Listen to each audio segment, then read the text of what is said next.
All right, I can say you're about to drift into a world of sweet dreams, letting this video take you there. But wait, before you slip into sleep and forget everything, don't forget to like and subscribe.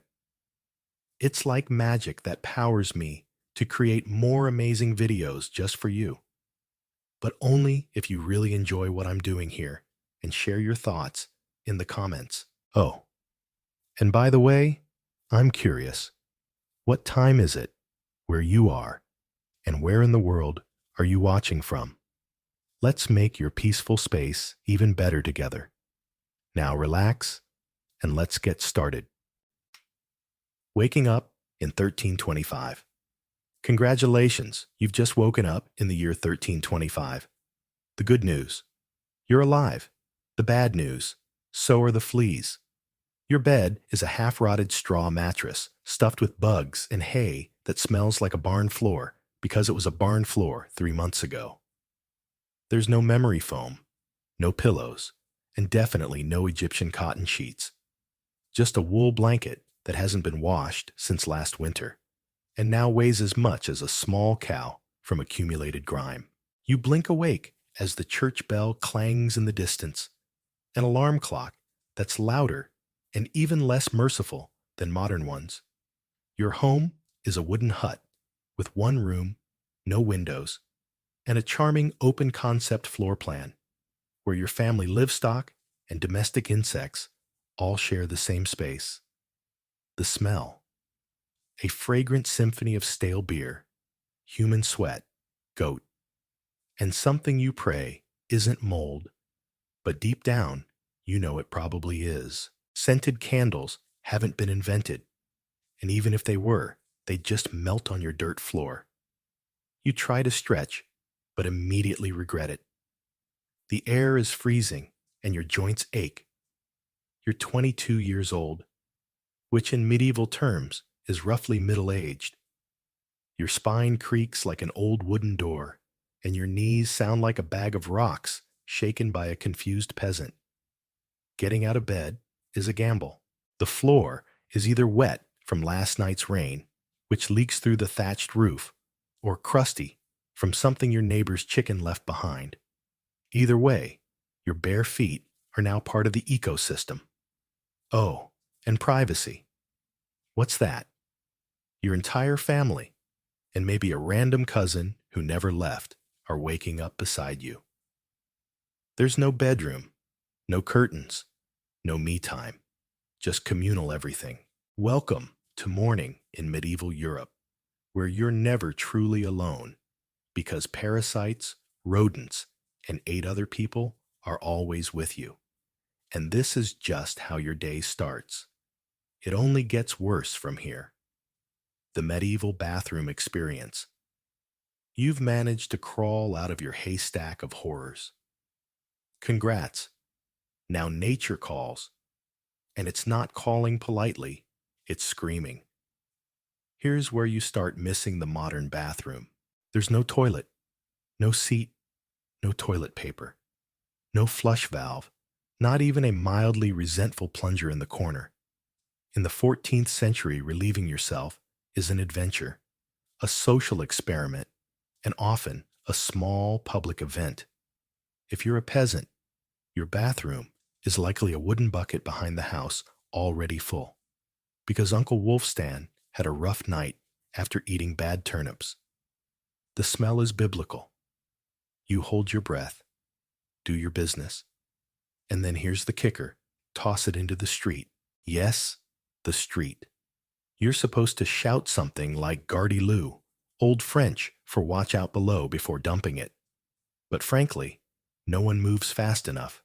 Streets in medieval towns are open sewers, a charming river of human waste animal droppings and mystery liquids you'd rather not examine. If you're lucky enough to live in a town with public latrines, congratulations. You get to sit shoulder to shoulder with strangers in an outhouse where privacy is a myth and ventilation is a cruel joke. You might make small talk, but try not to breathe too deeply. Toilet paper. Never heard of it? Most people wipe with straw leaves, rags moss, or if they're feeling indulgent, a scrap of wool. Sometimes nothing at all, which might explain why handshakes weren't popular yet. And if you're in a castle, surely it's better, right? Well, sort of. You might have a garderobe, a hole in the wall that drops your waist directly into the moat. Great idea, except your enemies know this. And yes, attackers sometimes climbed in through the waist chute. Talk about entering through the back door. So whether you're a farmer or a baron, medieval toileting is a humiliation ritual. It's cold, public dangerous, and never not disgusting. One slip on a wet stone path, and you're face first in humanity's leftovers, and you still haven't brushed your teeth. But we'll get to that next. Breakfast, a grim affair. You survived the toilet. You deserve a reward. Right? Maybe a nice breakfast, something warm, delicious, comforting. Sorry, this is medieval Europe. Nothing is comforting here. Breakfast, if you can call it that, is a grim affair. There are no eggs. Benedict, no coffee machine sputtering awake, and certainly no avocado toast. You sit down or squat near the fire to a wooden bowl of something that looks like it was scraped off a muddy boot. Welcome to your daily ration of pottage. Pottage is a thick, gloopy stew made of whatever you can find.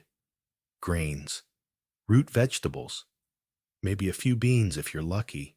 It's been simmering in the same pot for days, sometimes weeks, with new ingredients dumped on top of the old ones. It's less a recipe and more an ongoing edible experiment. On the side, a hunk of bread so hard it could deflect arrows made from coarse rye, or barley flour, often bulked up with sawdust ground, acorns, or other creative ingredients, because wheat is a rich man's fantasy. This loaf is not your friend.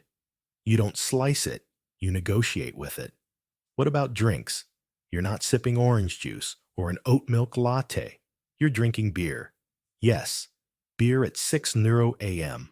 Why? Because the water is teeming with parasites and filth. So you start your day with weak ale, low alcohol, high survivability. Kids drink it too. No one's happy about it, but at least it won't kill you immediately. Want some meat or cheese? Dream on. That's for Sundays and saints' feast days, and only if your Lord is feeling generous. Most peasants don't eat meat more than a few times a year. As for fresh fruit, only when it's in season and not already fermented into wine. Don't even think about spices unless you're royalty.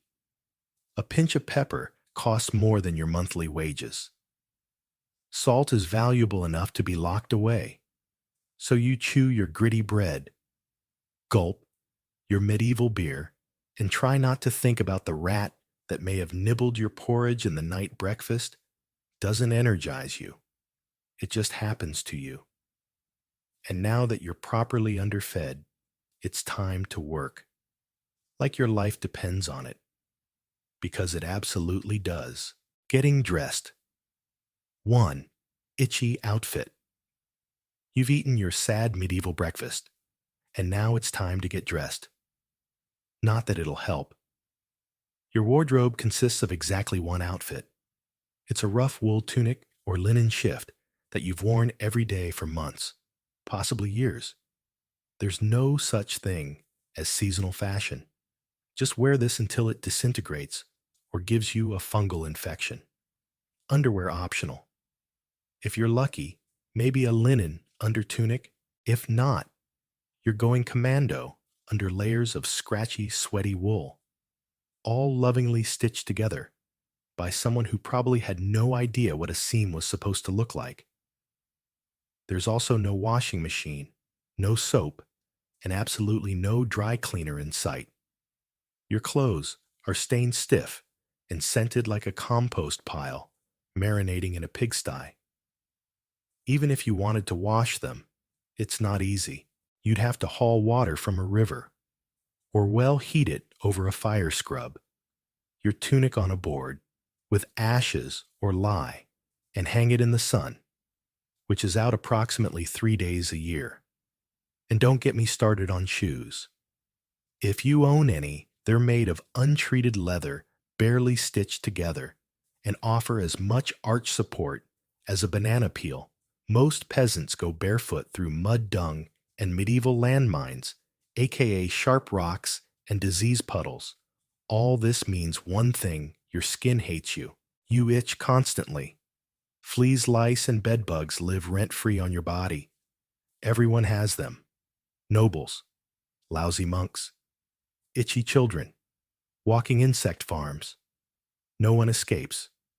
You'll be scratching your armpit with a wooden spoon while chatting with the local priest, and no one will bat an eye. Your skin is raw from rubbing your scalp, a battlefield of bites. If you develop a rash, too bad. There's no dermatologist, no hydrocortisone, no one to tell you. It's probably scabies. You just keep suffering. If you're lucky enough not to get an infection, great, that rash will simply accompany you for the next 6 months, like an unwanted medieval sidekick.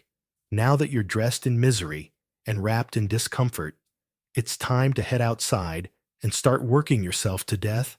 Oral hygiene, a dangerous game. Now that you're fully dressed in itches and damp wool, it's time to flash that morning smile. Except you don't, because in the Middle Ages, smiling is a dangerous game. Not emotionally, but dentally. There's no toothbrush, no toothpaste, no mouthwash, no floss. The concept of oral hygiene is about as popular as bathing, which is to say, not very. Some people might chew on a twig or rinse with wine or vinegar, but for the most part, your teeth are on their own, and they're not doing well. By the time you hit your mid-20s, your smile looks like something pulled from a haunted crypt. Cavities are rampant. Gums are swollen, and those aren't just food stains on your teeth, that's decay. You have more rot in your mouth than a medieval root cellar. Sugar, while not yet widespread, is becoming more common among the rich, imported at great cost for small cakes, or to show off wealth. If you're a noble, congratulations, you rot your teeth faster than the peasants. If you're poor, you'll do it slowly, with fermented bread, gritty porridge, and years of hard chewing. Toothaches. Get used to them.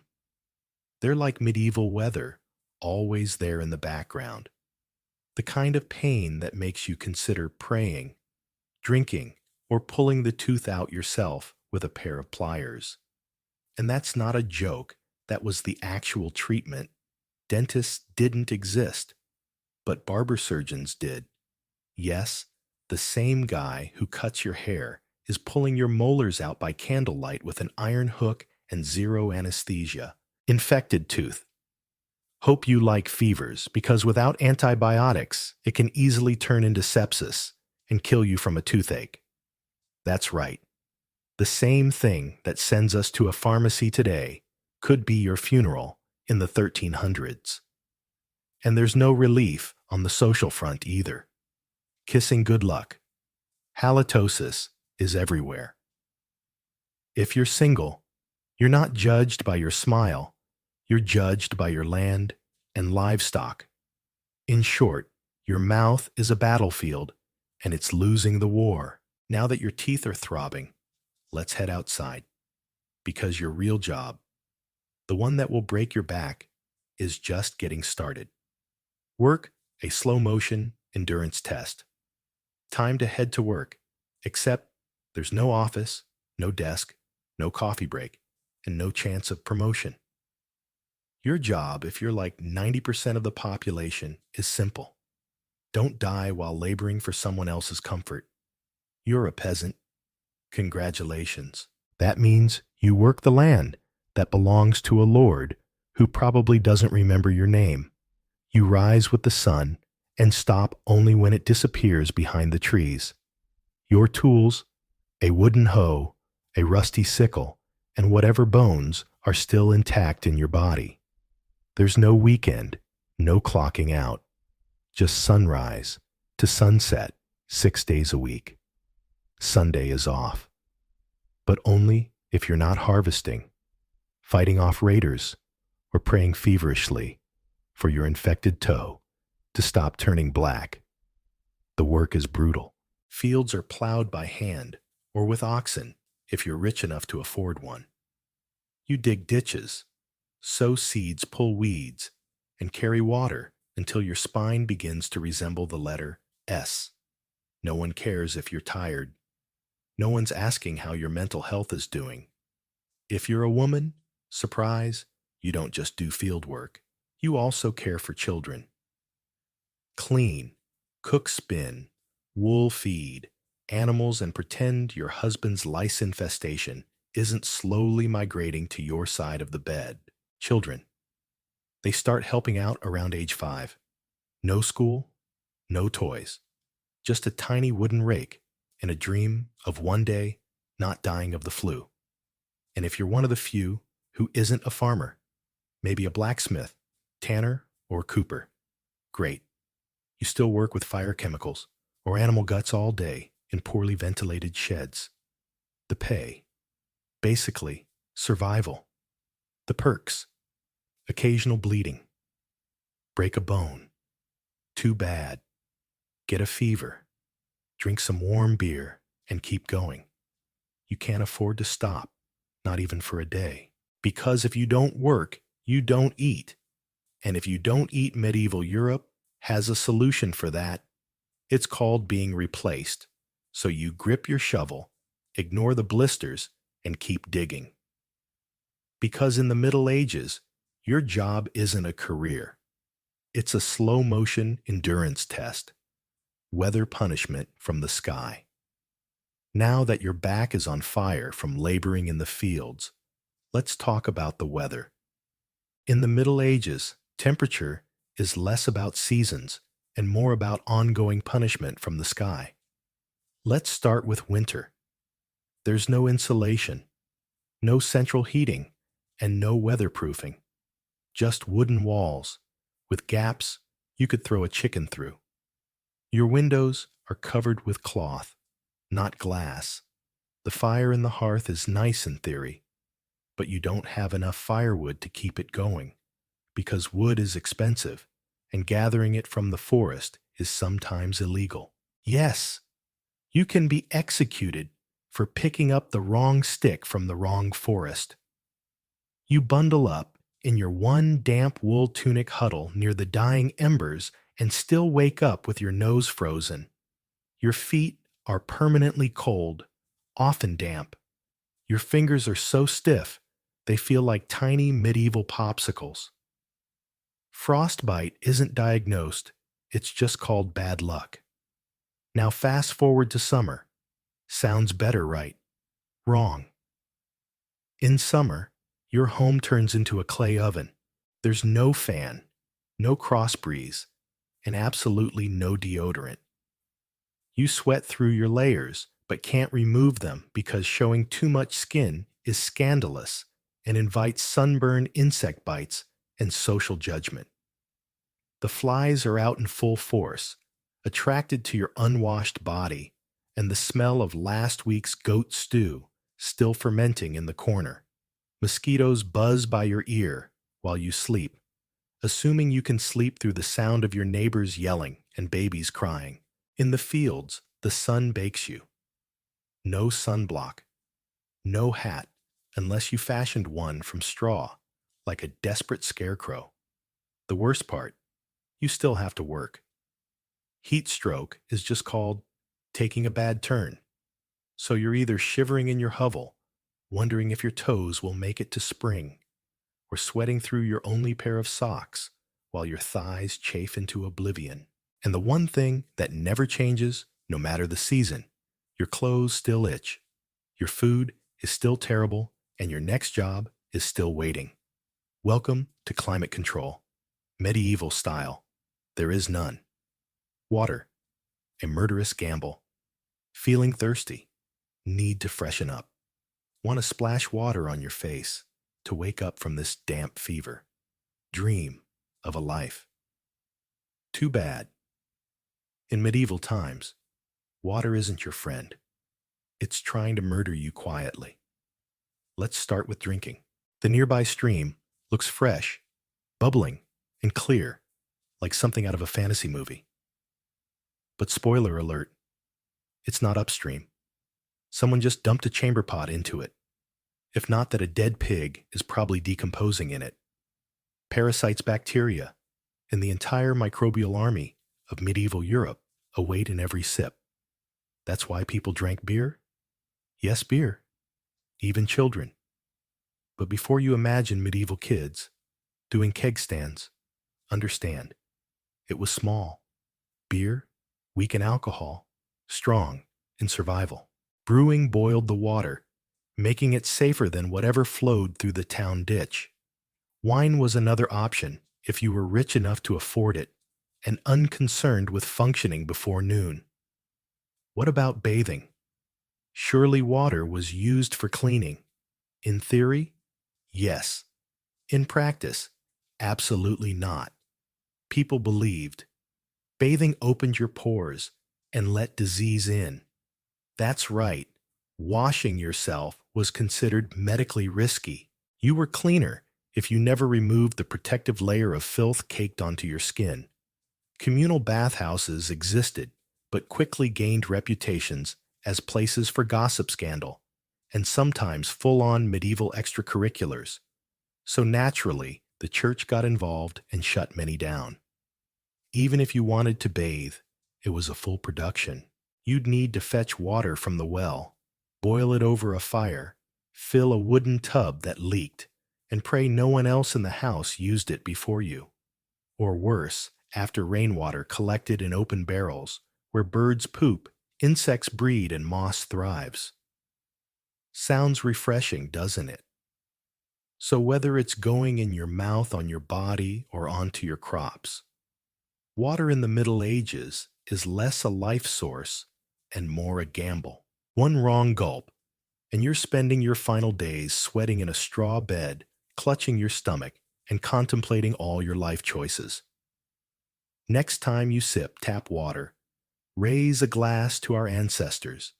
They didn't have the luxury of hydration without hazard, medicine, polite torture. So you drank the water. Or maybe you stubbed your toe on a rock, shaped like disappointment. Either way, you're sick. You need help. You need a doctor. Too bad you live in the Middle Ages, where medicine is polite torture with a theology degree. Let's start with the diagnosis. Everything wrong with you, whether it's a cough rash, broken bone, or creeping plague, is caused by your humors being out of balance. The four humors, blood phlegm, yellow bile, black bile, were, according to medieval science, the key to health. Got a fever? Too much blood? The answer: bloodletting. Let's drain your life force into a bowl using a dull blade or a hungry leech. And yes, barbers often did it. Imagine getting a haircut and a hemoglobin extraction in one sitting. Feeling sad or anxious, that's an excess of black bile. The cure: laxatives, maybe a warm herbal purge, or just prayers, and a cold compress while everyone avoids eye contact and starts carving your coffin. Break a bone or get a nasty wound. You're in real trouble. There's no anesthesia unless you count passing out from pain. Surgery is done with knives that haven't been cleaned since the Crusades. Tools are heated over fire, not for sterilization, but because they look scarier that way. Antibiotics, centuries away. Germ theory, not invented. They think disease comes from bad air or God being annoyed with your moral failings. Got a stomachache? Must be your sinful thoughts. Hope you like confessing while vomiting. If your condition worsens, you'll be treated with more leeches, possibly crushed beetles, and a priest at your bedside giving last rites just in case. At this point, they're preparing for the cure known as death. If by some miracle you recover, everyone assumes God took pity on you. The doctor takes full credit, and the leech gets promoted. In the Middle Ages, medicine is less about healing and more about surviving the cure. Dinner, a risky meal. After a long day of labor, lice and leeches, it's finally time to eat. You shuffle back to your hovel, stomach growling, ready for the one joy left in life, a warm meal. Bad news. Your meal is probably trying to kill you. Food preservation doesn't exist. There's no fridge, no freezer, just salt, smoke, or the hope that winter air keeps things fresh. Your meat, if you're lucky enough to have any, has been hanging for days, covered in flies marinated in questionable brine, and possibly shared with a rat or two. Bread is the cornerstone of the medieval diet, but even that isn't safe. In bad harvest years, desperate peasants bulk it up with bark sawdust or clay to make it stretch. If it's rye season, there's a bonus, ergot, a fungus that causes convulsions, hallucinations, and sometimes death.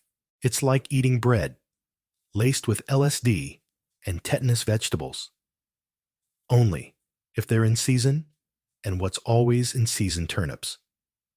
So many turnips boiled mashed or floating in pottage, which if you recall is a hot swamp of mystery ingredients, simmering since your great-grandfather's funeral fruit. Available in the fall, but it rots quickly, and sugar is rare, expensive, and hoarded by the rich to show off their blackened teeth. Dairy is another gamble. Fresh milk spoils in hours.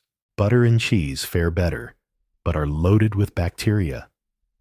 People eat them anyway because it's either that or chew your boot leather. Seasoning spices like pepper, cinnamon, or nutmeg are worth more than gold. For the average peasant flavor comes from onion salt, if you're lucky, and pain. Most meals taste like wet burlap sprinkled with sadness. But food isn't just a health hazard, it's a political one. Game animals belong to the Lord, not you. Caught poaching a rabbit, you could be fined, imprisoned, or executed. Your dinner could get you hanged. So as you sit down to eat your gray stew by flickering firelight, remember, every bite is a risk, but you eat anyway. Because in the Middle Ages, food doesn't nourish it, tests you. Religion, your spiritual landlord. It's evening now. You've worked, suffered, and barely digested your suspicious stew. You might think the day is winding down, but don't get too relaxed. God is watching. So is the priest, and so is your neighbor Agnes, who will absolutely rat you out if you miss Mass. In medieval Europe, religion isn't just part of life, it is life. The church controls your calendar laws, education, if you can read, birth, marriage, death, and everything in between. Think of it as your spiritual landlord. And you're always behind on rent. Every day is structured around prayer bells. The town church bell rings in the morning, noon, and night. Not because people need reminders, but because missing prayer is a sin. Forget to bow. Sin. Eat meat on a Friday. Sin. Think about your neighbor's wife in that one dream. Double sin. Hell is vividly real. Priests describe it in glorious detail. Rivers of fire, lakes of boiling blood, demons with pitchforks, and eternal wailing. If the plague doesn't scare you, eternal damnation will. You can't read the Bible yourself. It's in Latin reserved for monks, clergy, and that one noble kid, too good for dirt. You rely on the church to interpret everything. If the priest says your crop failure is because you didn't pray hard enough time to kneel harder. Tithes, a tenth of everything you own, are mandatory. Grow wheat, give wheat, raise chickens, give eggs, have nothing. Congratulations. You're spiritually bankrupt and financially doomed. Holidays are holy days, dozens of them, and they're not for fun. They're for attending mass fasting, confessing sins, and reminding yourself that joy is a dangerous indulgence. Questioning the church is dangerous. Heretics are burned. Witches are drowned. Blasphemers are flogged. And skeptics are quickly reformed. So you go through the motions. You chant. You bow. You pray that your soul, after enduring this dirt-covered life, might land in paradise, assuming the priest likes you. Because in the Middle Ages, God may be merciful, but the church, not so much. Women in the Middle Ages. Hard mode. If you thought being a medieval peasant was rough, try doing it as a woman. All the filth, famine, and fear, plus childbirth, subservience, and social invisibility. Being a woman in the Middle Ages is like playing on hard mode with no health potions and no restart button. From birth, a girl's life path is locked in marry. Young bear children, serve your husband, die tired. Education, unlikely, unless you're from a noble family and sent to a convent. Your intellectual development stops around the time you learn to churn butter and patch a tunic. Marriage happens early, really early. It's not weird to be betrothed at 12 and pregnant by 14. It's not about love. It's about land, livestock, and alliances. Your opinion, not required. Once married, you're basically your husband's property. Your job is to produce heirs, feed everyone, keep the house running, and not complain. Because complaining might get you branded a nag, or worse, a witch. That label comes with a complimentary drowning or burning, depending on local fashion. Childbirth is a death lottery. There's no prenatal care, no sterile tools, no anesthesia. Midwives do their best, but minor complications can mean death for the mother, the child, or both. Some women survive 10 pregnancies. Many don't survive 2. Once the baby is out, your work increases. Now you have a screaming infant in a lice-ridden hut, and you're expected to nurse, cook, clean, and still help in the fields. You don't get a break. You are the break for everyone else. Unmarried. You're suspicious, widowed, vulnerable, outspoken, dangerous. Women who didn't conform were often accused of witchcraft, especially if they had herbal knowledge, a strong personality, or just looked at someone funny on a rainy Tuesday. Even in the church, your role is limited. Nuns live under strict rules. No speaking without permission, no freedom of movement, and your spiritual worth always ranks below men. In short, if you're a woman in the Middle Ages, you're expected to endure, obey, reproduce, and suffer in silence, ideally while smiling. Because even in a time of universal suffering, women were somehow expected to suffer gracefully. Violence, a way of life. So far, you've battled filth, starvation, social injustice, and possibly a goat. But just when you think your day can't get worse, here comes violence. Loud, bloody, and often completely acceptable by medieval standards. The Middle Ages were not peaceful. The idea of law and order mostly meant hoping the local lord wasn't in a bad mood. Violence is everywhere, in the home and the streets, on the battlefield, in church disputes, and sometimes in line at the communal bread oven. Crime is common. Punishment is brutal. And justice is more performance art than protection. Steal a loaf of bread. You could lose a hand. Accused of lying. Your tongue might get pierced.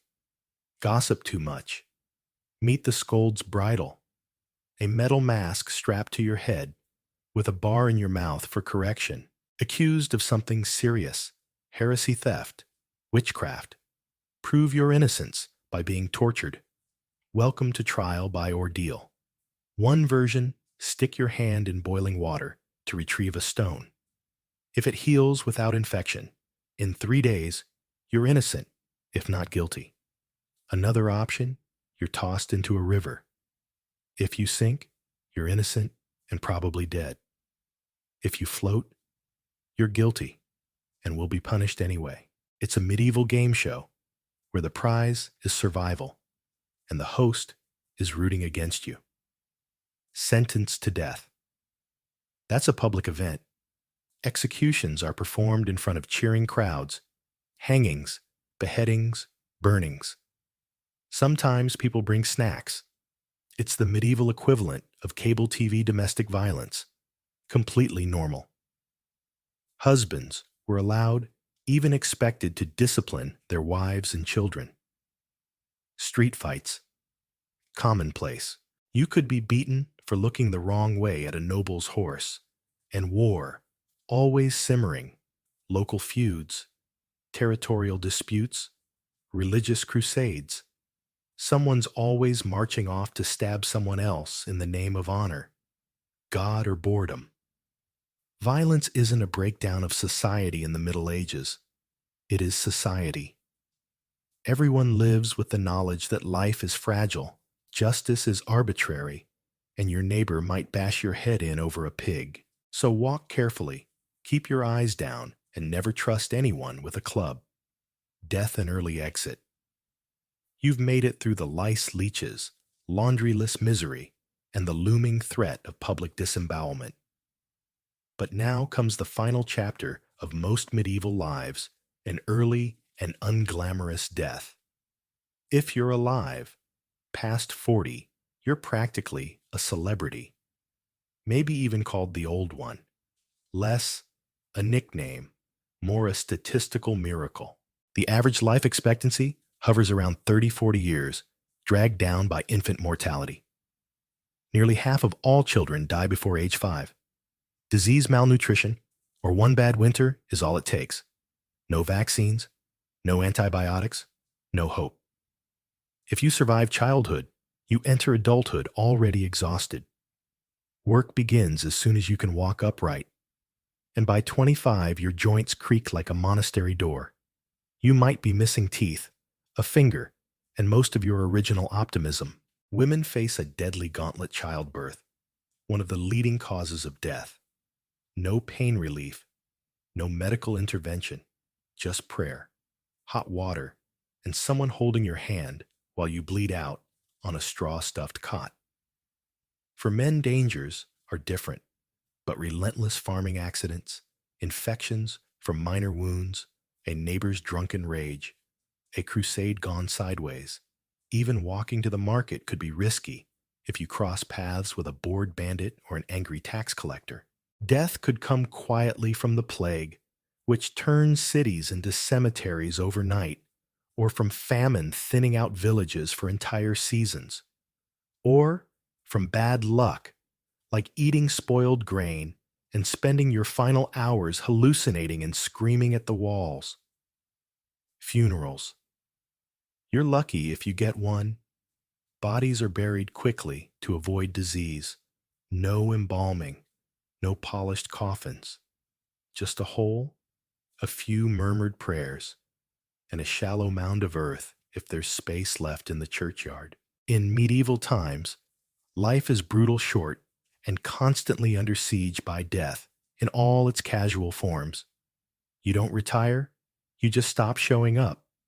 The medieval dream dies. So how's your day been?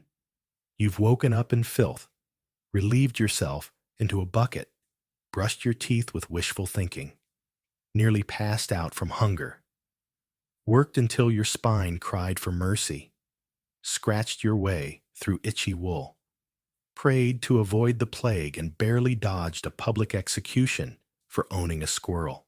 Welcome to a single day in medieval Europe, still dreaming of becoming a knight. Think again. That romanticized version of the Middle Ages, gallant swordsmen, noble ladies and towers, heroic battles and feasts in candlelit halls, is a myth polished by fairy tales and fantasy books.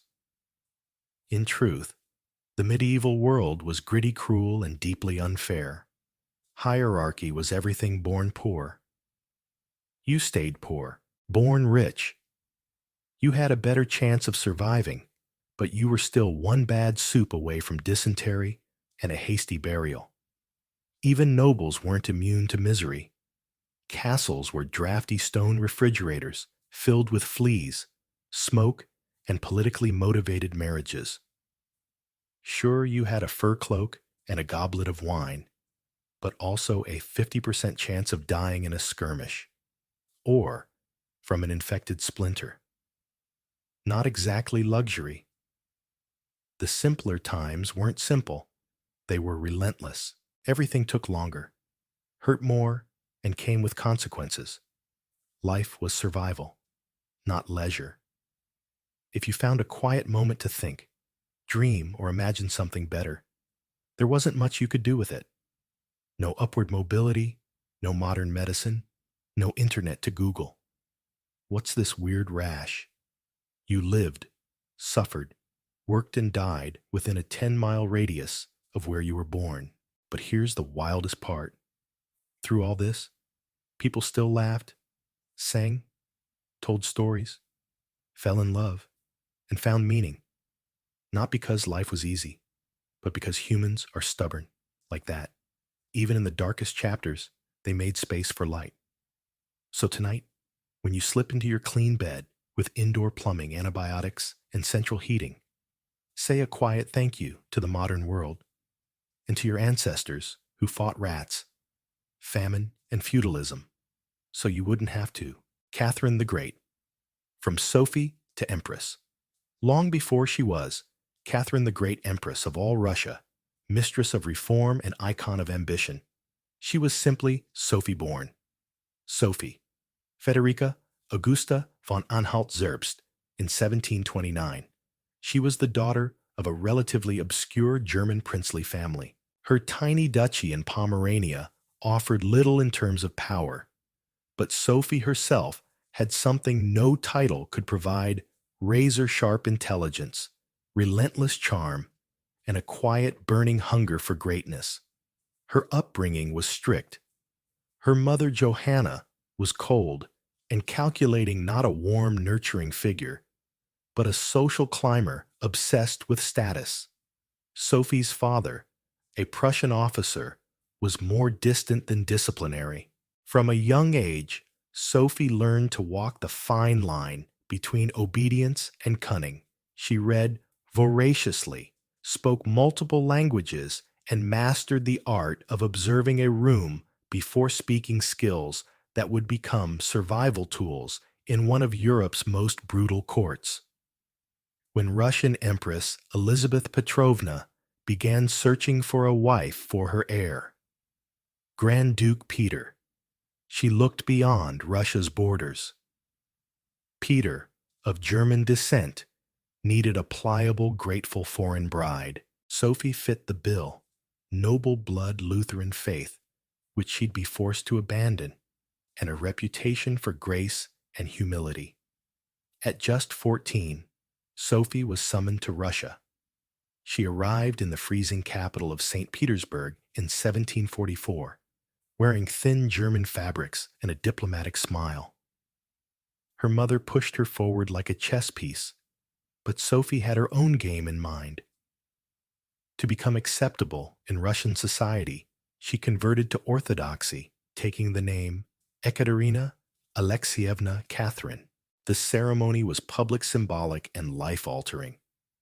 She wasn't just changing religions, she was burning the bridge behind her, stepping into a foreign empire with no way back.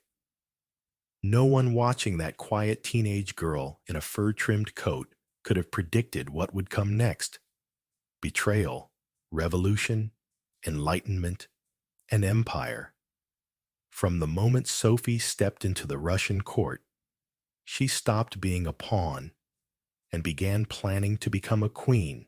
A marriage of misery. Catherine's marriage to Grand Duke Peter was meant to secure her place in Russian royalty, but it felt more like a cage than a crown. Peter, heir to the Russian throne, was not the dashing prince of fairy tales. Awkward, immature, and obsessed with toy soldiers, he was more interested in war games than governing or showing affection to his wife. Some accounts suggest he refused to consummate the marriage for years. He idolized Frederick the Great of Prussia and resented the Russian court that had adopted him. In contrast, Catherine embraced Russia with fierce determination, learning the language, studying its history, and memorizing Orthodox rituals. She wanted to belong. Peter wanted to escape. This mismatch wasn't just emotional, it was political.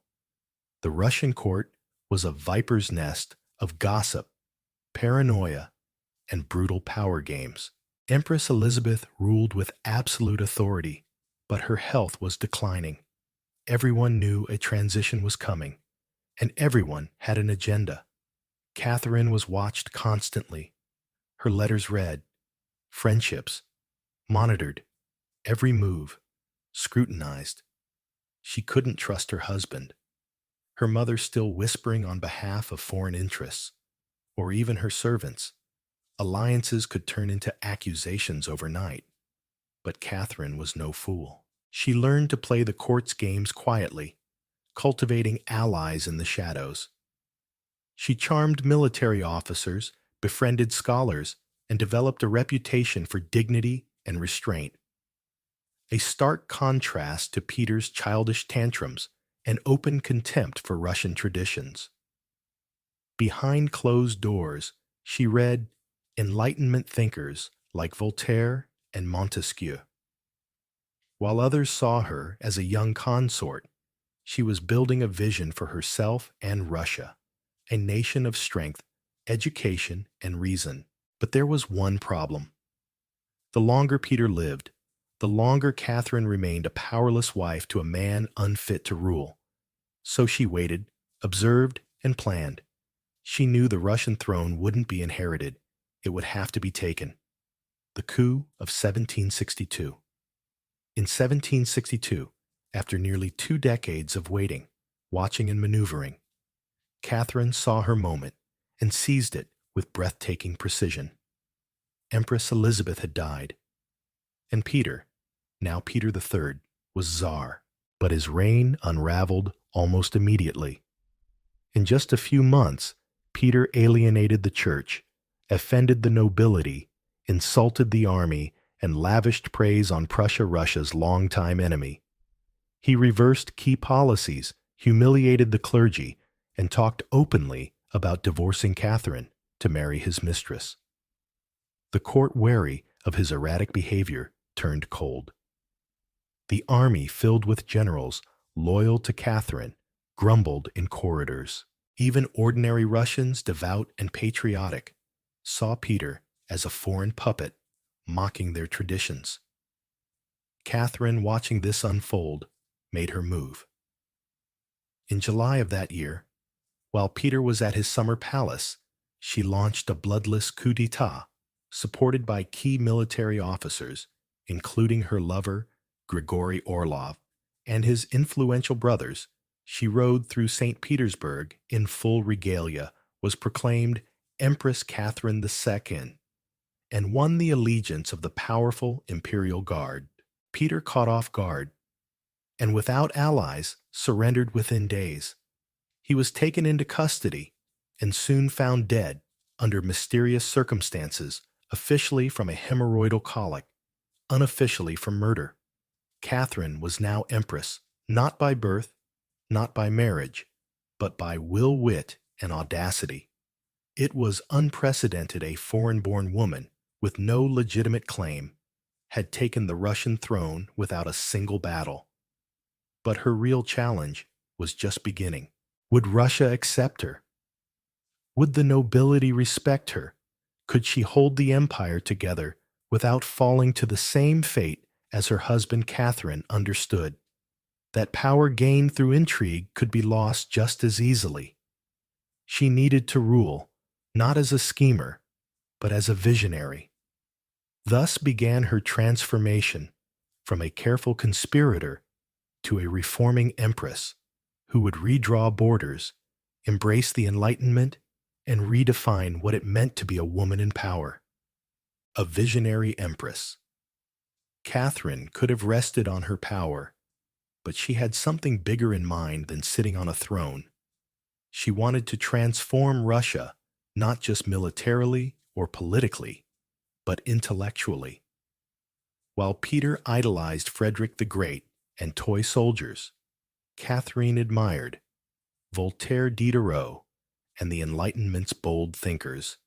She believed in reason, progress, education, and the monarch's role as a servant of the people, even if she ruled with absolute authority. Catherine didn't just read Enlightenment philosophy, she lived it. She corresponded with Voltaire for over 15 years, flattering him while defending her autocracy. She invited Diderot to her court and purchased his entire library to support him financially.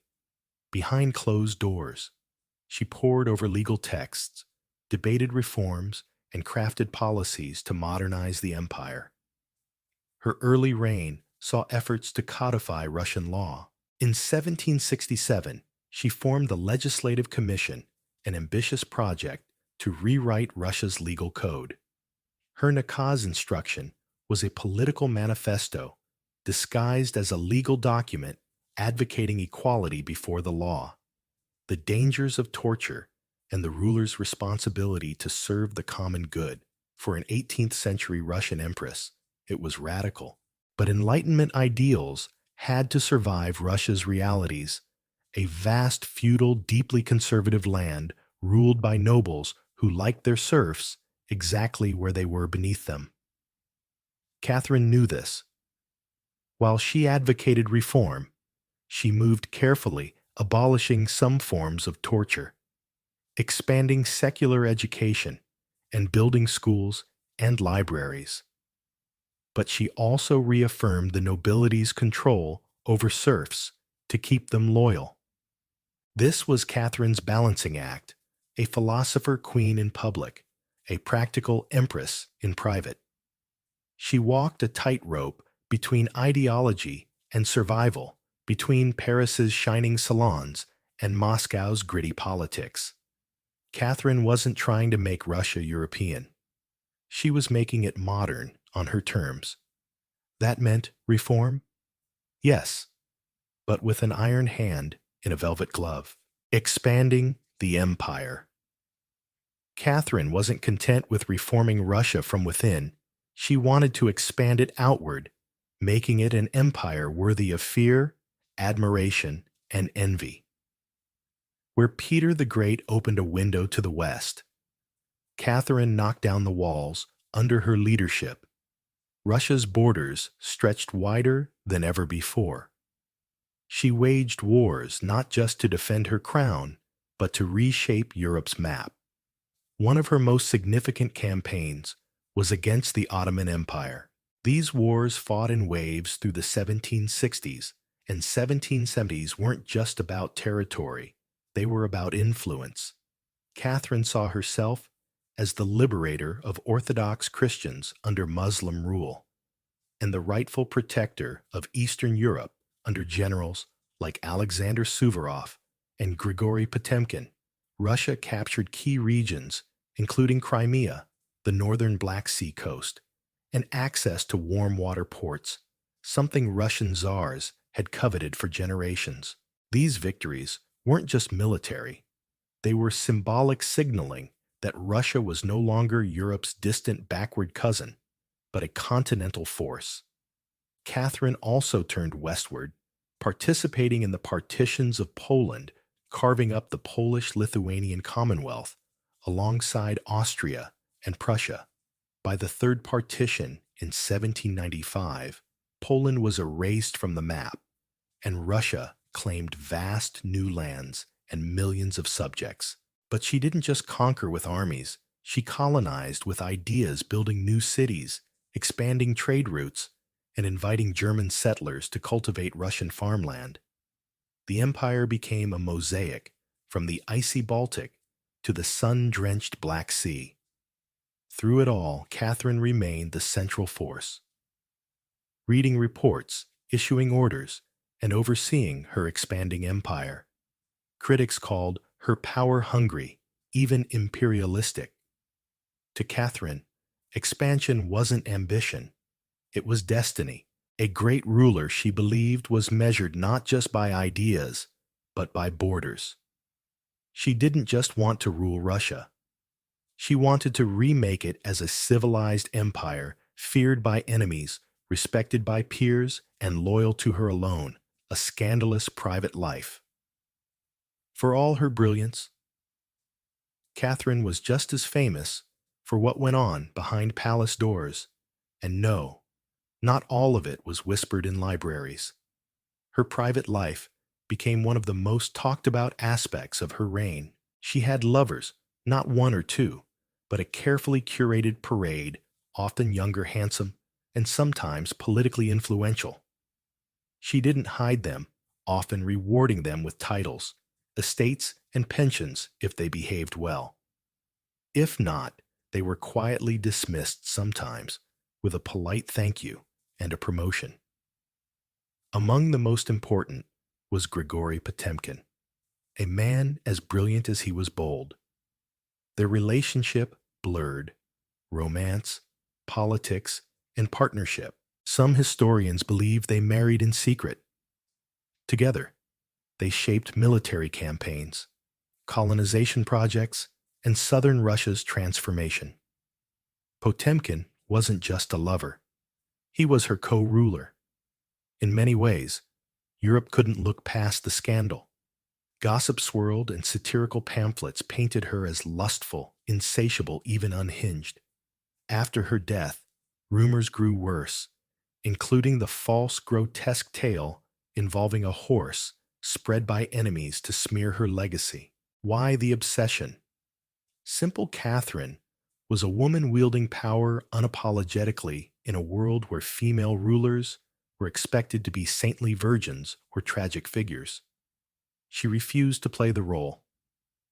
Ironically, while critics called her immoral, Catherine was philosophical about love and sexuality. She believed pleasure was natural and that personal relationships didn't have to threaten public responsibility. She separated emotion from governance, a feat few male rulers managed. Her liaisons were often strategic, surrounding herself with loyal, capable, politically useful men. When they ceased to be, she let them go, usually with a smile and a generous retirement. Catherine's love life didn't weaken her rule. It was part of her strategy, a blend of passion and power that made her unforgettable, envied, and feared. The Pugachev Rebellion. For all her charisma and control, Catherine's reign wasn't without peril. In 1773, that peril came in the form of a bearded Cossack named Yemelyan Pugachev. He was no ordinary rebel. He claimed to be Peter III, Catherine's dead husband, surviving the coup to reclaim the throne from the German usurper. It was absurd. Peter was long gone, but to Russia's oppressed lower classes, the claim didn't need to be true. It just needed to offer hope. Pugachev promised liberation, an end to serfdom, lower taxes, and land for the common people.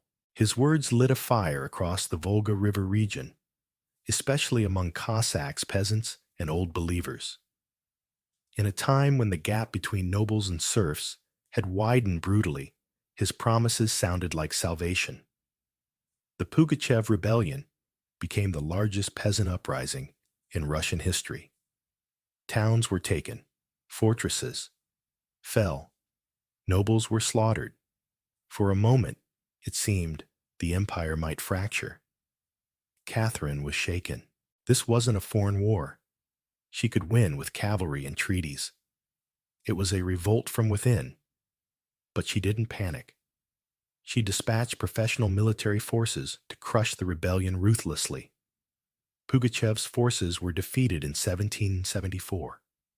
He was captured, displayed in an iron cage, and beheaded in Moscow, a public warning to all who dared follow. Afterward, Catherine doubled down on order and control. Her dreams of liberating the serfs faded into silence. The rebellion showed the limits of Enlightenment ideals in a feudal country. She leaned harder on the nobility, offering loyalty in exchange for absolute control over their serfs. This was a turning point. The empress, who once quoted Voltaire, now prioritized stability over philosophy. Reform became cautious, surveillance increased, and rebellion, even whispered, was stomped out before it could breathe. Pugachev lost his head, but he left a warning that haunted Catherine. Power built on inequality could only hold so long before the storm came crashing through a lasting legacy.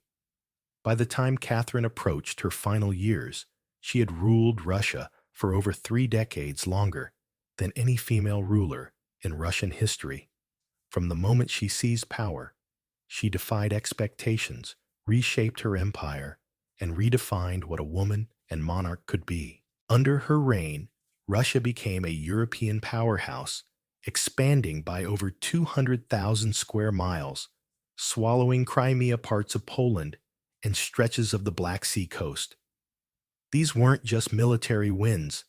They were strategic pivots, securing warm water ports and reshaping trade. Catherine left a cultural mark too. She helped found the Hermitage Museum, amassed one of Europe's greatest art collections, and corresponded with the Enlightenment's greatest minds. Her court became a center of sophistication, art, and intellectual ambition. In a country often viewed as backward by Western Europeans, she put Russia on the cultural map. She modernized education, founding schools for girls, promoted book printing, and introduced smallpox inoculation, even receiving the vaccine herself, an act of scientific bravery. Yet her reign was one of contradictions.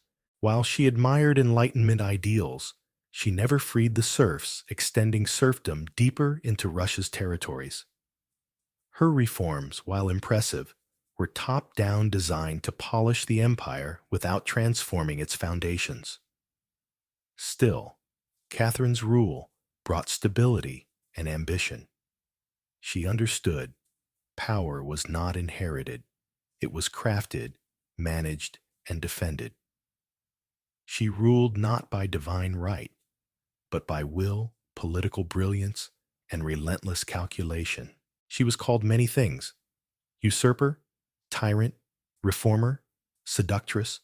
Above all, she was effective. When she died in 1796, Russia was wealthier, larger, and more formidable than it had been in centuries. She left a secure throne, an expanded empire, and a legend that would endure. Catherine didn't just reign. She ruled with intellect, strategy, and an unapologetic grip on history. In doing so, she became more than an empress. She became a myth, the woman behind the crown. For all her power, Catherine was a woman navigating a man's world and reshaping it in her image. Behind the imperial portraits and state decrees was someone aware of how precarious her position was. She wasn't born. Russian came to the throne through a coup and ruled an empire that didn't want a woman in charge. Yet she thrived. Catherine was never content to be ornamental. She read constantly, wrote endlessly, and never stopped learning. Her daily schedule was intense hours of reading reports, corresponding with foreign powers, editing state papers, and managing a court of rival factions. She worked the throne like a stateswoman born to it. Yet she was in many ways lonely. She surrounded herself with courtiers, lovers, and artists, but wrote in her memoirs of how few she could truly trust. Her son, Paul, whom she distrusted and kept from state matters, grew into a man she feared would undo her progress. Her greatest emotional partnership with Grigory Potemkin faded into deep friendship. But his death in 1791 left a wound that never healed. Catherine crafted her image, carefully understanding the power of narrative. She posed as Mother of Russia, enlightened monarch, warrior, empress, and lover of the arts. Beneath those roles was a woman who endured rejection, betrayal, scandal, and rebellion, and kept going. When she died, she left a transformed empire, but also questions, could she have done more to end serfdom? Were her Enlightenment ideals compromised by politics? Was she more reformer or ruler? History remembers her by a title she never gave herself, the Great. Not because she was flawless, kind, or just, but because she took power and wielded it on her own terms in a time when women weren't supposed to have any.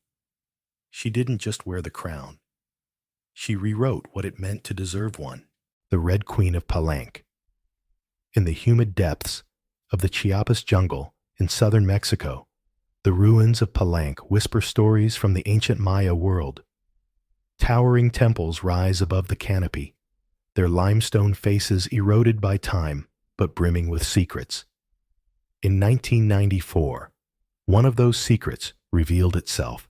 A team of Mexican archaeologists led by Fanny Lopez Jimenez was surveying Temple the Theint, a modest pyramid next to the famous Temple of the Inscriptions burial site of the mighty King Pakal.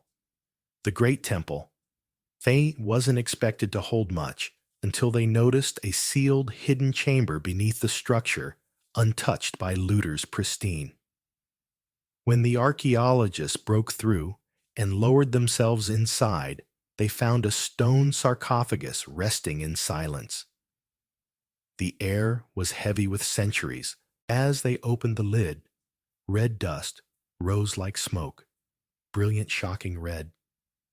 The interior was covered in powdered cinnabar, a toxic mercury sulfide used ceremonially by the Maya. Within that crimson cloud lay the skeleton of a woman buried with care and reverence.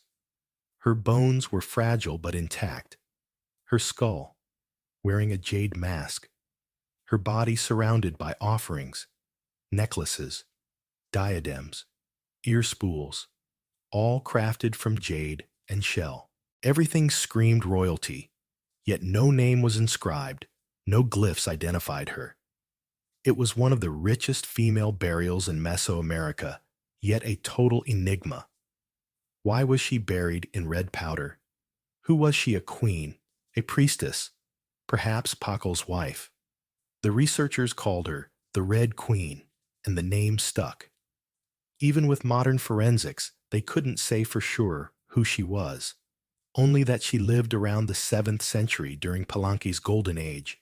Unlike most Maya tombs, hers was hidden untouched and purposefully isolated. Her burial wasn't just ceremonial, it was spiritual. This woman wasn't meant to be remembered with words, but through ritual color and the mystery she left behind, the power of cinnabar. The most haunting feature of the Red Queen's tomb wasn't her jade jewelry or the sealed chamber's silence, it was the red dust. A thick layer of powdered cinnabar covered everything, the sarcophagus, the walls, her bones, the offerings. It clung like blood to stone.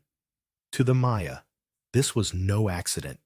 Cinnabar made from crushed mercury, sulfide, was one of the most sacred and dangerous substances in the ancient world.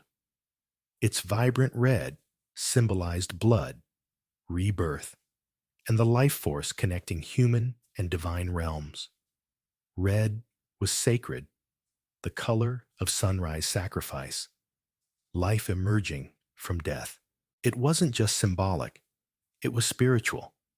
Covering the dead in cinnabar was a ritual meant to transform the body, preserving it, not for eternity, but for transition. In Maya belief, death wasn't the end. It was a passage to another cosmic layer. The Red Queen was being prepared not just for burial, but for deification. But there's another layer. Cinnabar is toxic. Repeated exposure can cause mercury poisoning, tremors, hallucinations, even death. The Maya likely didn't understand the chemistry, but felt its potency. It was volatile, powerful, dangerous. To bathe a corpse in it declared this person no ordinary mortal.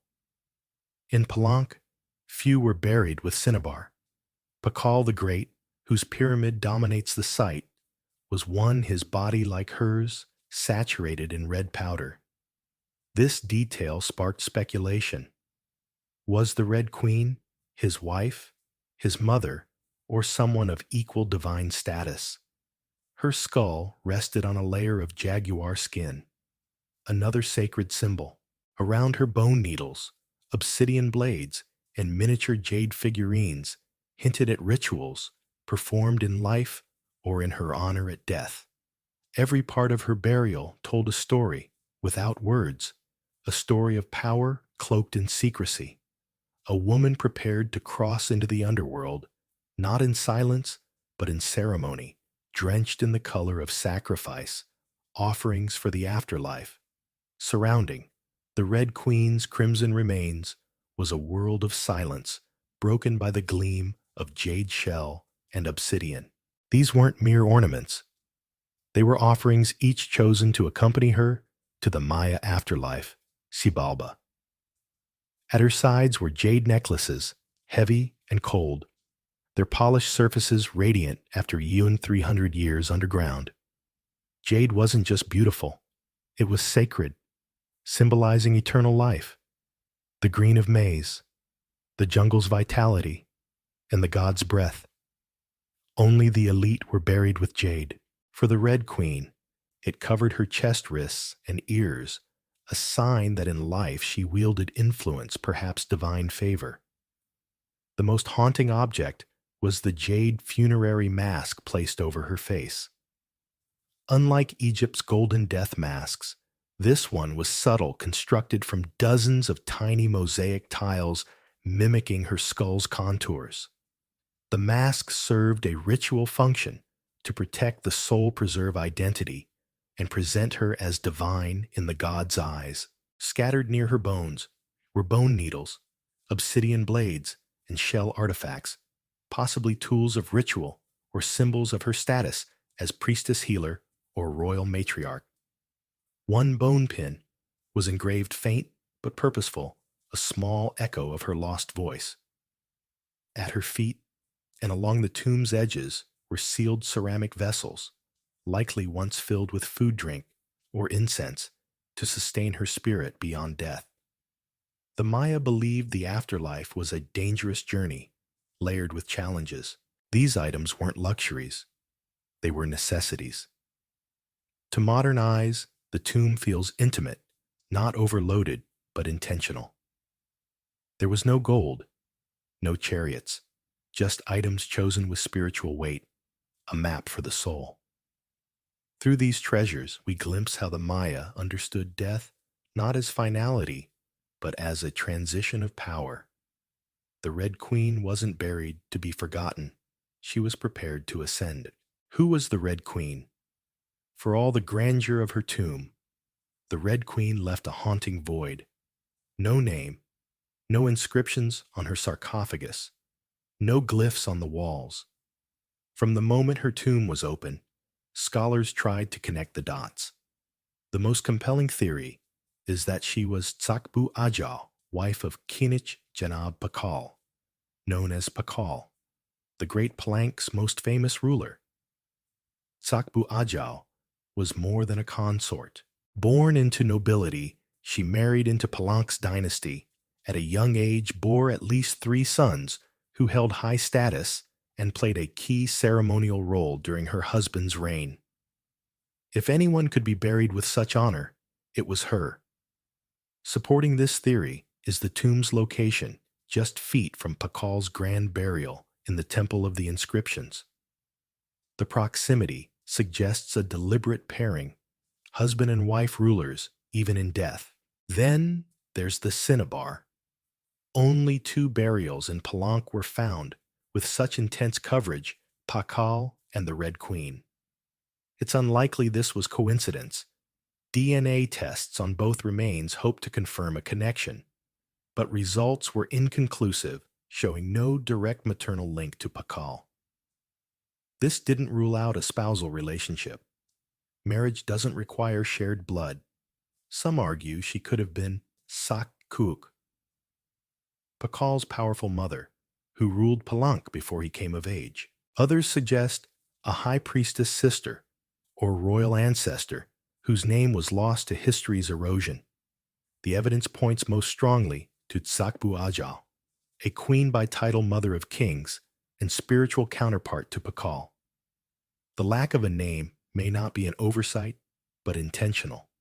In Maya cosmology, the soul lived on, not through monuments, but through ritual symbol and the earth's whispers. The Red Queen remained suspended between legend and truth, a woman remembered not in stone, but in scarlet, and silence Maya, women and power. To understand the Red Queen, we must understand her world, where Maya, women, especially royal ones, held more influence than many realize. In Maya civilization, politics was a family affair. Royal women weren't passive consorts.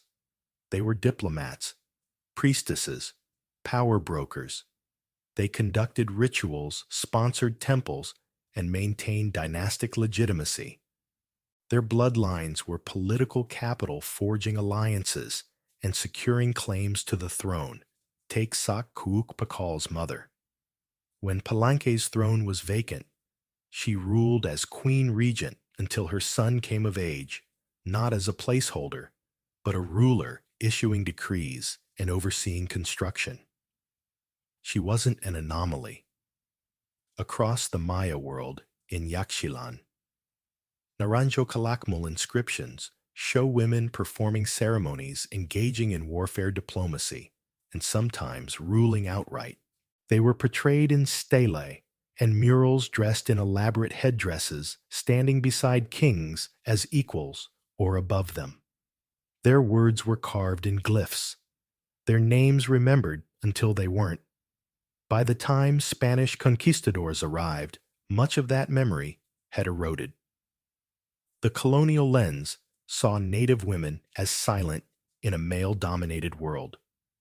But archaeology tells a different story. Complex gender roles, where power was negotiated, not inherited. This casts the Red Queen in a new light. She may not have ruled in name, but her burial, rich sacred beside Pakal, suggests she was a central pillar in the royal order. Her jade mask wasn't just decoration, it was a symbol of identity of power, held in life and protected in death. Her bloodline may have been the glue holding Palank's dynasty together. A queen wasn't just a queen.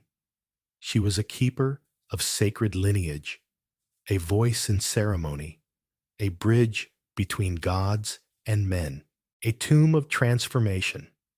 The Red Queen wasn't buried with treasures. She was buried in architecture, rich with purpose, layered with Maya cosmology, ritual symbolism, and intentional design. Her tomb wasn't a grave. It was a gateway to eternity.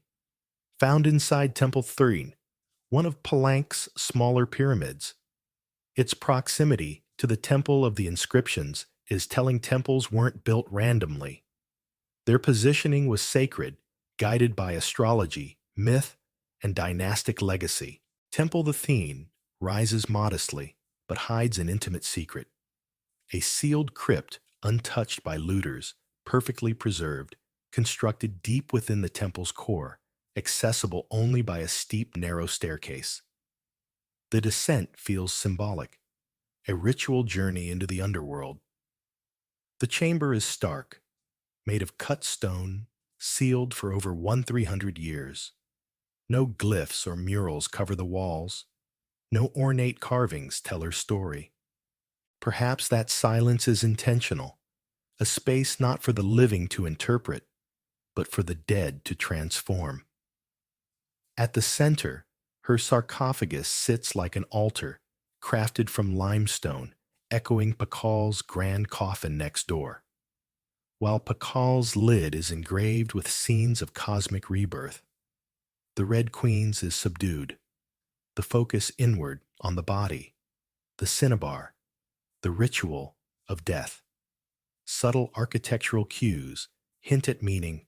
The tomb aligns east to west, mirroring the sun's journey from life to death. The chamber is small, but powerful, deliberate, personal, a sacred enclosure for someone revered. Maya temples were cosmological tools, bridges between heavens, earth, and underworld. To be buried in one was to be elevated beyond the human realm. The Red Queen's eternal home wasn't an afterthought. It was a shrine where death became transformation, a ritual for rebirth. To the Maya, death wasn't the end. It was a threshold, a passage into the underworld. Xibalba. For someone like the Red Queen, this crossing was spiritual, political, cosmological, and deeply ritualized. Burial rituals were choreographed, rooted in myth, meant to guide the soul through Xibalba's treacherous layers, a maze of darkness, rivers of blood trials, and death gods. Only those properly buried, ritually prepared, and spiritually equipped could succeed. The Red Queen was buried wrapped in cinnabar, encased in stone, surrounded by offerings, all signs of an elite burial. Bone needles and obsidian blades in her tomb hint at auto-sacrifice rituals, possibly symbolic tools representing rites she performed in life or reenacted at her burial to empower her spirit. Her jade mask, assembled from tiles, wasn't decorative. It may have been a spiritual vessel, preserving her face and identity for the gods. Ceramic vessels likely held chocolate maize water or pulque to nourish her in the next world. Other items, stingray spines, shell trumpets, could represent spiritual tools, calls to the gods, or ritual communication tokens. Burial wasn't a goodbye, it was a transformation. The Maya believed in cycles: death as seed, burial as planting, afterlife as rebirth. Kings and queens were earthly incarnations of gods returning to divine origins in death. The Red Queen, covered in the color of blood, entombed in a pyramid honored with offerings, was prepared for rebirth, not as a mortal, but as a being tied to the cosmos's sacred order. Her burial wasn't the end of her story. It was the beginning of her legend, a cosmic partnership. Just steps from the Red Queen's resting place lies one of Mesoamerica's most iconic tombs, that of Kinich Janab Pakal, in the Temple of the Inscriptions. Celebrated for its artistry, scale, and spiritual symbolism, Pakal's tomb makes the Red Queen's extraordinary, not just for what was inside, but where it was found. Her sarcophagus, hidden in Temple 13, directly adjacent to Pakal's monument, was no coincidence in a city where every temple reflected cosmic principles. It was a statement etched in stone. Many believe the Red Queen was Tsakbu, Ajah Pakal's queen and consort. While her tomb lacks inscriptions, similarities between their burials are striking. Both wrapped in cinnabar, entombed in pyramids, buried with jade, treated with reverence. These rituals mirror each other as if two halves of a sacred narrative. Pakal's lid depicts him falling into the underworld tree, a cosmic scene of death and rebirth. The Red Queen's simpler tomb lacks such iconography, but the symbolism lies in the pairing. If Pakal was the sun journeying through the underworld to rise again, the Red Queen may have been the moon, the feminine force following its own mysterious path. Together, they embodied cosmic duality, masculine and feminine king, and queen sun, and moon order and ritual. In Maya mythology, rulership wasn't singular, it was relational. Harmony required balance, extending into the dynastic court. By placing the Red Queen beside Pakal, the Maya preserved not just a marriage, but a cosmic partnership. Their proximity in death mirrored their roles in life, a queen not behind, but beside her king, sharing not just a throne, but a legacy. In their tombs, they speak without words. Two souls wrapped in cinnabar and stone, joined across eternity, one of history's most sacred silences, a lasting mystery. Though her name was lost, the Red Queen endures not as a forgotten relic, but as one of the ancient world's most enigmatic and powerful women. Her tomb, sealed for over 1,300 years, whispers across centuries, inviting questions that echo with every discovery. She represents a mystery, resisting full understanding. We may never know exactly who she was. No glyph carved her name. No stela told her story. Yet the care in her burial, the richness of her offerings, the symbolism of her crimson bones speak of a woman profoundly important, not merely a wife or consort, but someone with real influence, spiritual weight, and royal blood. The Red Queen forces us to reevaluate assumptions. She's a reminder that in the Maya world, women weren't silent. They led rituals, governed cities, shaped dynasties, while kings like Pakal took the spotlight. Her re-emergence shows power didn't belong to men alone. It flowed through mothers, queens, priestesses, visionaries. Her legacy is more than treasures. It's the conversation she started among archaeologists, historians, artists, and storytellers. Every jade bead, every layer of cinnabar, every architectural choice tells us something deliberate. This woman mattered. Perhaps the most extraordinary part of her story is not what we know, but what we don't. The Red Queen teaches us that history isn't just facts. It's a living puzzle, a shared longing to connect with the past. Her legacy unfolds wrapped in red, the color of life, sacrifice, blood, and rebirth. Her face, once hidden behind a jade mask, stares back through science, art, and wonder.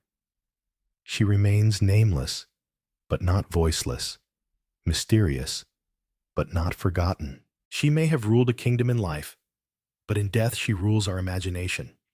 Her tomb was sealed in stone, her story written in silence, and still, somehow she speaks. Frida Kahlo, painting pain into power. Frida Kahlo was born on July 6, 1907, in the vibrant district of Coyoacán, then a village on the outskirts of Mexico City. Her childhood home, the Casa Azul Blue House, was filled with color contradiction and quiet strength. It would become a sanctuary, a battleground, and a museum to one of the 20th century's most iconic artists. Frida was the third of four daughters born to Guillermo Kahlo, a German-Hungarian photographer, and Matilde Calderon, a devout Catholic of indigenous and Spanish descent. Her parents were opposites, Guillermo reserved and intellectual, Matilde religious and emotionally distant. Frida inherited her father's introspection and artistic eye, but also her mother's fierce resilience. As a child, she was imaginative, outspoken, and bold, reading voraciously and asking questions most adults didn't want to answer. At 6, Frida contracted polio, leaving her right leg thinner and weaker. She masked the difference with long skirts, but never let it limit her spirit. Bedridden for months, isolated from other children, she grew close to her father, who encouraged her to exercise, ride bicycles, and stay mentally sharp. Unlike most girls of her time, Frida didn't aspire to be a wife or homemaker. Her goal was to become a doctor. At 15, she enrolled in the prestigious National Preparatory School in Mexico City, one of few girls accepted. There she stood out for her intelligence, rebellious wit, radical thinking, and unique style.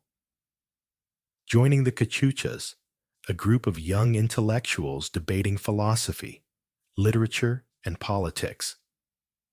Frida was drawn to revolution, challenging tradition, even before the bus crash that would define her body and the fame that would define her legacy. Frida was painting herself into the world with sharp edges, unapologetic ideas, and an identity too big for anyone else's expectations. She wasn't just growing up in Koyokan. She was preparing to remake herself entirely. The accident that changed everything. On September 17th, 1925, Frida Kahlo's life split in two: the girl she had been and the woman she was forced to become. That afternoon, she boarded a wooden bus with her boyfriend, Alejandro Gomez Arias, after school. They were laughing, teasing, probably arguing. Frida never did anything halfway. But moments later, the bus collided with a streetcar, and her future unraveled into pain, metal, and silence. The crash was horrific. The streetcar crushed the bus against a wall, splintering wood and flinging passengers. Frida was impaled by an iron handrail, entering her left hip and exiting through her pelvis. Her spinal column fractured in 3 places. Her right leg shattered, her foot dislocated her collarbone, and ribs broke her shoulder, dislocated her abdomen, pierced. She was 18. A man covered her with a borrowed overcoat. Someone noticed her body sparkling, not from blood, but from gold powder she'd been carrying in a pouch, exploded on impact, dusting her broken form in glittering ash. Frida was taken to the Red Cross hospital, undergoing numerous surgeries over months. She spent weeks in a body cast flat on her back, writhing with infection and uncertainty. Her dream of becoming a doctor slipped away. But in that stillness, something stirred. Her father gave her brushes. Her mother rigged an easel above her bed, a mirror placed on the canopy so she could see herself, lying in plaster and agony. Frida began to paint, first out of boredom, then obsession. Her first subjects were her own reflection, because she was all she had. What emerged wasn't vanity, it was survival. The crash broke her physically, but opened a door into her mind, her body, and the surreal language of pain and identity that would define her art. The girl who wanted to heal others began healing herself, one brushstroke at a time. Painting pain. As Frida lay encased in plaster and steel, her body fighting itself with every breath, she began to paint. What started as therapy became a language deeply personal, brutally honest, often hard to look at, which was the point. Frida didn't paint pretty flowers or polite landscapes. She painted pain, physical, emotional, existential. Her first subjects were self-portraits, not from vanity, but necessity. As she said, "I paint myself because I'm so often alone, and because I am the subject I know best."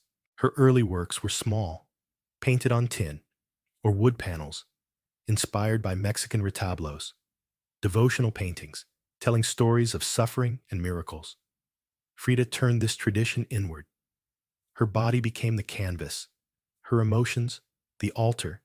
She painted herself, split, pierced, bleeding. In one painting, she's impaled by nails like a modern martyr. In another, she floats in a barren landscape, tethered to a broken column, a metaphor for her shattered spine. She painted herself, weeping, fractured, decapitated bare, but never passive, always watching. Her pain wasn't sanitized. She painted trauma's ugliness with beauty, defiance, even humor. Each piece reclaimed her body, experience, and identity as a woman in a world that tried to define her. She invented a visual narrative blending Mexican folk, art, surrealism, medical illustration, and symbolism. Her paintings were dreamlike autopsies of her soul, framed in color culture, myth. By the time she walked again, albeit painfully, Frida was no longer the girl who wanted to be a doctor. She was an artist. Her art, unlike anything seen before. She took the worst thing that happened to her and turned it into creation. Frida didn't just paint her pain. She made the world look at it, turning suffering into a sacred act of self-expression. Diego Rivera, Love and Chaos. In 1928, still recovering, still painting, and just 21, Frida met the man who would become her most profound and turbulent relationship. Diego Rivera, 20 years her senior, already Mexico's most famous painter. Rivera was a giant of Mexican muralism, known for sweeping politically charged frescoes, telling the Mexican people's story. Frida admired his work, but wanted his opinion of hers. She brought her paintings to him at the Ministry of Education, interrupting his scaffolded work to ask bluntly, "Do I have talent?" Diego looked and said, "Yes," and not just out of kindness. He saw something rare, an unfiltered voice, raw, unpretentious, full of rage, irony, pain, and beauty. Their relationship was consuming and creative. Frida said, "I suffered 2 accidents in my life, one in which a streetcar knocked me down. The other was Diego." They married in 1929, an odd pairing. To outsiders, Diego massive, unfaithful, politically famous. Frida, sharp-tongued, fiercely independent, already walking with a cane. Her parents called it a marriage between an elephant and a dove. Their bond was passionate, but chaotic.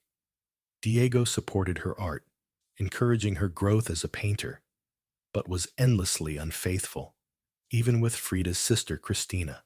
Devastated, Frida took lovers, men and women, including rumored affairs with Leon Trotsky and Georgia O'Keeffe. They divorced in 1939, remarried a year later with different terms. Frida kept her autonomy, home money name. Their second marriage was less about traditional love and more about creative partnership and mutual understanding. Despite betrayals and heartbreak, Diego remained a constant force. He challenged her, wounded her, but believed in her as an artist, revolutionary, and woman who could redefine painting.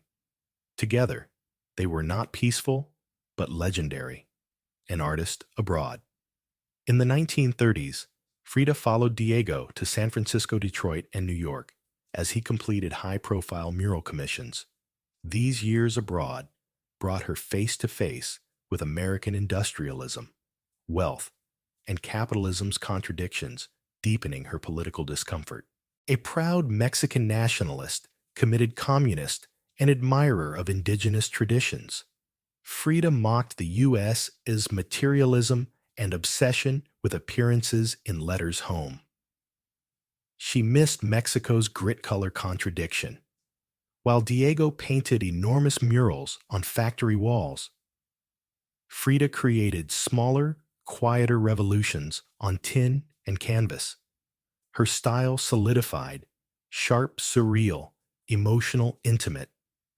She produced iconic self-portraits, painting herself to survive. Her identity became her landscape. With her body in constant pain from the accident, multiple surgeries, and a failed pregnancy in Detroit, she turned inward. Her portraits showed her bleeding, fragmented, exposed, yet her face always calm, direct, unapologetic. One powerful work, Henry Ford Hospital, shows her on a hospital bed, crying, surrounded by floating symbols of loss, a fetus, a snail, medical equipment, a cracked pelvis.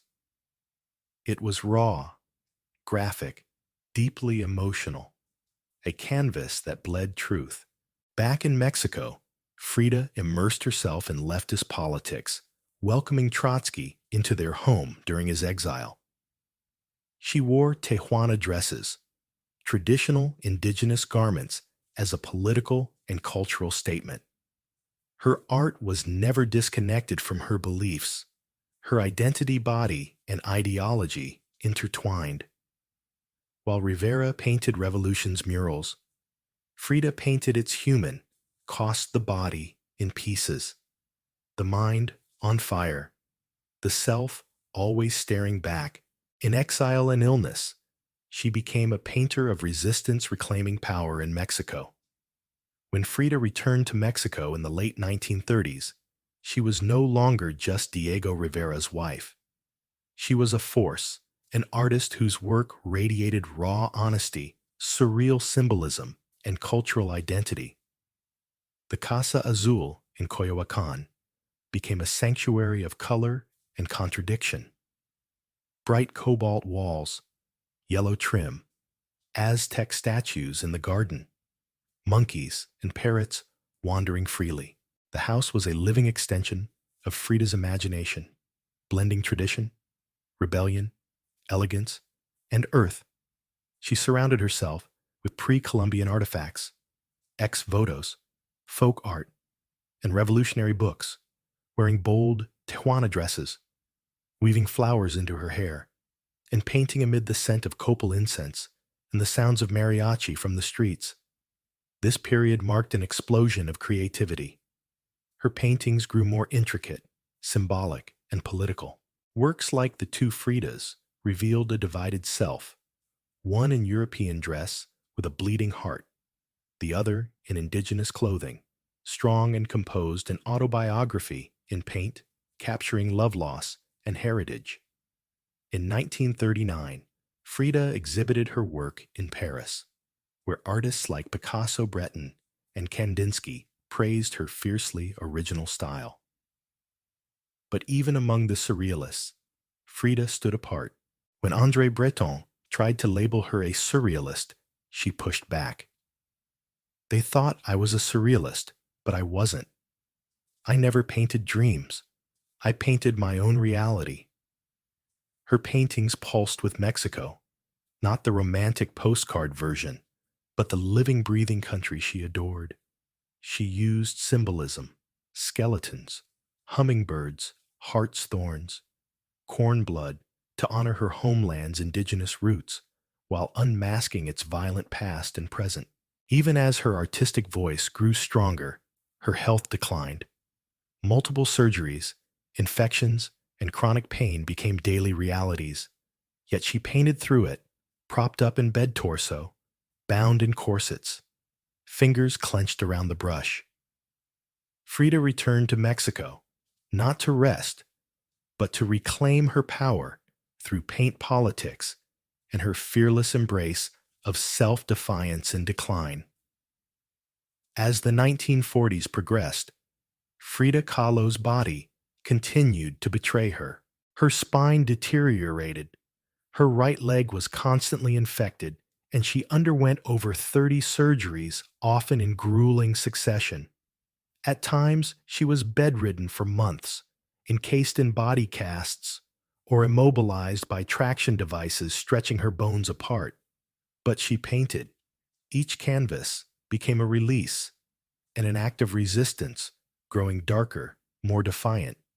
In the broken column, she presents herself split down the middle, pierced with nails, a cracked ionic column replacing her spine. Yet her face is stoic, her gaze unflinching.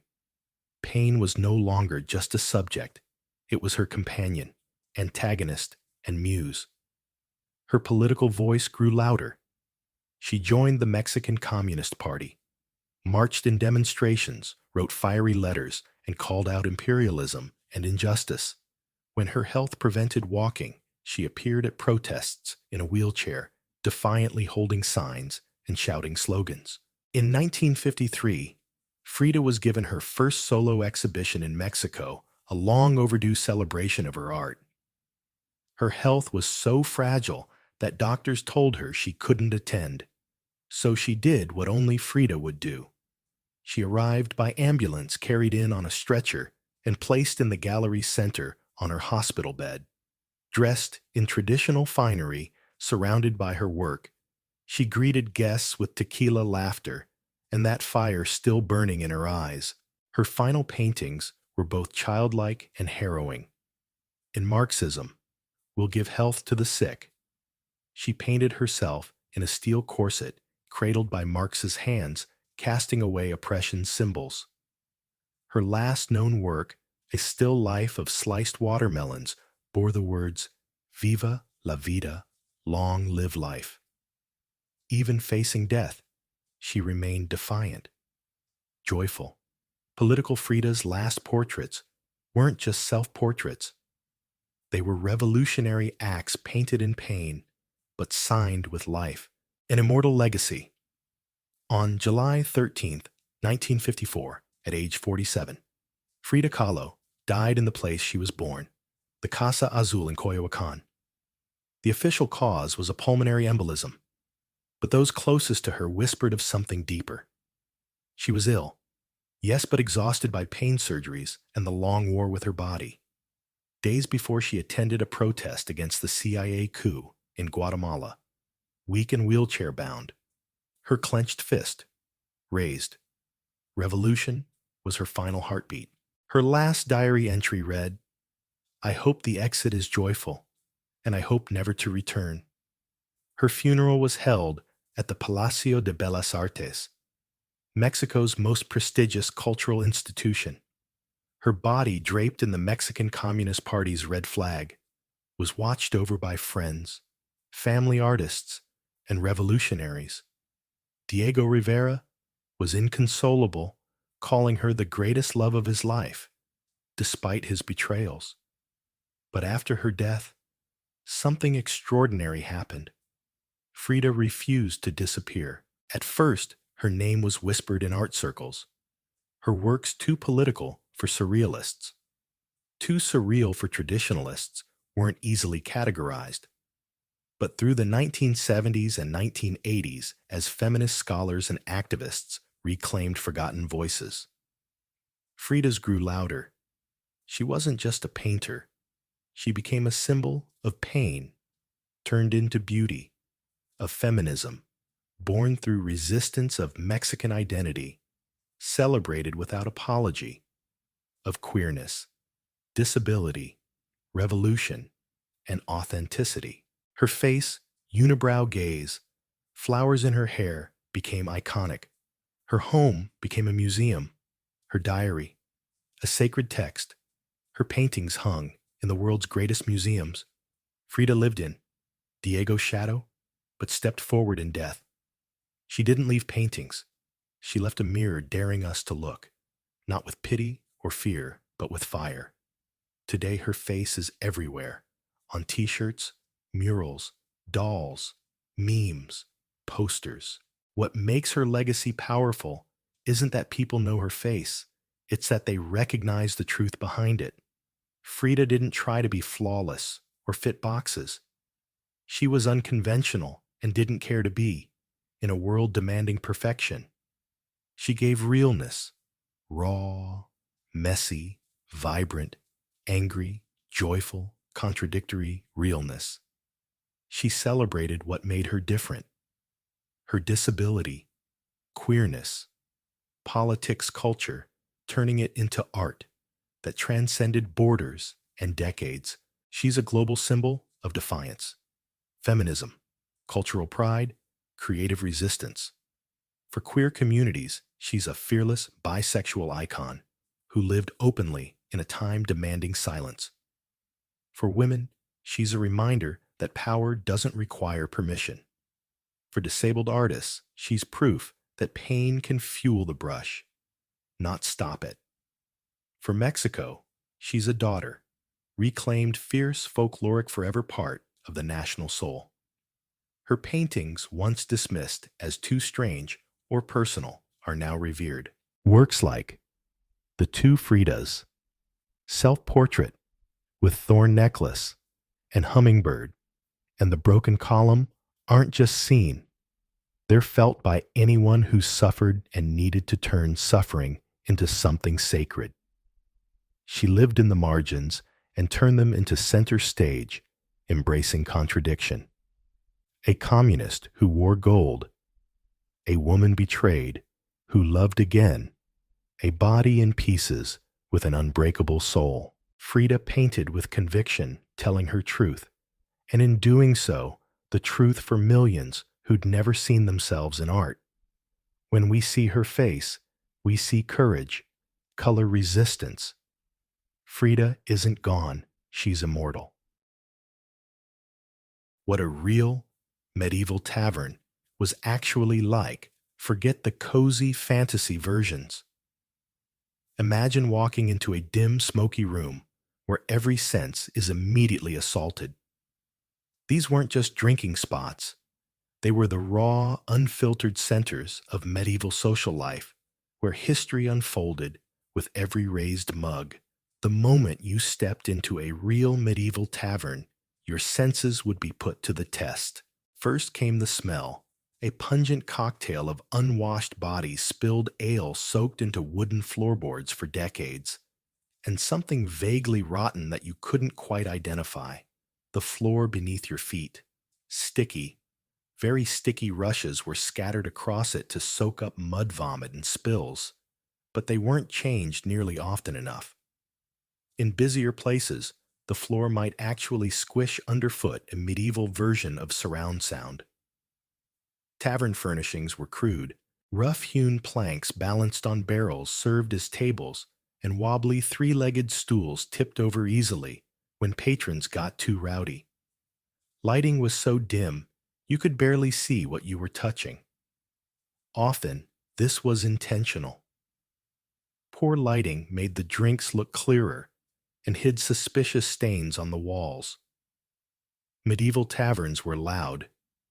There was no background music to mask conversations, so everyone shouted to be heard. A typical evening soundtrack included heated haggling over prices, off-key drunken ballads, and the occasional crash of furniture during a brawl.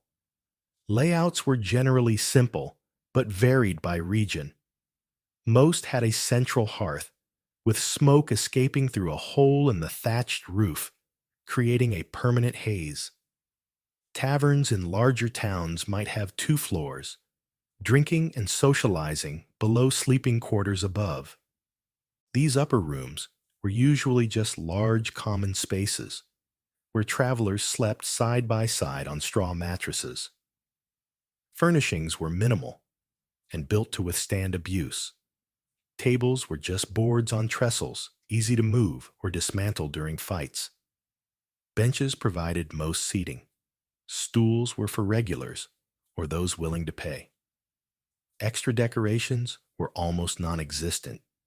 Maybe a crude painting of the tavern's symbol or namesake animal above the door.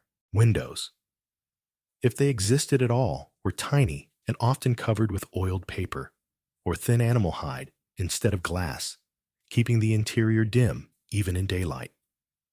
At night, tallow candles or rushlights provided meager illumination, casting long shadows and adding to the murky atmosphere. The bar itself wasn't the polished wooden counter we know today.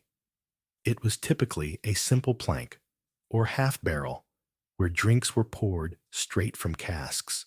No fancy taps or dispensers, just wooden spigots hammered into barrels. Storage areas were often in plain sight, barrels stacked against walls, bundles of herbs hanging from rafters, and in coastal regions, nets full of dried fish dangling overhead. There were no back rooms. Supplies remained visible, lining the walls and filling corners. Casks of beer and wine provided insulation while staying accessible. Sacks of grain and preserved foods were stored under benches. In colder regions, strings of sausages and cured meats hung from beams, aging in hearth smoke. Small barrels of valuable spices were kept near the serving area to showcase prosperity and allow easy supervision. In Northern Europe, taverns commonly featured a central stone hearth, minimal heat, maximum smoke. In the South, establishments sometimes had more sophisticated brick or tile hearths with chimneys, less smoke, but not necessarily better ambiance. Finding the entrance to a medieval tavern wasn't difficult. A pole extending from the building, often with a distinctive sign, made identification easy, even for the illiterate. Common names included the Black Bear, the Red Lion, or simply an image of a crown symbolizing royal permission to operate. And there was an unexpected benefit to the cramped spaces, warmth in winter. A packed tavern full of bodies was one of the few truly warm places a commoner could find. The heat of dozens of people pressed together could raise the temperature significantly, which only enhanced the tavern's unique aroma. Yet despite these less than luxurious conditions, medieval taverns remained essential. You might assume they were just for peasants escaping hard lives, but the truth is far more colorful. These establishments attracted a surprisingly diverse crowd from all levels of society. Laborers made up a good portion of the clientele. After long days in the fields or workshops, many stopped by for a drink before heading home. For some, the tavern offered the only warmth they'd feel all day during winter. Farmhands, blacksmith apprentices, and other workers often spent what little coin they had on ale, rather than on better living conditions. One 15th century record from York shows a carpenter spent nearly half his weekly wages at his local tavern, a habit so bad that his wife complained to the local magistrate, who ironically was probably drinking at the same establishment that evening. Merchants were just as common a sight. For traveling traders, taverns functioned as unofficial offices where business deals were struck over jugs of ale. In larger towns, certain taverns became known as gathering spots for merchants of specific goods. In 14th century London, wool merchants frequently met at establishments near the river, an early version of a commodity exchange. The Woolsack Tavern near Thames Street was mentioned in over 30 business contracts from the period, proving that the liquid lunch business meeting has a very long history. Perhaps most surprisingly, clergy were regular tavern goers. Despite sermons condemning drunkenness, monks and priests were frequently spotted enjoying ale alongside everyone else. This wasn't entirely hypocritical. Many monasteries owned taverns as income sources, and monks were often skilled brewers themselves. The Abbey of St. Albans operated 3 taverns by 1250, all serving ale brewed by the monks. Church records document numerous instances of clergy being disciplined for excessive tavern visits, including a case in which a priest was caught leading a drunken singing contest while standing on a table, giving new meaning to raising spirits. Knights and men-at-arms weren't strangers to taverns either. Traveling between assignments or during tournaments, these professional fighters often stayed at taverns rather than impose on local nobles. Their presence could either prevent trouble or cause it, especially when knights from rival lords encountered each other over drinks. One chronicle tells of a tavern brawl in 1387 that began over a tournament result and ended with 7 injuries, 12 broken stools, and a collapsed ceiling beam. Medieval knights protecting the realm by day, destroying furniture by night. Even nobles visited taverns, though they typically frequented more refined establishments or rented private rooms. For young aristocrats, slumming it in common taverns became something of a rebellious thrill. Women were present in taverns too, though their roles varied. While society generally frowned upon women drinking publicly, many worked as servers or tavern keepers. Widows often inherited taverns from their husbands and ran them successfully. Female customers were less common but not unheard of, especially alewives who came to size up the competition. These brewing women were sometimes the shrewdest business operators in town, knowing exactly when to water down the competition's ale. Just a little more than their own travelers made up another significant portion of the tavern crowd. Pilgrims journeying to religious sites, messengers carrying letters between towns, and peddlers selling small goods all relied on taverns for shelter. For foreign visitors, taverns offered a raw glimpse into local culture, even if that glimpse was sometimes alarming. Because of this diverse clientele, taverns became natural centers for information exchange. A sailor fresh from foreign ports might share news with local merchants, while a pilgrim could report on road conditions or the mood in a distant town. This function was so well recognized that authorities sometimes paid informants to loiter in taverns and eavesdrop on conversations. Medieval spy work that mostly involved drinking at government expense while pretending to care about everyone else's business. Medical practitioners occasionally set up shop in taverns. 2. Barber surgeons might offer their services to patrons performing minor operations after the patient had enough liquid courage. The tavern became an early version of an outpatient clinic with ale as anesthesia. In this context, the phrase "another round" could actually be doctor's orders. Perhaps the most interesting patrons were those straddling social classes, educated clerks, working for nobles, or wealthy merchants.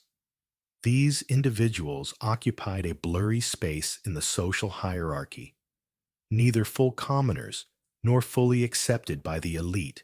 For them, taverns provided rare spaces where they could speak freely with people both above and below their station.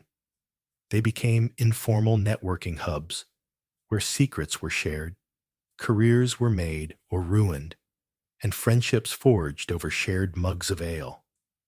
Even funeral parties often ended in taverns. This tradition, which dated back to Roman times, continued well into the medieval period. A somber gathering after a burial could gradually transform into a raucous celebration as the evening wore on, proving that even in the Middle Ages, few things honored the dead like the living getting absolutely hammered in their memory.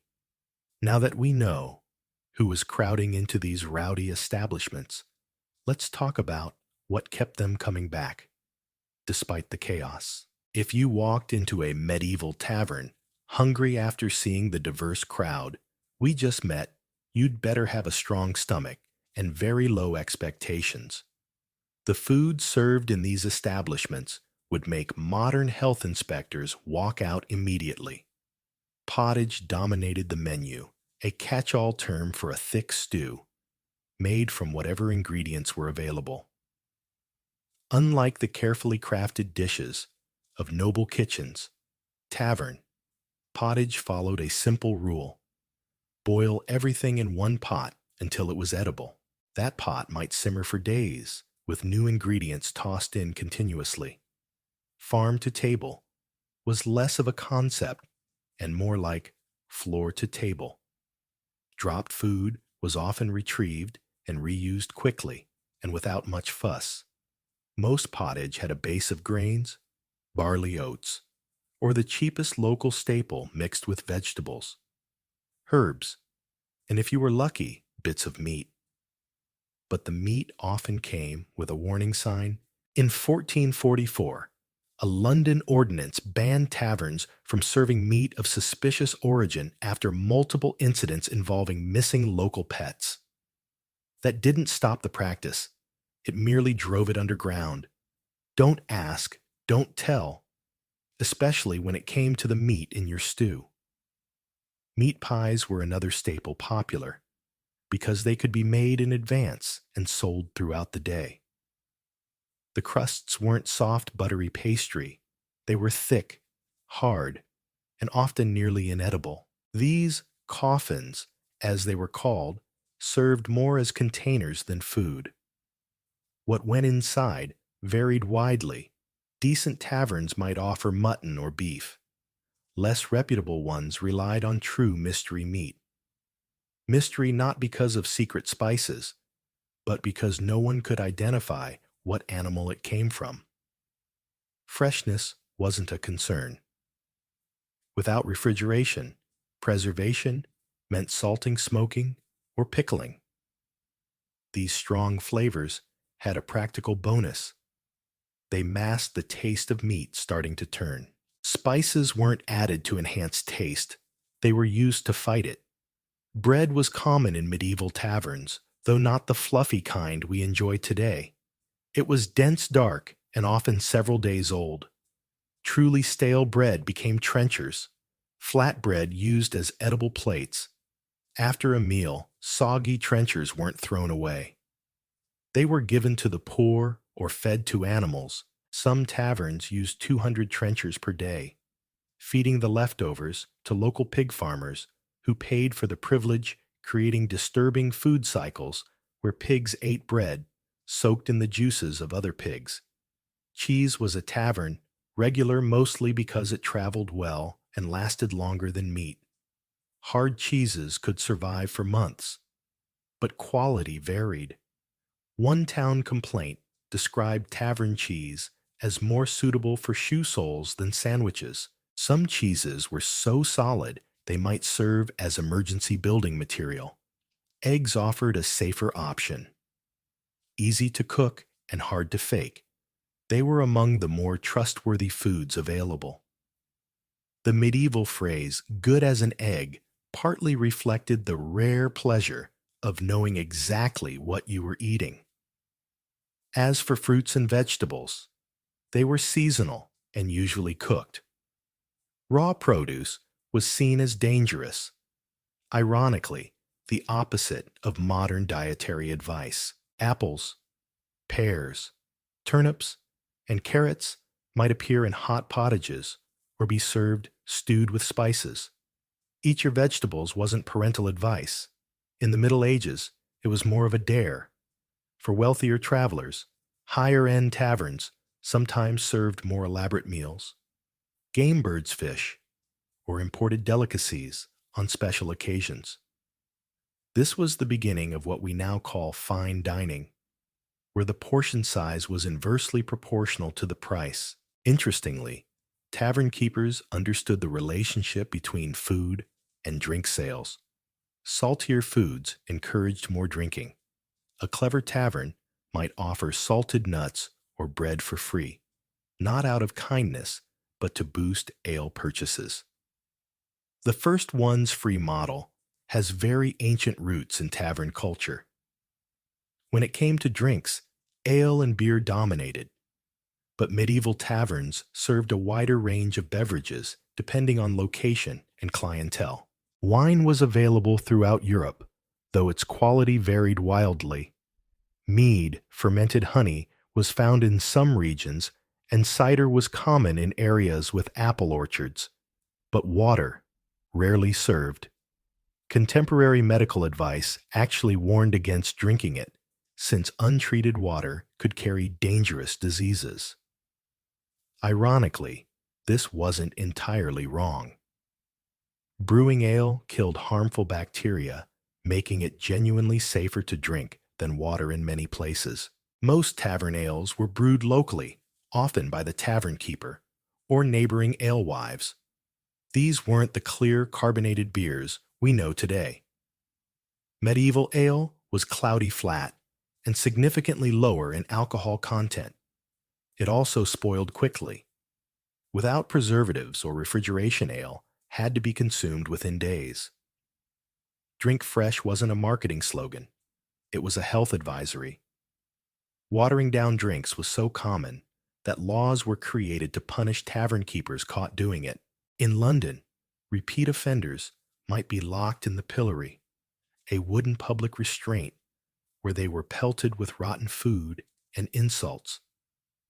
But despite the threat of punishment watering down, ale remained a widespread practice.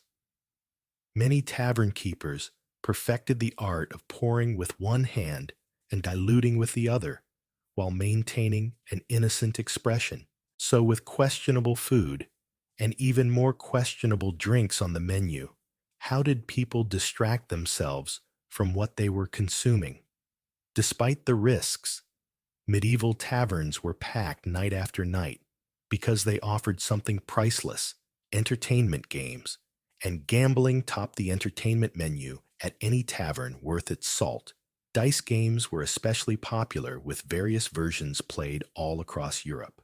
Archaeological digs have uncovered medieval dice in nearly every town, many of them suspiciously weighted to favor the house. The most well-known dice game, Hazard, required players to bet on the outcome of a roll, making it a direct ancestor of modern craps. Board games offered a more cerebral distraction. Games like tables, an early form of backgammon, and chess attracted patrons looking for strategy and skill. But even these refined games often involved wagers, and skilled players could supplement their income by fleecing less experienced opponents. Not all tavern entertainment involved structured play. Impromptu contests of strength or endurance were common, and they drew enthusiastic betting. Who could lift the heaviest barrel, hold their breath the longest, drink the most ale without passing out? These spontaneous competitions became instant crowd pleasers and easy opportunities for gambling. Music and storytelling provided more refined amusements. Wandering minstrels earned their supper and lodging by performing popular songs. Taverns that regularly hosted musicians attracted larger crowds, and some even hired musicians permanently. Professional storytellers, too, plied their trade in taverns across Europe. These performers specialized in local legends, epic tales, and increasingly exaggerated news from distant lands. The best storytellers could command silence in even the rowdiest rooms. Dancing sometimes broke out, particularly during festivals or special celebrations. Unlike the courtly dances of noble households, tavern dancing was wild, improvised, and often suggestive. Church authorities repeatedly condemned these lewd movements, which only made them more popular. And yes, some taverns offered companionship for lonely travelers. While outright prostitution was technically illegal throughout most of medieval Europe, many taverns employed women who offered varying degrees of company for a price. Authorities largely looked the other way, as long as no public disturbance occurred.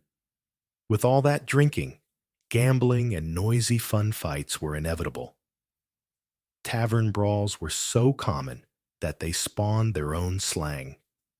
To get pot-shotted meant someone smashed a drinking vessel over your head. Getting benched involved being struck with a bench.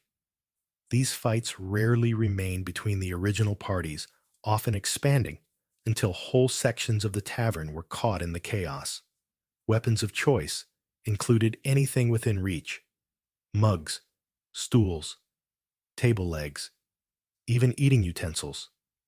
Serious weapons, like swords or daggers, were generally banned inside taverns, though enforcement of this rule was wildly inconsistent.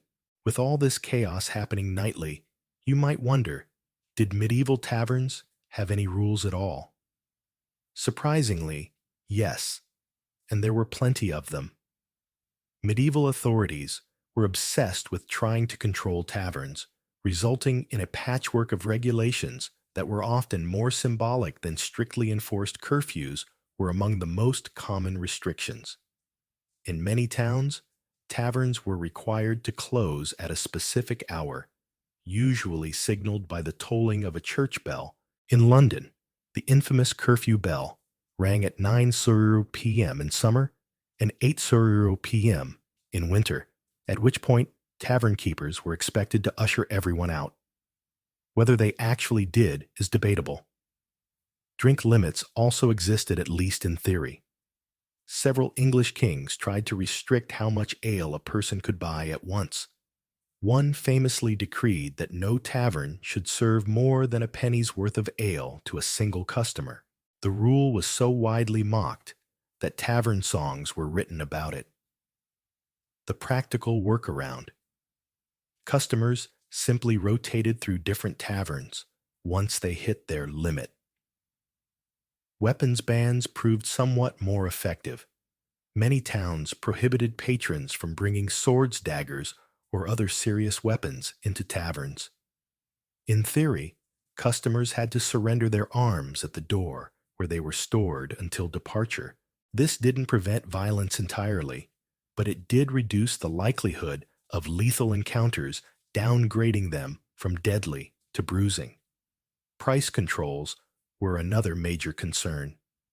To prevent gouging and ensure affordability, towns often regulated the price of ale. In England, official ale conners were appointed to inspect the quality and pricing of beer. These inspectors had a particularly unusual method. They would pour ale onto a wooden bench, sit on it in leather breeches, and then stand up. If their trousers stuck, the ale was deemed too sugary and thus adulterated or watered down. Unusual, yes, but surprisingly effective. A crude licensing system was also in place. In England, tavern keepers displayed an ale stake a pole with a bunch of greenery, or a bush tied to it outside their door to show they had permission to operate. Unlicensed taverns faced fines, but often continued in operation, especially in areas where enforcement was weak. Some taverns even employed enforcers, early versions of bouncers, known as ruffians, strong-arms, or tavern guards. These individuals were hired specifically to deal with unruly customers. Unlike modern bouncers who might gently escort you out, medieval tavern guards were far more direct, often relying on fists, sticks, or brute force. Punishments for violating tavern laws ranged from fines to public humiliation. Repeat offenders could be placed in the stocks or pillory, where they were pelted with rotten food by amused townsfolk. Some towns even had special penalties for tavern-specific infractions. In Bristol, for example, disruptive drunks were forced to wear a drunkard's cloak, a heavy barrel with holes for the arms and head, and be paraded through the streets. With all these laws attempting to keep order, how did medieval tavern keepers actually run their businesses, and more importantly, make a profit? The answer, with a surprising level of creativity. Unlike today, cash was relatively scarce in medieval economies. While nobles and merchants might carry purses filled with silver pennies, the average laborer rarely had coins on hand. This posed a challenge for tavern keepers whose primary customers often lacked traditional means of payment. To adapt, taverns became microcosms of barter-based economies. Bartering was widespread. A carpenter might repair a broken bench in exchange for a few rounds of ale. A blacksmith could sharpen knives in return for dinner. Over a 3-month period, one tavern recorded accepting payment in the form of shoes, gloves, cloth, eggs, chickens, and even a live goat. The tab system existed, but not like today's. Instead of written bills, many taverns used physical record keeping, such as tally sticks. These wooden sticks were notched to represent amounts owed and then split down the middle. The tavern keeper kept one half, the customer the other. When put together, the notches had to align, making it nearly impossible to falsify the record. It was essentially a medieval credit card and legally binding. For regulars, credit was extended based on reputation. If you were trusted, you could drink now and pay later. But when debts piled up, problems arose. One weaver avoided his local tavern for 6 months to escape an unpaid tab sneaking in only after dark and leaving before dawn. Collateral was another common method. Patrons would hand over valuables, cloaks, tools, jewelry as temporary payment until they could settle their debts. Taverns functioned as informal pawn shops, storing personal items behind the bar or in locked chests. The round buying tradition also played a key economic role. Groups of drinkers took turns buying drinks for the whole table. Social pressure to participate was immense. If someone skipped their turn, they were labeled a freeloader, damaging their reputation. Round buying wasn't just generosity, it was medieval peer pressure wrapped in social ritual. Travelers lacking local credit often had to pay up front. Some taverns even required strangers to sit in designated cash-only sections or drink from special mugs to mark them as outsiders. This practice wasn't just economic, it was about security. Locals were trusted, strangers were not. Price manipulation was common, despite official regulations. A well-dressed merchant might be charged twice as much as a ragged laborer for the exact same drink. One 14th century complaint to London officials described a tavern where a man's purse was inspected before his cup was filled. Those who forgot to pay faced creative consequences. Some taverns had a wall of shame displaying unredeemed items left as collateral. Others called out names during busy hours. Public humiliation often worked better than legal threats. In one case, a customer's name was painted on a board and nailed above the bar until he paid his overdue tab. But medieval taverns served another crucial function in society thanks to the hard-working, often underappreciated staff who kept them running. Behind every chaotic, smoky tavern was a team of people with the patience of saints and the survival instincts of battlefield veterans. At the top of the hierarchy stood the innkeeper. Far more than a business owner, the innkeeper played multiple roles: entrepreneur, peacekeeper, accountant, and bouncer. Running a tavern required a unique combination of skills, managing complex tabs with minimal record-keeping tools, diffusing disputes before they escalated, and physically intervening when necessary. A 1410 lawsuit from Bristol documents one innkeeper who sustained 3 broken ribs and a fractured hand in a single year from breaking up fights among customers. Experienced innkeepers developed a sixth sense for spotting trouble. They strategically seated potential brawlers apart and used coded signals to staff touching one ear meant water down, this customer's ale. Scratching the chin meant watch this one. They might skip out on their bill. Innkeepers also had surprising authority. They could ban patrons, determine who received credit, set different prices for different people, and even mediate minor legal disputes. One 1395 record mentions a Leeds innkeeper who was granted informal authority by the local bailiff to resolve arguments under a certain monetary threshold, effectively making him a small claims judge within his tavern. Beneath the innkeeper were the servers, most often young women, who arguably held the toughest job in the establishment.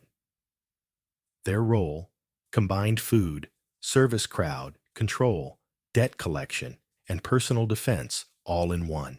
The term serving wench dramatically undersells the complexity of their work. These women had to be friendly enough to encourage spending while fending off unwanted advances from intoxicated customers. Their reputation was under constant threat. Church courts document numerous cases of tavern workers suing for defamation after being falsely accused of prostitution simply because they worked in a tavern. Good servers developed remarkable memory and multitasking skills. Without written orders, they kept track of dozens of drink requests, tabs, and problem customers. Physical strength was essential too. A full pitcher of ale could weigh several pounds, and servers often carried multiple pitchers through crowded, rowdy rooms for hours at a time. Pay varied widely. Some servers received modest wages, others relied on tips, while many were compensated with room and board. A 1402 employment agreement noted that a female server would receive 2 pennies per day, one meal, and a bed in the attic room with other staff barely enough to survive. As a result, many supplemented their income by selling handicrafts or offering small services like mending clothes during slow periods. In the back of the tavern, the kitchen staff worked under brutal conditions. Medieval tavern kitchens were hot, smoky, and dangerous. Burns and injuries were common. Cooks worked over open flames with primitive tools, preparing food for dozens of impatient patrons. Despite these hardships, kitchen staff developed extraordinary efficiency and creativity. They had to turn questionable ingredients, often approaching spoilage, into meals people would pay for. This required expertise in preservation, seasoning, and presentation. One tavern inventory even lists spice powders specifically labeled to improve meat past its prime. Tensions between cooks and servers were common. A 15th century complaint from a London tavern describes a shouting match where a cook threatened a server with a ladle for rushing an order. Yet despite the stress, these two groups had to work closely, especially when facing customer complaints. The wisest tavern patrons knew, be kind to the staff. Those who treated workers respectfully received faster service, larger portions, and cleaner food and drink. Rude customers. They might find their ale suspiciously watery, their bread stale, or worse. Medieval accounts are filled with tales of quiet revenge. One server allegedly gave a rude patron ale from the bottom of the barrel, where the dregs and the occasional dead mouse settled. Another story describes a cook spitting in the food of a notorious bully, then delivering it with a polite smile. Despite the stress, tavern staff formed tight-knit communities. They protected each other from rowdy customers, covered shifts during illness, and often socialized after closing. Many lived on site and became like families, sharing laughter, hardships, and the occasional celebratory drink after surviving another rowdy night. Now that we've met the people behind the bar, a critical survival question remains. How did travelers choose a tavern that wouldn't leave them robbed, beaten, or worse? For someone journeying through unfamiliar territory, this choice could mean the difference between a restful night and a disaster. The most reliable method was simple. Ask around. Merchants, pilgrims, and other seasoned travelers developed informal networks for sharing information about taverns along common routes. Some even kept written lists of recommended establishments across different towns, along with warnings. One entry beside a Bristol tavern simply read, "3 merchants disappeared here last summer. Avoid at all costs." Exterior appearance was another clue. A well-maintained sign, clean entrance, and solid door usually indicated a reputable business. On the other hand, a tilting structure with cracked windows and mysterious stains outside was often exactly what it looked like: trouble. Interestingly, some dangerous taverns intentionally maintained rundown exteriors to discourage wealthy or well-connected patrons. They preferred a clientele that wouldn't be missed if something bad happened. The presence of women, especially respectable local women, was often a strong indicator of safety. If craftsmen brought their wives or families to an establishment, it likely maintained a certain level of order. All-male taverns, full of shadowy figures who avoided eye contact, a major red flag. Noise level also mattered. Taverns with moderate chatter and occasional laughter were normal. Total silence or aggressive shouting both suggested serious trouble. Even the quality of the ale could tell you a lot. Reputable taverns served decent drinks to maintain their good name. If the ale was obviously spoiled or overly watered down, chances were high that other corners like hygiene or guest safety had also been cut. Stables offered another clue. For those traveling with horses, the condition of a tavern stable spoke volumes. Clean stalls with solid doors suggested that management cared about customer property. On the other hand, bloodstains on the stable floor or suspicious restraints could indicate that horses and their riders had disappeared before. Different regions developed their own tavern styles that influenced safety. English taverns, for example, favored open common rooms where guests remained visible to one another, generally safer than the private rooms, common in parts of France and Germany, where travelers were more easily isolated. Scandinavian taverns often had sleeping areas in separate buildings, forcing guests to walk between structures after dark. Another risk, village taverns had fewer amenities but tighter communities where strangers were easily spotted. In contrast, city taverns offered anonymity but attracted criminals. Perhaps the most dangerous were coastal taverns near ports. These were often filled with transient sailors and shady traders who could vanish to sea after committing crimes. A 15th century proverb even warned, "Trust a mountain tavern before a harbor tavern, and your own tent before either." When available, religious establishments like monasteries were the safest options. Though basic, these travelers' hospices offered secure food and lodging, sometimes in exchange for donations or participation in religious observance. They didn't serve ale, but they didn't rob you either. Those with social status or local connections had other options. Merchants might stay with guild members. Nobles could count on hospitality from fellow aristocrats, and letters of introduction helped bypass taverns entirely. For everyone else, survival required precautions, barricading doors, sleeping in full clothing, hiding valuables, or taking turns keeping watch. One especially careful German merchant in 1432 traveled with a small dog trained to bark if anyone approached, while he slept a medieval alarm system. The medieval tavern didn't vanish overnight. Instead, it evolved, gradually transformed by changes in society, economy, architecture, and public health. One of the biggest catalysts for change came in the 15th and 16th centuries with the widespread use of hops. While traditional ale spoiled, quickly hopped beer had a longer shelf life. This enabled larger-scale brewing operations, separating the production of alcohol from its service and laying the foundation for modern beer distribution. By 1500, commercial breweries began to flourish, and taverns increasingly sourced drinks from external suppliers. Architecture changed as well.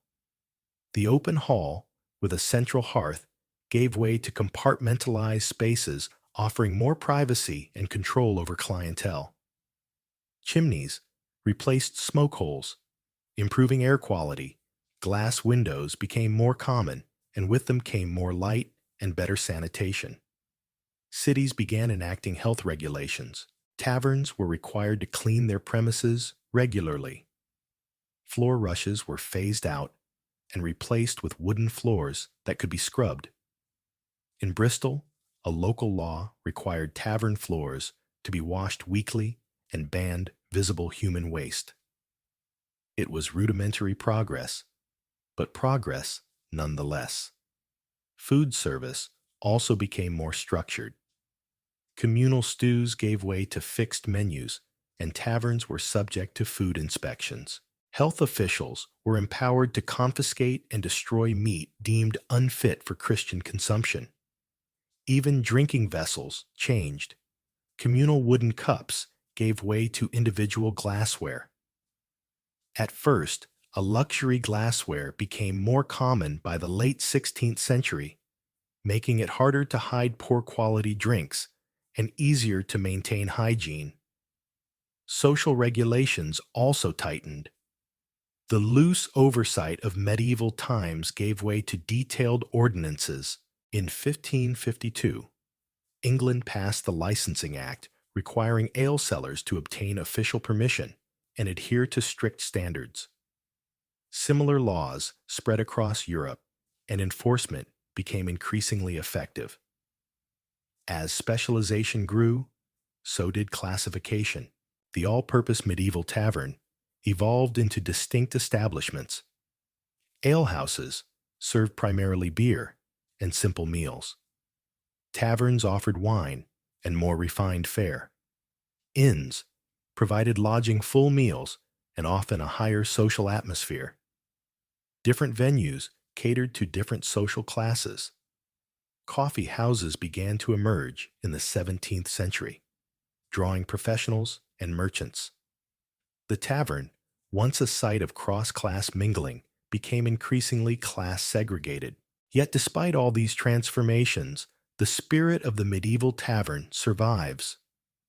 The idea of a regular seat that comes directly from medieval disputes over preferred bench spots, sometimes leading to actual fights. The tradition of round buying. It originated as a solution in cash-strapped communities and grew into a social obligation still enforced by peer pressure today. Even the concept of a bar tab, now digital, is rooted in tally sticks and trust-based credit. A 2018 study found that 30% of British adults had forgotten to settle a bar tab at least once, a statistic no medieval tavern keeper would find surprising. Toasting with raised glasses. In medieval times, drinkers shared communal vessels and clashed them together, not out of cheer, but to prove no poison was present. Modern toasts still echo that ancient custom of signaling trust. Taverns were also information hubs, just as today's bars remain places where people gather to share gossip, business tips, and secrets. The phrase, loose lips sink, ships could just as easily apply to a 14th century alehouse as a 21st century pub. Even drinking games have medieval roots. One particularly strange medieval game. Cardinal's Virtues required drinkers to consume increasing amounts of alcohol. While reciting longer religious passages, losers paid for the next round. Most importantly, taverns gave people a third place, neither home nor work, but a communal space where laughter, grief, debate, and celebration unfolded. From medieval harvest festivals to modern happy hours, people still seek that same comfort. The warmth of others, the buzz of stories shared, and something strong to sip on. So next time you raise your glass at your local pub, remember, you're participating in a tradition that's lasted over 1,000 years. Story a day as a colonial farmer in 1770. All right, buckle up, time traveler, because it's 1770, and you just woke up in a creaky wooden shack in the backwoods of Massachusetts. No snooze button, no Starbucks, run no Wi-Fi to check your X feed. Just you, a straw mattress that's more bug than bed, and a day that's going to make your worst Monday look like a spa retreat. Welcome to life as a colonial farmer, where taxes sting harder than the fleas. Tetanus is a handshake away, and the Boston Tea Party is brewing like a storm you can't outrun. Let's dive into the chaos. Shall we? Grab your cider spoiler.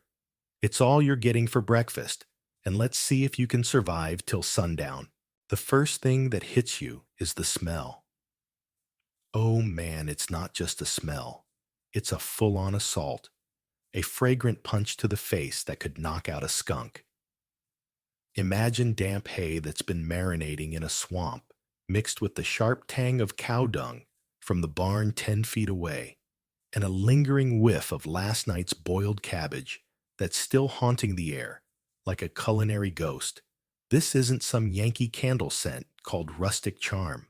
This is the colonial equivalent of a porta potty at a music festival, and you're stuck in it.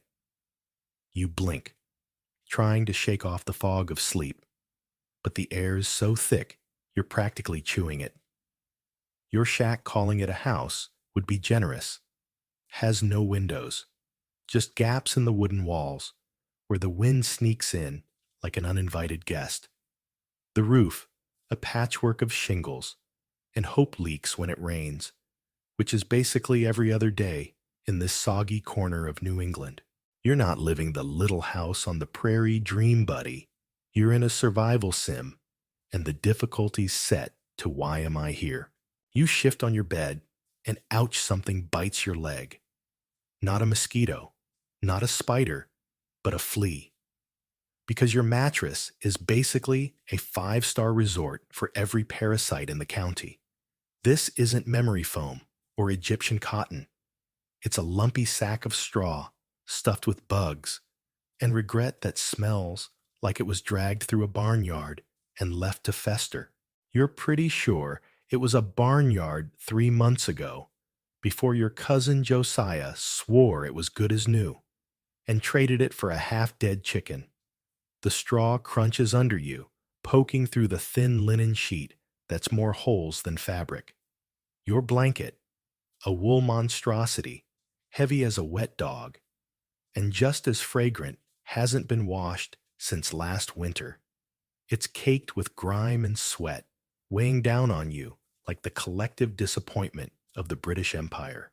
You try to stretch, but your joints creak like an old rocking chair, and you're only, 25? In colonial terms, that's middle-aged, my friend. Your spine's already auditioning for a haunted house sound effects album. Outside, the world's waking up, and it's not gentle about it. A rooster screeches like it's auditioning for a heavy metal band, and the church bell in the village a mile off clangs with all the subtlety of a sledgehammer. It's the colonial version of an alarm clock, only louder and meaner, like your mom yelling at you to get up for school, but with a side of existential dread. The bell's not just telling you to wake up, it's reminding you to pray work and maybe not die before noon. You hear the faint moo of your cow Betsy, who's probably plotting her escape from the rickety barn you built last summer. Your wife Hannah stirs on the other side of the mattress, muttering something about Betsy kicking over the milk pail again. That cow's going to be the death of me, she grumbles. Her voice, hoarse from shouting at the kids yesterday. You've got 3 of them, ages 4 to 9, sprawled on a pallet by the hearth, snoring through the chaos like tiny grubby angels. They're cute when they're asleep, but give it an hour. They'll be screaming for food you don't have. You sit up, and the cold hits you like a slap.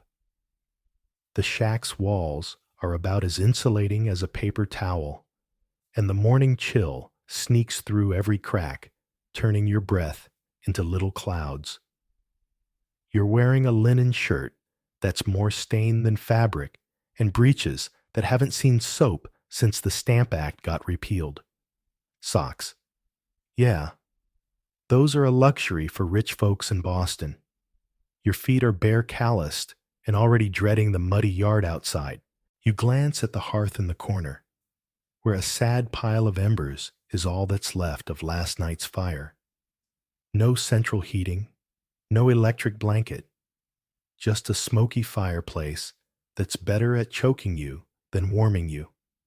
You're tempted to stoke it, but firewood's scarce, and chopping more means wrestling an axe that's duller than a tax collector's sense of humor. Your stomach growls loud enough to wake the kids, and you realize it's time for breakfast, if you can call it that. You shuffle to the rough wooden table in the center of the shack, where Hannah's already setting out the morning's feast. Spoiler alert, it's not eggs, Benedict, or a smoothie bowl. It's a hunk of cornbread baked 3 days ago, so hard it could double as a weapon in a bar fight. You try to bite into it, and your teeth protest, like they're staging a walkout. The bread's made from coarse cornmeal, ground by hand at the village mill, and it's gritty enough to sand down a table. No butter, no jam. Those are for city folks with more shillings than cents. You wash it down with a swig of cider from a chipped clay mug. The cider's weak, barely alcoholic, but it's safer than water, which is basically a petri dish for dysentery and whatever else the local stream's been collecting. You're not sipping a pumpkin spice latte, my dude. You're chugging survival juice, and it tastes like fermented regret with a hint of apple. Hannah plops down across from you, her hair tied back in a kerchief that's seen better days. She's 23, but the lines on her face make her look a decade older. Colonial. Life's not exactly a skincare routine. Taxman's coming tomorrow, she says, her voice flat but sharp like a knife you don't see coming.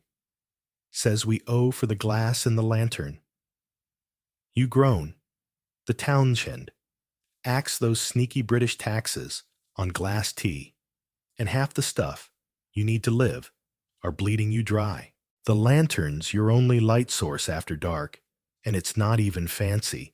Just a cracked pane of glass you traded a bushel of corn for last year. You've got a few shillings stashed under a floorboard, but paying the tax man means skipping meals or selling Betsy, and neither option sounds like a party. You mutter something about King George being a tea-obsessed tyrant, and Hannah snorts a rare flicker of amusement in her tired eyes. Careful, she warns. Talk like that'll get you a noose. The kids start waking up, and the shack fills with the chaos of small humans demanding food. Your oldest Samuel, 9, and already sullen, grabs a piece of cornbread and starts chewing like it's a personal challenge.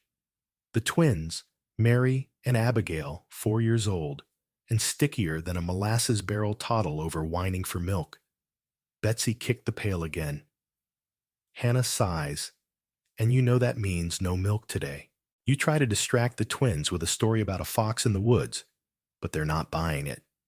They want food, not folklore. You feel a pang of guilt. You're scraping by, but barely, and every day feels like a tightrope. Walk over a pit of bad luck. The harvest last fall was decent, but between taxes, a late frost, and a barn roof that collapsed in July, you're one bad day from losing everything. You glance around the shack, taking stock of your so-called home.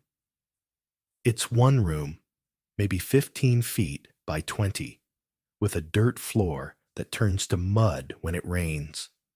The walls are rough-hewn logs, chinked with clay, that crumbles every time a storm blows through your furniture's a hodgepodge of hand-me-downs. The table, a wobbly bench, a trunk for clothes, and a spinning wheel Hannah uses to make thread when she's not chasing kids or cows. There's no art, no curtains, just a single iron pot hanging over the hearth, and a musket propped in the corner. Its barrel rustier than your luck. The musket's for hunting or scaring off wolves, but it jams more often than it fires, and you're no sharpshooter. Your whole life fits in this room. You, Hannah, the kids, and a rotating cast of fleas, mice, and the occasional chicken that sneaks in when you're not looking. Outside, the village is stirring. You hear the clatter of a cart on the dirt road.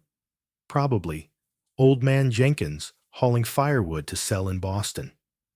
A dog barks sharp and insistent, and somewhere nearby, a hammer pounds on an anvil. The blacksmith already at work. The air's heavy with the smell of wood smoke and livestock, a reminder that you're not alone in this grind.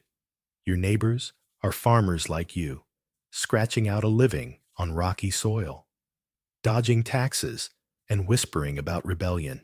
Boston's only a day's walk away, and word's been trickling in about protests, folks calling themselves the Sons of Liberty, stirring up trouble over the king's greed. You're not sure what to make of it. Part of you wants to join the fight, but another part just wants to keep Betsy alive and the kids fed. Revolution sounds noble, but starvation's a lot closer. You take another swig of cider, and it hits you. This is just the start. The day's barely begun, and you're already itchy hungry and stressed about taxes. Your hand brushes the table, and you feel a splinter lodge in your thumb. Great another chance for tetanus to join the party. You're not living the American dream yet. Because, well, America's not even a thing. You're a colonist stuck between a rock and a hard place with King George on one side and a rusty nail on the other. And somewhere out there in the smoky taverns of Boston, a tea party's brewing that's going to change everything.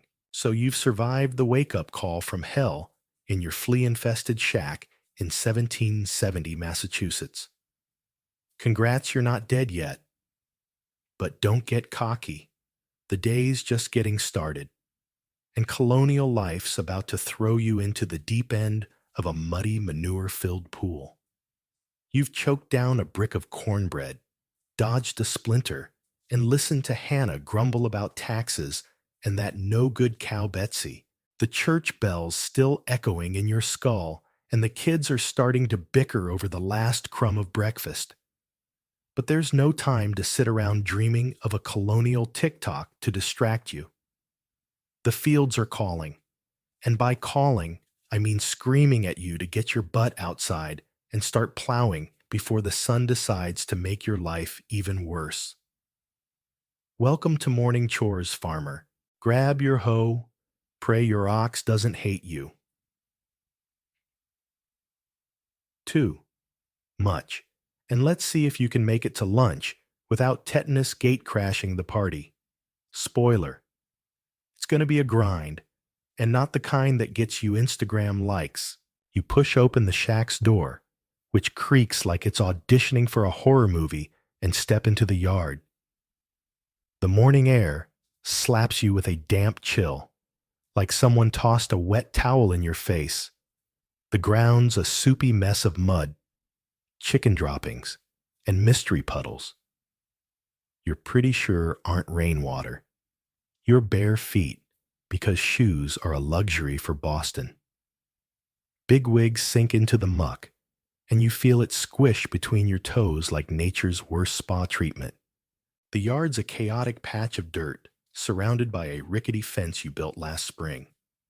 Half of it leaning like it's had one too many ciders. Chickens cluck and scatter, one of them eyeballing you like you owe it rent. In the distance, Betsy, the cow, lets out a mournful moo from the barn, probably still mad about the milk pail incident. You're not sure who's got it worse, you or her, but at least she doesn't have to deal with the tax man tomorrow. The sun's just peeking over the horizon, painting the sky a pale pink. That's almost pretty, if you ignore the fact that it's illuminating a landscape of toil and tribulation. Your farm's a modest 10 acres carved out of rocky New England soil that seems to hate you as much as you hate it. The fields are patchy with corn and barley, fighting for survival against weeds, worms, and your complete lack of modern fertilizers. You're not exactly living the Farmville dream, more like Survivor, Colonial Edition, where the prize is not starving before winter. Your tools are propped against the barn. A wooden plow that's older than your grandpa. A hoe with a handle splintered enough to double as a torture device, and a sickle so dull it couldn't cut through a rumor. You're supposed to plow the south field today, which means wrestling with your ox Brutus, who's got the personality of a grumpy cat and the strength of a low-budget Hulk. You trudge to the barn. your feet picking up more mud with every step. The barn's a leaning pile of boards that looks like it's one strong wind away from becoming firewood. Inside, it smells like hay manure and broken dreams, with a faint undertone of mold that's probably plotting to ruin your barley crop. Brutus stands in his stall, chewing cud with a glare that says, I didn't sign up for this. He's a massive beast, all muscle and bad attitude, with horns that could double as medieval weaponry. You try to sweet-talk him. Come on, buddy. Let's make some furrows and not kill each other deal. But he snorts a cloud of hot breath that smells like fermented grass and stamps a hoof like he's ready to yeet you into next week. You grab the yoke, a heavy wooden contraption that's as user-friendly as a 90s dial-up modem, and start wrestling it onto his shoulders. Your hands are already raw from yesterday's chores, and the yoke splinters dig in like tiny knives, reminding you that colonial life's got a PhD in pain. With Brutus yoked after a 10-minute standoff that feels like a cage match, you lead him to the field, the plow dragging behind like a sulky teenager. The south field's a rocky nightmare, littered with stones the size of your ego after a good harvest. You hitch the plow to Brutus, who's now giving you the side eye like you just insulted his mom. You grab the plow's handles, worn smooth by years of sweat and desperation, and give Brutus a nudge. Giddy up, you big jerk, you mutter, hoping he doesn't take it personally. He lumbers forward, and the plow's iron tip bites into the dirt, sending a jolt up your arms that makes your teeth rattle. Plowing's not the idyllic pastoral vibe you see in history books. It's back-breaking, soul-crushing work. Like CrossFit, designed by a sadist with a grudge. The plow snags on a rock every 5 seconds, and you're constantly stopping to yank it free. Your hands blistering faster than you can say workers' comp. The sun's climbing now, and the chill's giving way to a sticky warmth that makes your linen shirt cling to your back like a bad Tinder date. Sweat stings your eyes, and you're pretty sure you're attracting every fly in Massachusetts. You pause to wipe your brow, and that's when you notice the fence on the field's edge. It's a mess, with one post leaning so far it's practically doing yoga. Worse, there's a rusty nail sticking out like a colonial booby trap, glinting in the sunlight as if it's whispering, "Tetanus anyone?" You make a mental note to fix it later, but deep down, you know, later means when the world ends or the cow runs away, whichever comes first. You're not a doctor, but you've heard stories. Your cousin Ezekiel got a scratch from a rusty hoe last year, and now he's got a jaw so stiff he can't chew cornbread. Tetanus isn't just a bad day. It's a one-way ticket to a pine box, and you're not ready to RSVP. You're halfway through a furrow when you hear footsteps squelching through the mud. It's your neighbor Tom, a wiry guy with a beard that looks like it's staging a hostile takeover of his face. Tom's the village gossip, always ready to complain about something. And today's no exception. Mornin', he calls leaning on a fence post that creaks under his weight. Heard about the Townshend Acts. Them redcoats are taxing glass and tea now, like we're made of shillings. You nod, trying to focus on Brutus, who's decided this is the perfect moment to stop and chew a weed. Tom's not done. Mark my words. It's robbery. I ain't paying to sip tea, while King George sits on his fancy throne, counting our coins. You grunt in agreement, mostly to shut him up. Taxes are the last thing you need to think about while you're wrestling a plow and dodging rusty nails. But Tom's got a point. The Townshend Acts are squeezing everyone dry. And the village is buzzing with anger. Boston's not far, and whispers of protests are starting to sound more like plans. You finally get Brutus moving again, but your hands are screaming and your back staging a full-on rebellion. The blisters on your palms are raw, and every jolt of the plow feels like it's rearranging your spine. You're not plowing for fun. This field's got to grow enough corn and barley to feed your family. Pay the tax man, and maybe barter for a new axe before winter. If the crop fails, you're looking at a one-way trip to the poorhouse, assuming you don't starve first. You glance at the sky, hoping for a cloud to block the sun, but it's clear as a bell, mocking you with its cheerful blue. You're only an hour into chores, and you're already dreaming of a nap, a cold beer, or let's be real, any reality where farm to table doesn't mean farm to survival. The kids are out in the yard now, their voices carrying over the field. Samuel's chasing a chicken, yelling like he's leading a militia, while Mary and Abigail are poking sticks in the mud, probably inventing a game called Who Can Get Filthiest Hannahs at the well, hauling up a bucket of water that's probably only 50% bacteria today. You feel a flicker of pride. She's tough as nails, keeping the family together, while you're out here fighting dirt and a grumpy ox. But that pride's drowned out by the ache in your shoulders and the nagging worry about tomorrow's tax collector. You're not just plowing a field. You're plowing through a life where every day's a gamble and the house always wins. You pause to catch your breath, and Brutus takes it as an invitation to stop entirely munching another weed, like he's on a coffee break. You're tempted to yell, but you know he'd just ignore you harder. Instead, you glance at the fence again, that rusty nail gleaming like a tiny guillotine. Tetanus is out there, waiting for one wrong move. And you're not exactly swimming in bandages or optimism. The village doctor's idea of medicine is a jug of rum and a prayer. And you're pretty sure his last patient ended up worse than when he started. You shake your head, trying to focus. There's a whole day ahead, tax trouble, bandit rumors, and whispers of rebellion in Boston. Can you keep plowing through the pain? Or are you already Googling how to escape 1770 in your colonial brain? All right, colonial farmer, you've made it to midday in 1770, Massachusetts. And let me tell you, surviving that wake-up and those morning chores deserves a medal. Or at least a nap. But dream on, because colonial life doesn't do breaks.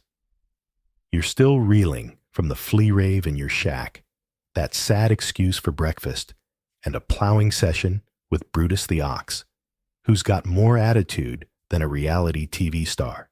Your hands are blistered, your back's screaming, and that rusty nail by the fence is still out there plotting your tetanus-fueled demise. But just when you think you've earned a moment to catch your breath, the universe says, "Hold my cider," and sends a tax collector to ruin your day. Welcome to midday, where the king's greedy hands reach into your pockets, and the only thing brewing hotter than the sun is talk of rebellion in Boston. Grab your cornbread. Yeah, it's still terrible. And let's dive into the drama. Spoiler.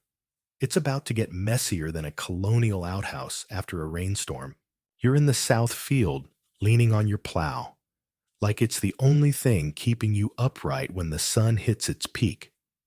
The sky's a brutal blue, no clouds in sight, and the heat's turning your linen shirt into a sweaty second skin. You're soaked, smelling like a mix of dirt, oxfunk, and desperation. And the flies are treating you like an all-you-can-eat buffet. Brutus, your so-called partner in crime, has decided plowing's not his vibe and is munching on a patch of weeds, ignoring your pleas to move.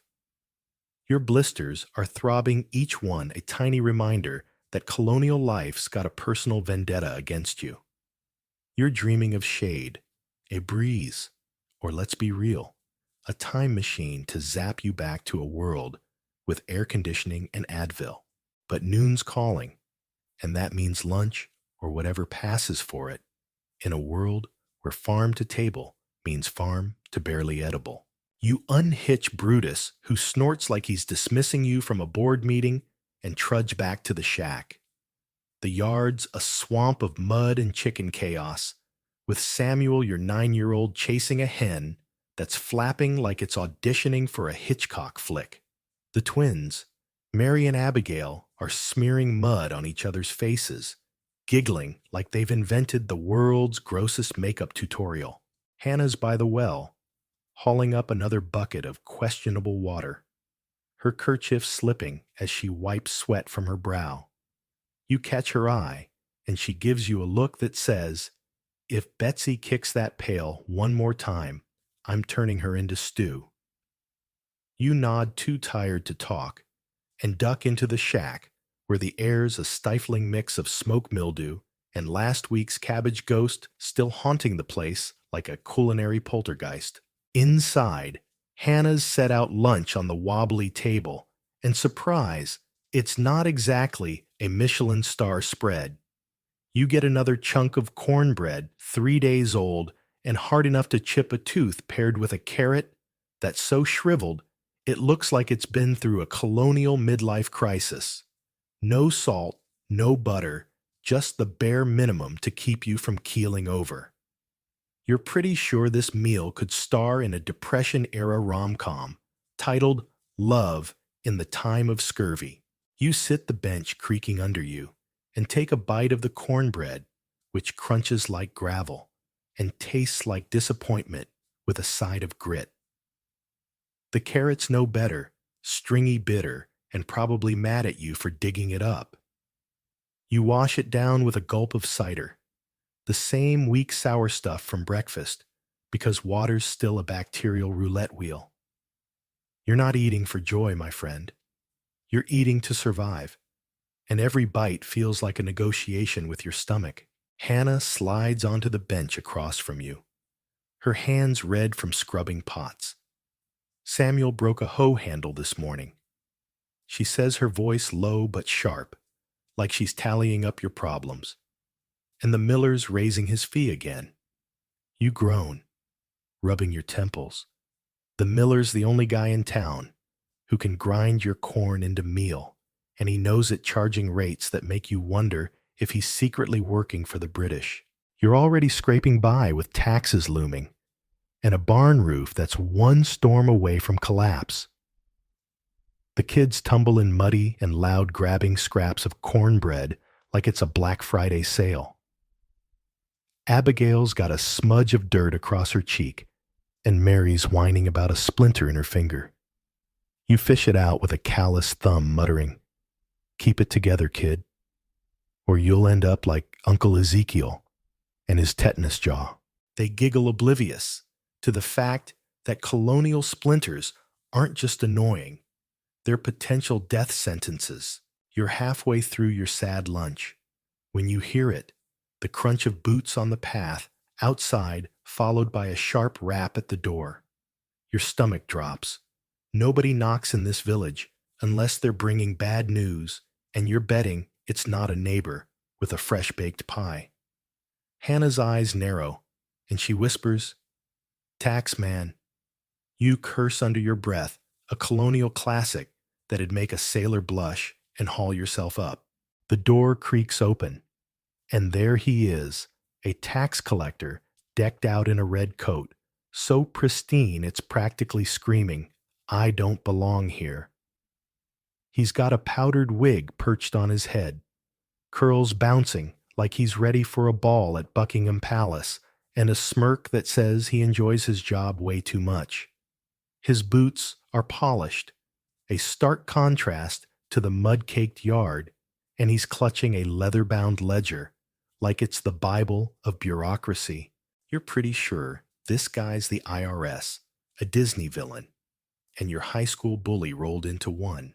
"Good day, farmer," he says, his voice dripping with condescension, like he's talking to a particularly dumb sheep. "I'm here to collect on the townshend duties, glass tea, and sundry goods." He flips open his ledger, scanning it, with a finger that's never seen a blister. Your lantern tax is overdue, and I hear you've got a stash of tea in that hovel of yours. You bristle. The lantern's a cracked piece of junk you bartered for last year, and the tea's a tiny pouch of leaves. Hannah guards like it's gold, because it basically is the Townshend axe. Those sneaky British taxes slapped on everyday stuff in 1767 are like a vampire sucking the life out of your wallet. Glass tea paper, paint, they're taxing everything. But the air you breathe, and you wouldn't put it past King George to start charging for that too.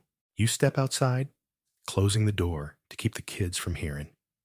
Though, Hannah's probably listening through the wall.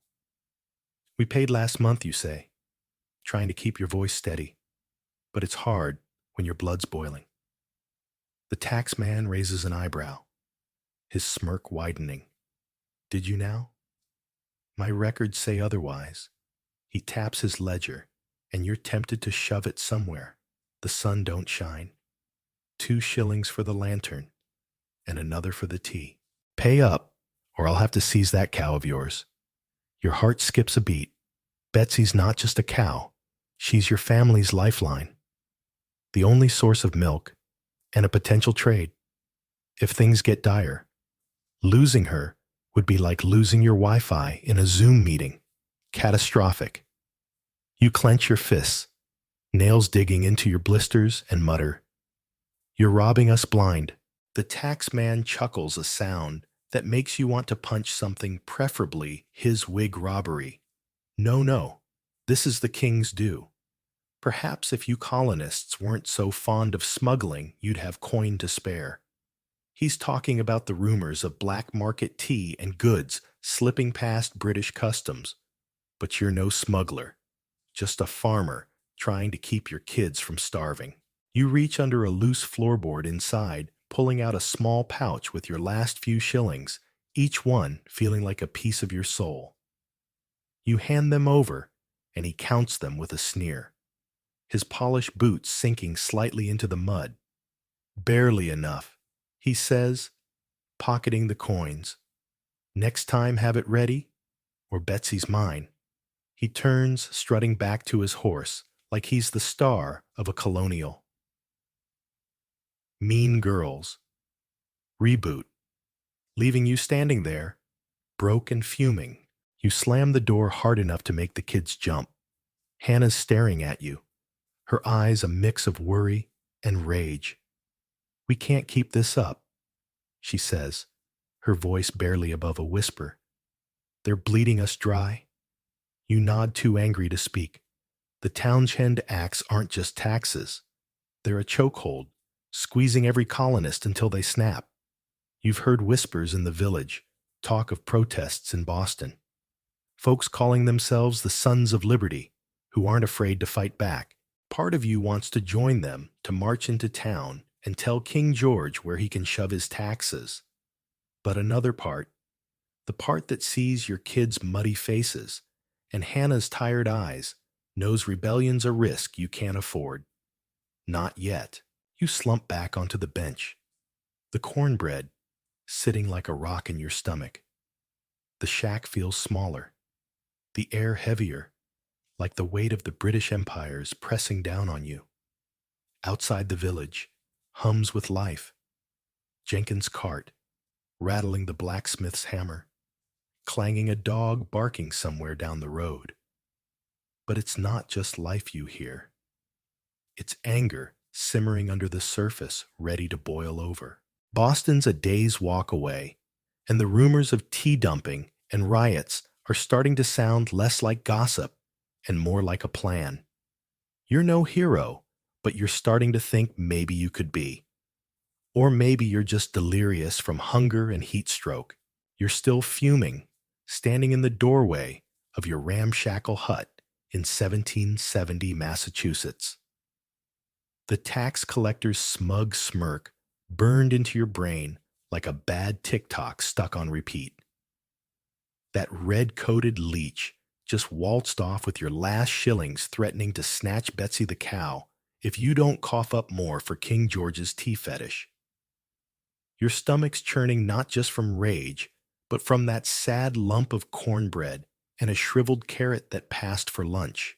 Hannah's inside, her silence louder than any lecture, while the kids bicker over mud pies in the yard. The sun's climbing higher, turning the air into a sticky soup, and you're itching literally, thanks to the fleas that never clock out. But colonial life doesn't care about your feelings. Farmer, there's a fence to fix a field to tend, and a whole afternoon of risks waiting to make you regret ever waking up. Tetanus is lurking. Bandits are rumored, and smallpox is the talk of the town. Buckle up, because this day's about to go from bad to Walking Dead levels of grim. Let's limp back to work and see if you can dodge the next disaster. You step into the yard, the mud sucking at your bare feet like it's trying to claim you for the underworld. The heat's relentless now, baking the ground into a crust that cracks under your weight, while the flies buzz around you like paparazzi chasing a scandal. Your linen shirt's a sweaty rag clinging to your skin, like it's auditioning for a role as your personal sauna. The south field's still a mess, with Brutus, the ox probably napping in the shade, dreaming of a world where he doesn't have to deal with your sorry plowing skills, but the field can wait. Hannah's been nagging you about the fence by the pasture, the one that's leaning worse than a drunk sailor after a night at the tavern. If it collapses, Betsy's got a one-way ticket to the neighbor's corn patch, and you're not in the mood to barter apologies with Tom's beardy wrath. You grab a hammer from the barn, its handle worn smooth by years of frustration, and a sack of nails so rusty they look like they've been cursed by a witch. The nails are handmade, jagged little death traps forged by the village blacksmith, who's better at overcharging than crafting. You sling the sack over your shoulder and head to the fence.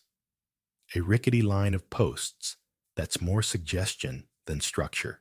The wood splintered gray from weather and neglect, and that rusty nail you spotted this morning is still there, jutting out like a middle finger from the colonial gods. It's not just a nail. It's a tetanus delivery system, gleaming with menace in the sunlight. You've heard the stories. Cousin Ezekiel's jaw, locked up after a scratch, and old Widow Jenkins lost a finger to a cut that turned black.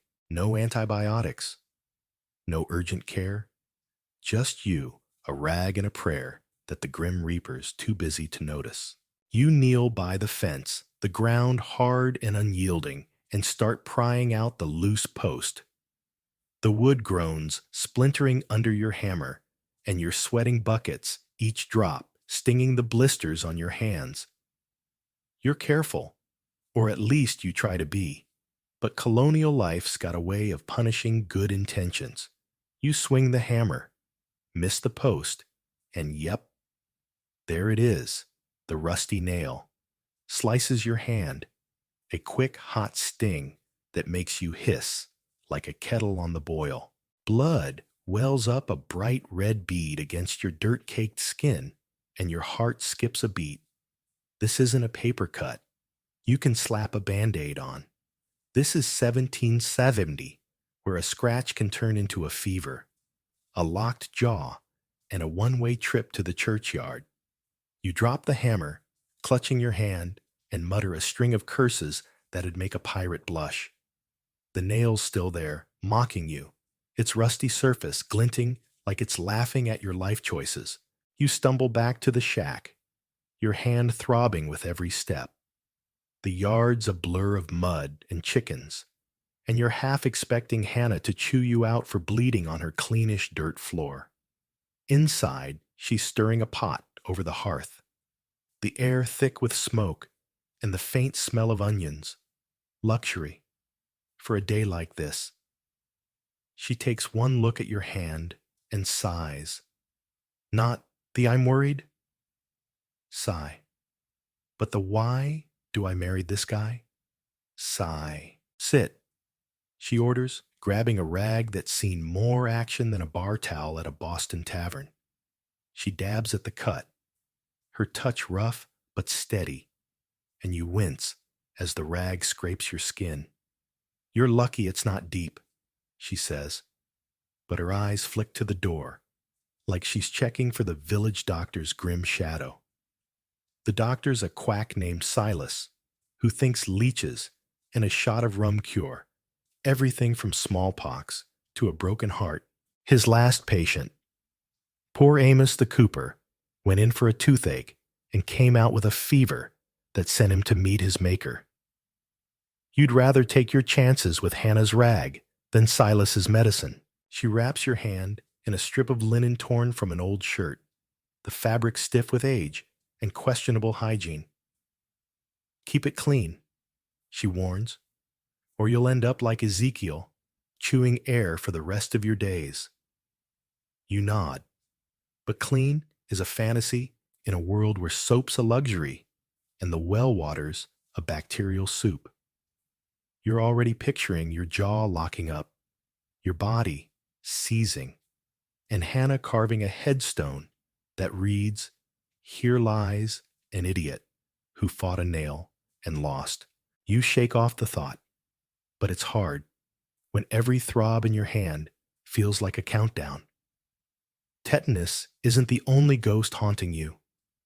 Smallpox is sweeping through the colonies, and you've heard whispers of outbreaks in nearby towns. The peddler who passed through last week swore half of Salem's coughing up their lungs, and you're not sure if he was selling rumors or truth.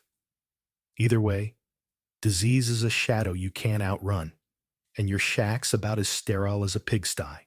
You're about to head back to the fence because colonial life doesn't pause for boo-boos when you hear a horse's hooves on the road. It's not the tax man again, thank God, but a peddler, a wiry guy named Caleb, with a cart piled high with Potts cloth and questionable tonics. He's a regular, always showing up with news as much as goods. And today, he's got a glint in his eye that says he's got something juicy. You limp over your hand, still smarting, and Caleb leans in his voice low, like he's spilling state secrets. "Heard about the bandits," he says, scratching his scruffy chin. "They hit a farm near Concord last week, took 2 pigs and a musket. Watch your barn, friend. Those rogues don't mess around. Your stomach twists bandits. In this economy, you've got a musket in the shack, but it's older than dirt jams, more often than a bad Wi-Fi router, and you're no Deadeye McGee. Losing Betsy to bandits would be worse than losing her to the tax man. She's your family's lifeline, and you're not about to let some colonial Bonnie and Clyde make off with her." Caleb's not done. "And smallpox," he adds, lowering his voice further. "They say it's creeping closer. Whole families wiped out in Ipswich. You feel a chill that's got nothing to do with the weather. Smallpox isn't just a disease, it's a wrecking ball, killing 1 in 3 and leaving survivors scarred like they've been through a meat grinder. There's no vaccine, no hospital, just prayers and a gamble with fate." You glance at the shack where the kids are now playing by the well, oblivious to the world's cruelty.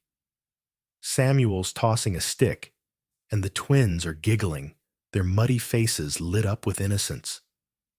The thought of smallpox touching them hits you like a punch, and you shove it down, focusing on Caleb's cart instead. He's hawking a miracle tonic that smells like swamp water, and regret claiming it'll ward off disease.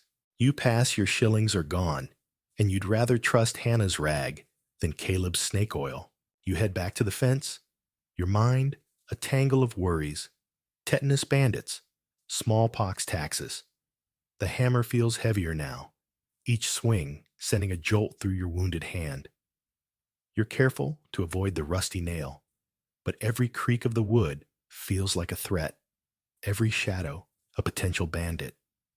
The field's still waiting, Brutus probably plotting his next rebellion, and the sun sinking toward dusk, painting the sky a fiery orange that's almost mocking your exhaustion. You're not just fixing a fence, you're holding together a life that's fraying at the seams. The village hums in the distance, the blacksmith's hammer, a steady beat, Jenkins' cart rattling back from Boston. But there's an edge to the air, a restlessness you can't shake. You've heard the rumors, taverns in Boston buzzing with talk of the Sons of Liberty, of tea crates ready to hit the harbor. It's not just your farm that's under siege, it's the whole colony, and you're starting to wonder if you'll have to pick a side. Your hand throbs a constant reminder of the nail's betrayal, and you can't help but check the cut, half expecting to see it turning black. It's red, swollen, but not septic yet. You tie the linen tighter, wincing, and hammer in another nail. This one less rusty, but still a jerk. The fence is standing barely, but it's a victory in a day that's handed you nothing but losses. You're bone-tired, your muscles aching like they've been through a colonial CrossFit marathon. And the thought of bandits or smallpox is enough to make you want to crawl into a haystack and call it quits. But you can't. Hannah's counting on you. The kids need you. And Betsy's mooing like she's ready to stage a breakout. The day's not over, and neither are you. There's a tavern meeting tonight. Whispers of rebellion. And you're starting to think maybe you've got more fight in you than you thought. The sun sinking low over your muddy patch of Massachusetts in 1770, painting the sky a fiery orange that feels more like a warning than a sunset. You're battered, bruised, and barely holding it together after a day that's been a colonial gauntlet of misery. The fleas in your shack threw a morning rave. The cornbread you choked down could have doubled as a doorstop, and plowing with Brutus, the ox was like wrestling a grumpy tank. The tax collector's visit left your pockets empty and your blood boiling, and that rusty nail's parting gift, a throbbing cut on your hand, has you praying tetanus isn't RSVPing to your funeral. Bandit rumors and smallpox whispers from the peddler didn't help turning your afternoon into a survival horror game with no save button. But as dusk creeps in, the air's thick with something new. Not just the usual stink of manure and smoke, but a restless energy, a hum of defiance. You're headed to a tavern tonight where the Sons of Liberty are plotting to stick it to King George. Welcome to the Evening Farmer, where rebellion's brewing, and you might just find the guts to join the fight. Grab your musket, it's probably jammed anyway, and let's sneak into the heart of the storm. You limp back to the shack, your hand wrapped in Hannah's makeshift bandage, every step a reminder of that cursed nail.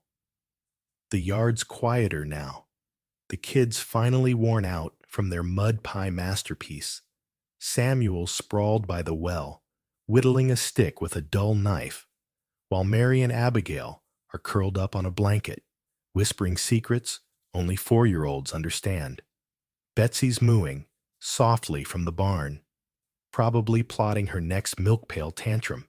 You pause to check the fence you patched. It's still standing, barely a small win in a day that's been handing you losses like a bad poker dealer. The cut on your hand pulses red and angry, but it's not black yet, so you're calling it a victory. You're not sure if it's the heat, the pain, or the taxman's smirk, but something's stirring inside you, a spark of anger that's starting to feel like purpose. Hannah's at the hearth, stirring a pot of onion broth that's more water than flavor, her kerchief slipping as she works. She looks up, her eyes catching yours, and there's a question in them. She doesn't ask. She's worried about the taxes, the cut, the rumors of bandits and disease. but she's tough forged in the same fire as this unforgiving land tavern. Tonight, she says, her voice low, like she's testing the waters. You nod, and she doesn't argue, just hands you a hunk of cornbread. Yep, still rock hard, and a tin mug of cider. Don't do anything stupid, she warns. But there's a flicker of something else in her tone, maybe pride, maybe fear. You're not a hero, not by a long shot, but the idea of sitting in a smoky room with men who dare to defy the king feels like a lifeline in a world that's been choking you all day. You slip on a threadbare coat, more patches than fabric, and grab your musket from the corner. It's a flintlock, older than your marriage, with a barrel so rusty it looks like it's got its own ecosystem. You've fired it maybe twice, both times, missing the deer you were aiming for, and it jams more often than a budget printer on deadline day. Still, it's better than nothing. If bandits or British patrols are sniffing around, you sling it over your shoulder, the weight, familiar but heavy, and step into the dusk. The village road's a rutted mess, churned by carts and hooves, and the air's cooling fast, carrying the scent of wood smoke and pine fireflies. Blink in the fields, tiny rebels against the dark, and you can hear the distant bark of a dog, the clatter of Jenkins' cart limping home from Boston. The world feels alive, restless, like it's holding its breath for something big. The tavern's a half-mile walk, tucked at the edge of the village, a squat building with a sagging roof, and a sign that says, "Liberty's Rest," in peeling paint. You've been here before, nursing a cider and dodging Tom's rants about taxes, but tonight's different. The windows glow with candlelight, and the hum of voices spills out, sharp and urgent. You push open the door, and the heat hits you like a wave, a mix of sweat smoke and the sour tang of spilled ale. The room's packed farmers, blacksmiths, a few merchants from Boston, all hunched over tables littered with mugs and pipe ash. The air's thick with tobacco and tension, and you feel eyes on you as you slip inside your musket, clunking against the door frame like a clumsy announcement. You're not sure if you belong here, but the taxman's sneer and Hannah's tired eyes are enough to keep you from turning back. You spot Tom at a corner table, his beard practically vibrating with indignation, surrounded by men you recognize. Jeb the miller, Amos, the cooper's brother, and a stranger in a dark cloak who looks like he's seen more than he's saying. Tom waves you over his voice, cutting through the din. There he is, told you he'd show. You slide onto a bench, the wood creaking under you, and someone shoves a mug of cider your way. It's stronger than your breakfast batch, with a kick that burns your throat and warms your chest. The stranger leans forward, his face shadowed, but his eyes sharp. "You the one the tax man fleeced today?" he asks, and you nod, feeling the room's attention shift. "Join the club," he says, and there's a murmur of agreement, laced with curses, for King George and his redcoats. The talk turns to Boston, where the Sons of Liberty are done whispering. The stranger calls himself Nathaniel lays it out. The British are tightening the screws, taxing tea to line their pockets, while colonists starve. The Townshend Acts are just the start, he says, and the king's got plans to crush any spark of defiance, but Boston's not rolling over. They're planning something big. A tea party, Nathaniel calls it, though it sounds less like a fancy gala and more like a middle finger to the crown. The plan's hazy, but the gist is dumping British tea into the harbor, a bold move to show the king that colonists aren't his personal piggy bank. You listen, your heart pounding the cider, loosening the knot in your chest. This isn't just tavern talk. It's rebellion, the kind that gets you hanged if the wrong ears hear it. Tom slams his mug down, sloshing cider. No taxation without representation. He bellows, and the room erupts. Fists pounding tables. Voices chanting the slogan like it's a battle cry. You join in your voice, hoarse but fierce, the words tasting like freedom and danger. No taxation without representation. It's not just about tea or shillings. It's about your shack, your kids, Hannah's tired hands, and every blister you've earned on this unforgiving land.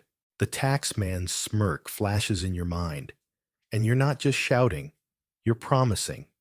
You're no soldier, no politician, but right now, you're part of something bigger, something that could burn the king's rule to the ground. Nathaniel raises a hand, quieting the room. We need men, he says, his gaze sweeping over you. Men who'll stand up, not just shout Boston's calling. You swallow hard, the weight of his words settling like a stone. Joining the Sons of Liberty means risk arrest and noose, or worse, leaving Hannah and the kids to fend for themselves. But staying silent means more tax collectors, more empty pockets, more days wondering if you'll lose Betsy or your life to a rusty nail. You glance at Tom, who's nodding like he's already signed up, and Jeb, who looks ready to punch a redcoat. You're not them, but you're not nothing either. You're a farmer, and maybe that's enough. The meeting breaks up, men slipping out in twos and threes to avoid suspicion. You drain your cider, the burn grounding you, and step into the night. The air's crisp. Now the fireflies gone, replaced by a sky full of stars that feel impossibly far from your muddy world. You sling the musket over your shoulder, its weight heavier than before, and start the walk home. The village is quiet, save for the distant hoot of an owl and the creak of a shutter in the wind. Your hand throbs under the bandage, a reminder of the day's toll. But it's the tavern's fire that's burning in you now. You're not a rebel, not yet, but you're not the same man who woke up scratching fleas this morning. Back at the shack, Hannah's waiting the hearth's embers, casting shadows on her face. The kids are asleep, sprawled on their pallet, and Betsy's quiet for once. You set the musket down, careful not to wake them, and meet Hannah's eyes. She doesn't ask, but she knows trouble's coming. You say, your voice low. She nods her jaw tight and hands you a bowl of cold broth. You sip the cornbread, long gone, and sip the broth. Its faint onion tastes a small comfort. The shack feels smaller, the walls closer, but there's a new strength in you, forged in the tavern's smoke and the day's endless grind. Tomorrow's another battle, taxes, tetanus, maybe bandits, but tonight you've got a spark, a whisper of rebellion that says you're not just surviving, you're fighting. You crawl onto the straw mattress, fleas be damned, and close your eyes. The church bell's silent, the village asleep, but Boston's awake, plotting, dreaming of a world where farmers like you aren't crushed under the king's boot. You're not sure what's next. A tea party, a musket shot, or just another day of plowing through the pain. But as sleep pulls you under, you hear it again, echoing in your bones. No taxation without representation. And for the first time all day, you smile. A day as a Civil War soldier in 1863. All right, soldier, buckle up and kiss your cozy bed goodbye, because it's 1863 and you just woke up in a soggy Union encampment somewhere in the muddy backwoods of Virginia. No snooze button, no Starbucks drive-thru, no scrolling X to ease you into the day.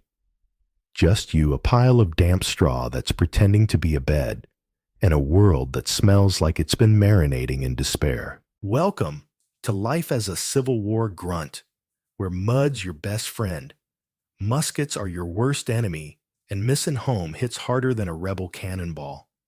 You're about to face a day of blisters, bad coffee, and enough lice to start their own TikTok channel. Grab your boot spoiler, they're wet, and let's see if you can survive till sundown without crying for your mama's apple pie. This is funny, old tales, and we're diving headfirst into the Civil War chaos. Ready or not, here we go. The first thing that slams into you is the smell. And oh boy, it's not messing around.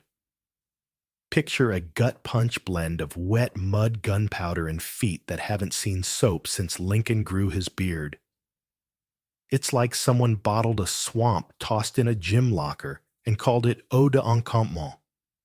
You're in a canvas tent barely big enough for you and three other guys.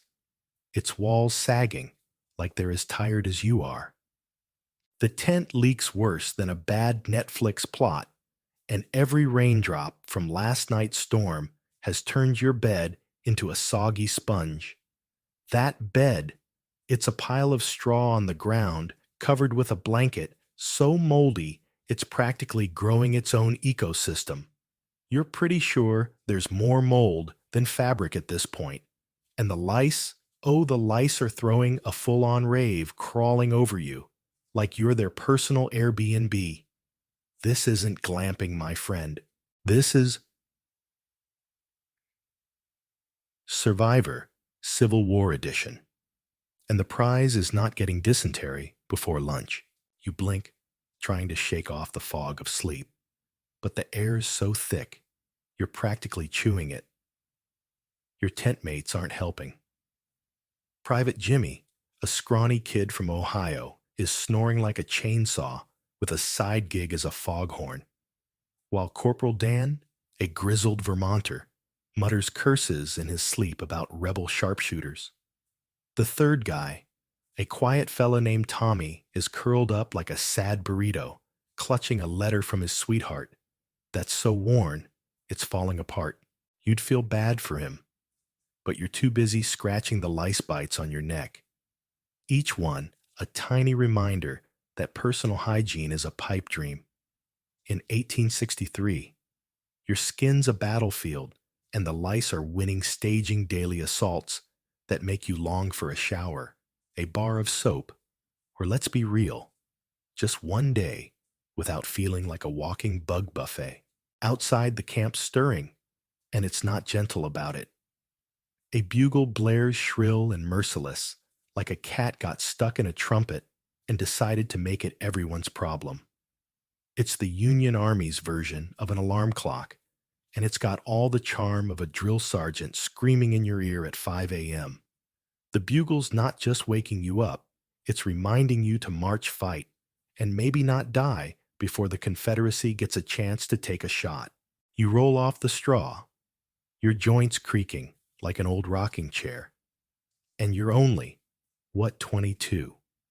In Civil War terms, that's practically grandpa status, especially with the way your back's been acting since you started sleeping on the ground. You're wearing a wool uniform, blue itchy, and about as comfortable as a burlap sack that's been your home for weeks, caked with mud and sweat. Socks. They disintegrated last month, and your boots are so heavy with dried mud they could anchor a ship. You crawl out of the tent, the canvas flapping like a sad surrender flag, and the morning chill hits you like a slap. The camp's a sprawling mess of tents, campfires, and mud, endless soul-crushing mud that clings to everything like a clingy X. The ground's a swamp, churned up by boots wagons, and the occasional horse that looks as miserable as you feel. Smoke from 100 fires hangs in the air, mixing with the stench of latrines that are less bathroom and more biohazard zone. You can hear the clatter of tin mugs, the low grumble of soldiers griping about the coffee, and the distant neigh of a horse that's probably plotting its escape. The sky's gray, heavy with the promise of more rain, and you're already dreading another night in that leaky tent. This isn't the glorious battle scene from a Hollywood flick buddy. This is the Civil War, and it's about as glamorous as a porta potty at a chili cook-off. Your stomach growls loud enough to wake Jimmy, who snorts and rolls over muttering something about cornbread. You shuffle to the mess area, a muddy patch where a cook named Sully's dishing out breakfast from a blackened pot. Sully's a big guy with a beard that looks like it's hiding contraband, and he's got the charm of a DMV clerk on a bad day. He hands you a hardtack biscuit, a square of flour, and despair so hard it could knock out a rebel at 10 paces. You try to bite it, and your teeth stage a protest, screaming, "We didn't sign up for this." Hardtack's the Army's staple baked to last longer than your enlistment, and it's got the texture of a hockey puck and the flavor of regret. You dunk it in your coffee, a bitter sludge that tastes like someone burned dirt, and called it gourmet. No cream, no sugar, just a scalding reminder that you're a long way from your mom's kitchen table where apple pie and fresh milk were things you took for granted. You sip the coffee, wincing as it burns your tongue, and your mind drifts home. You're from a small farm in Pennsylvania, where your mom's probably kneading dough right now, and your girl Sarah is maybe writing you a letter. Or worse, not writing, because mail takes weeks, and you're haunted by the thought of her smiling at some stay-at-home shopkeeper. You pull her last letter from your pocket, a crumpled scrap dated a month ago. Her neat handwriting, promising she'll wait, but a month's a lifetime in war. And homesickness hits you like a gut punch, harder than the bugle or the lice. You're not fighting for glory, or even the Union. Not really. You're fighting to get back to that farm, to Sarah's laugh, to a world where mud isn't your roommate. The other soldiers are quiet, chewing their hardtack, some staring at letters, others at nothing, all of them carrying the same ache. The camp's fully awake now, a chaotic hum of shouts, clanging pots, and the occasional curse as someone slips in the mud. You spot Sergeant O'Malley, a red-faced Irishman with a voice that could wake the dead, barking orders at a group of recruits who look like they regret signing up. Officers on horseback trot by their uniforms, cleaner than yours, plotting strategies you'll never hear until they mean life or death. Somewhere in the distance, a cannon booms a practice shot or a skirmish you can't tell, and it's a reminder that the Confederacy's out there waiting to turn your bad day into your last. It's 1863, and the war's at a fever pitch. Gettysburg's fresh in everyone's minds, a bloody victory that cost too much, and Vicksburg's still holding out, keeping the Union's hopes on a knife's edge. You're just a private, a cog in a machine that's grinding men into dust. But you're here, and that's got to count for something. You finish the coffee, which is somehow worse cold, and tuck Sarah's letter back in your pocket. Your boots are still wet, your uniform's still itchy, and the lice are probably planning a world tour on your scalp. The bugle sounds again, calling you to morning drills, and you know it's going to be a sweaty, miserable slog under O'Malley's glare. You're not sure what's worse: the mud that's claimed your boots, the hardtack that's waging war on your teeth, or the homesickness that's carving a hole in your chest. But you stand slinging your knapsack over your shoulder and trudge toward the drill field. This is your life now. Mud muskets and a longing for home that's stronger than any rebel bullet. Let's see if you can make it to noon without losing your mind or your breakfast. You've barely survived the wake-up call from hell in your lice-infested tent, somewhere in a muddy Union camp in Virginia, 1863. That bugle's still ringing in your ears like a bad Spotify playlist on loop, and the taste of Sully's burnt dirt coffee is clinging to your tongue like a regretful one-night stand. You're itchy, homesick, and already dreaming of your mom's apple pie. But the Civil War doesn't do sick days, soldier. You've choked down a hardtack biscuit that could double as a murder weapon, scratched your lice bites raw, and stuffed Sarah's letter back in your pocket, hoping it'll carry you through the day. Now the camp's buzzing, and it's time for morning drills. Think CrossFit designed by a sadist with a grudge against fun. Grab your musket, pray it doesn't jam, and let's stumble into the chaos. Spoiler: it's going to be sweatier than a TikTok dance challenge in a sauna with a side of tetanus, just waiting to crash the party. Welcome to Funny Old Tales, where misery's the main course and you're all you can eat. You drag yourself out of the tent, the canvas flapping like it's waving you off to your doom.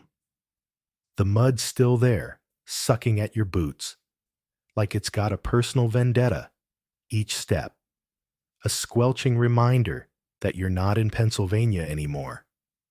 Your wool uniform's a sweaty, itchy prison, caked with yesterday's grime and today's despair.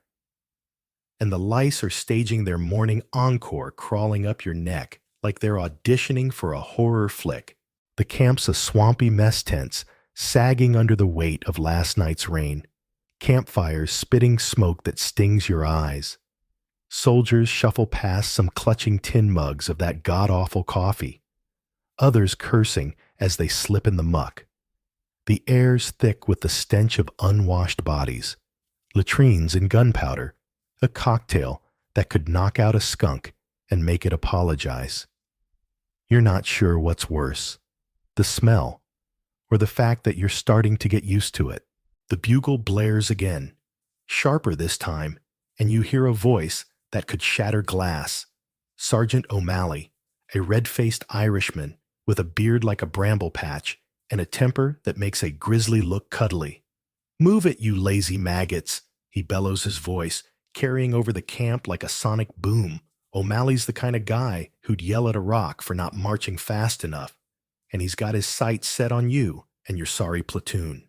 You stumble toward the drill field, a churned-up patch of mud that's more battlefield than parade ground. Your tent mates are with you.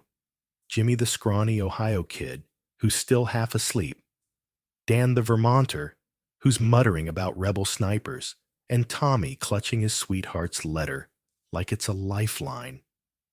You're all in blue, but uniform is generous. Your jackets are frayed, your trousers patched, and your boots are holding together with hope and spite. O'Malley's waiting hands on hips, his face so red you're worried he's gonna pop like an overcooked sausage line up you miserable sacks of flour. He roars and you scramble into formation, shoulder to shoulder, with a dozen other recruits who look like they regret every life choice that led to this moment. The mud's up to your ankles, and you're pretty sure you just stepped in something that wasn't mud. Thanks, Camp Latrines.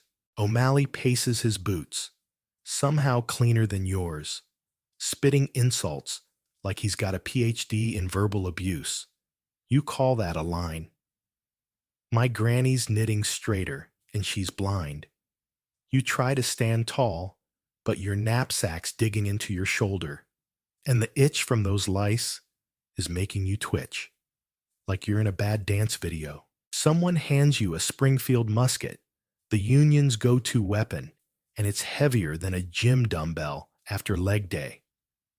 This thing's supposed to be your best friend, but it feels more like a toxic ex, unreliable, high maintenance, and likely to screw you over at the worst moment.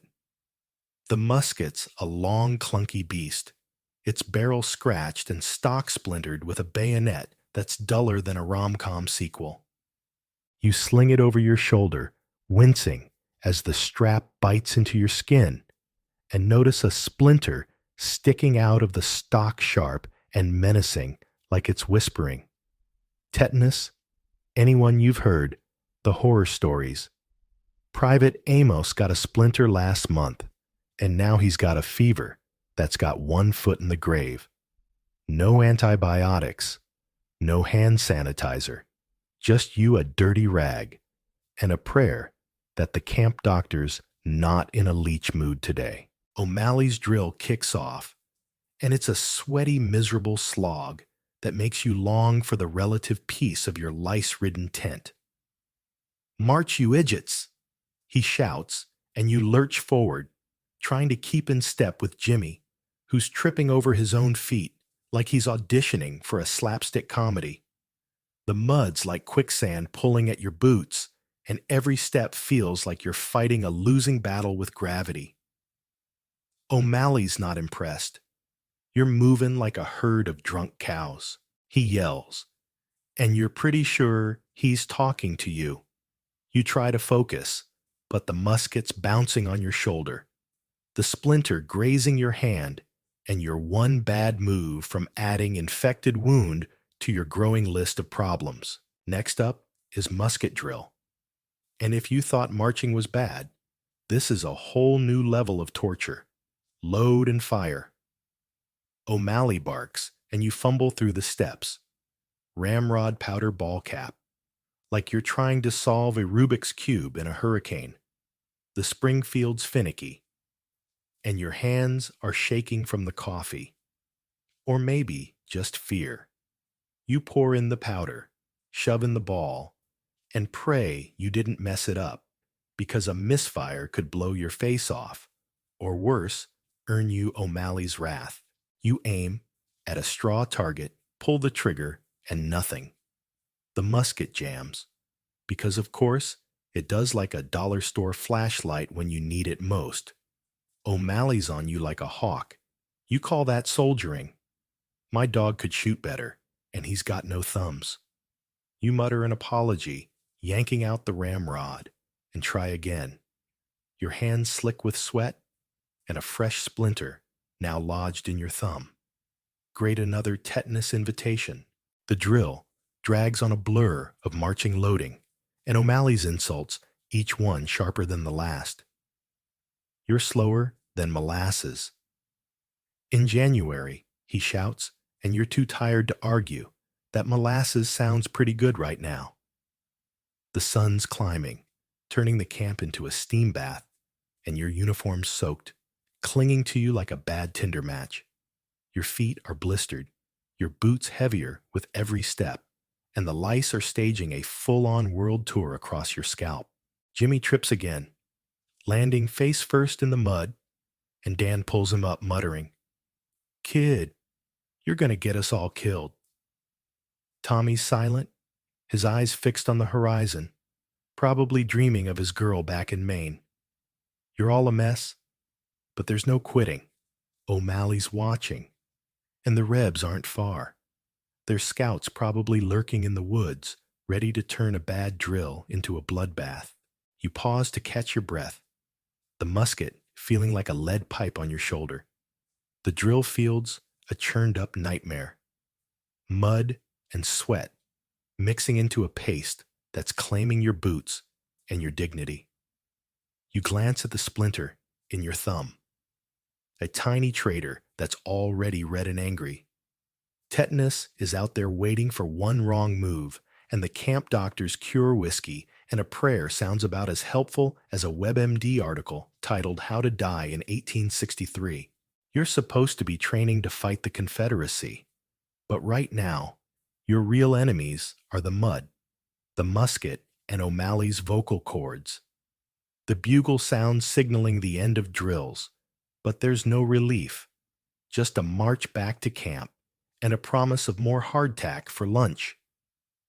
Can you keep marching through the misery, or are you already Googling how to desert the Union Army in your Civil War brain? You're still standing, somehow, after a morning that felt like a beatdown in your muddy Union camp in Virginia. 1863. The bugle's wake-up call is a fading nightmare, but Sully's burnt dirt coffee and that brick of hardtack are still waging war on your stomach. Morning drills, with Sergeant O'Malley's banshee yells, and a Springfield musket that jams like a bad Tinder date, left you sweaty, blistered, and sporting a splinter that's whispering tetanus in your ear. The lice in your uniform are basically running a Coachella on your scalp, and homesickness for Sarah and your Pennsylvania farm is hitting harder than a rebel cannon.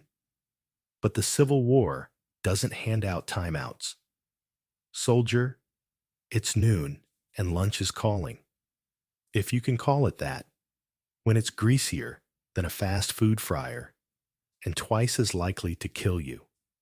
Welcome to midday, where salt pork scurvy and a letter from home are about to make you question every life choice that landed you here. Grab your tin plate, pray for a miracle, and let's wade through the muck. Spoiler: it's going to be rougher than a Netflix rom-com with no happy ending. The sun's high, now turning the camp into a steam bath that smells like a mix of swamp gunpowder and regret. You limp back from the drill field, mud caked on your boots, like it's trying to claim them for Virginia. Your wool uniform's a soggy prison, clinging to your skin like a clingy ex who won't take a hint, and the sweat stinging your eyes, mixing with the grit of a morning spent marching through hell.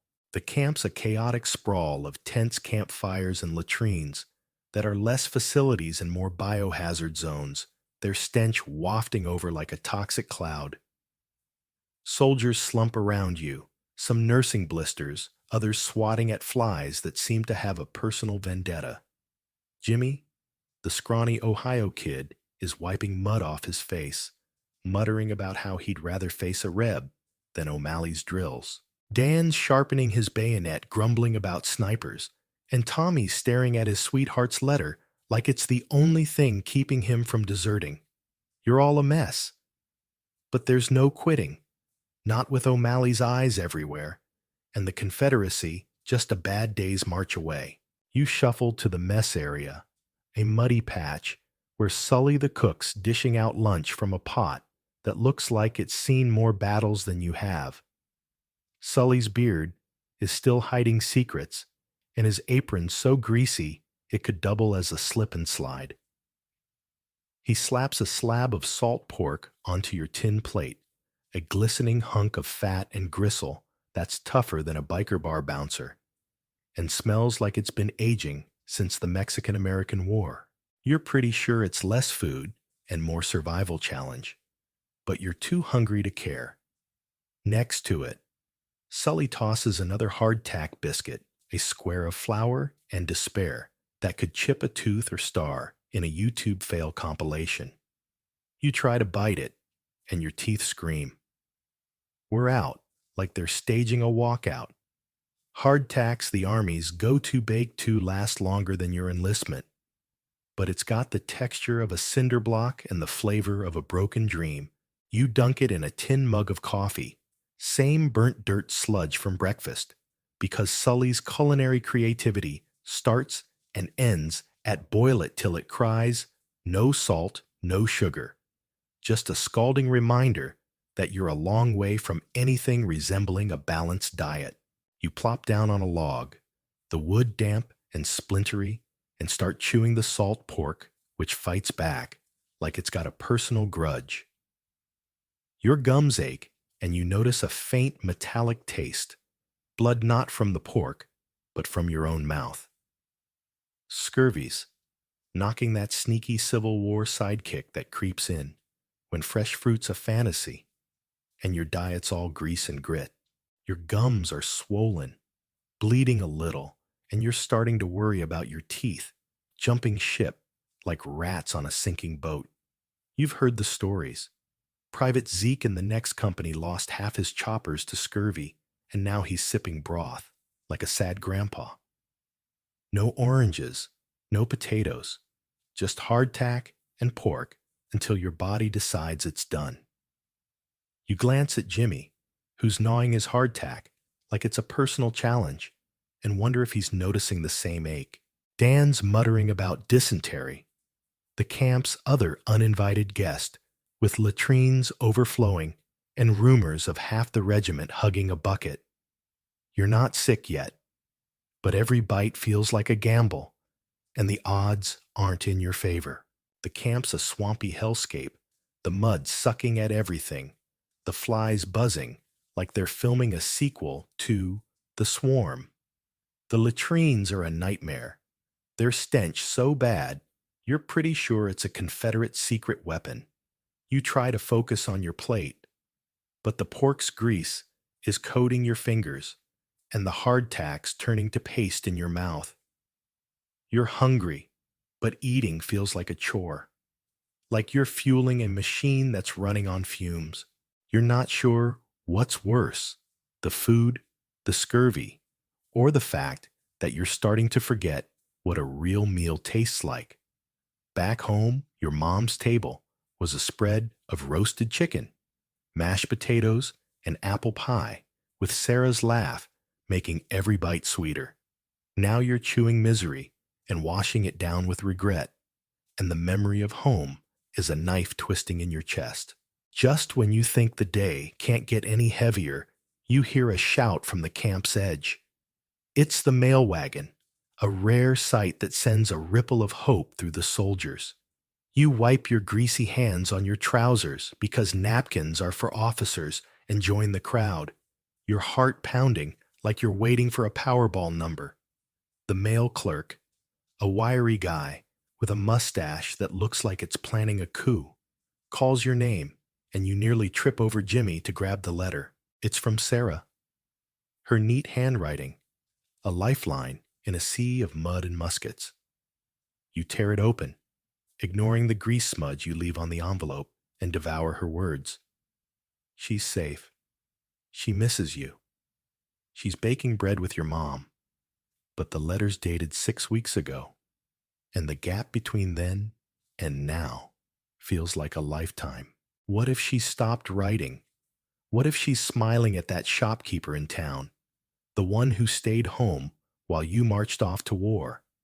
The thought's a punch, and you shove the letter back in your pocket, your fingers brushing the crumpled page from her last note. You're fighting for her, for home, but doubt's creeping in like the scurvy in your gums. You're still reeling when Captain Reynolds, a stern Bostonian with a mustache that could star in a Western, strides into the mess area.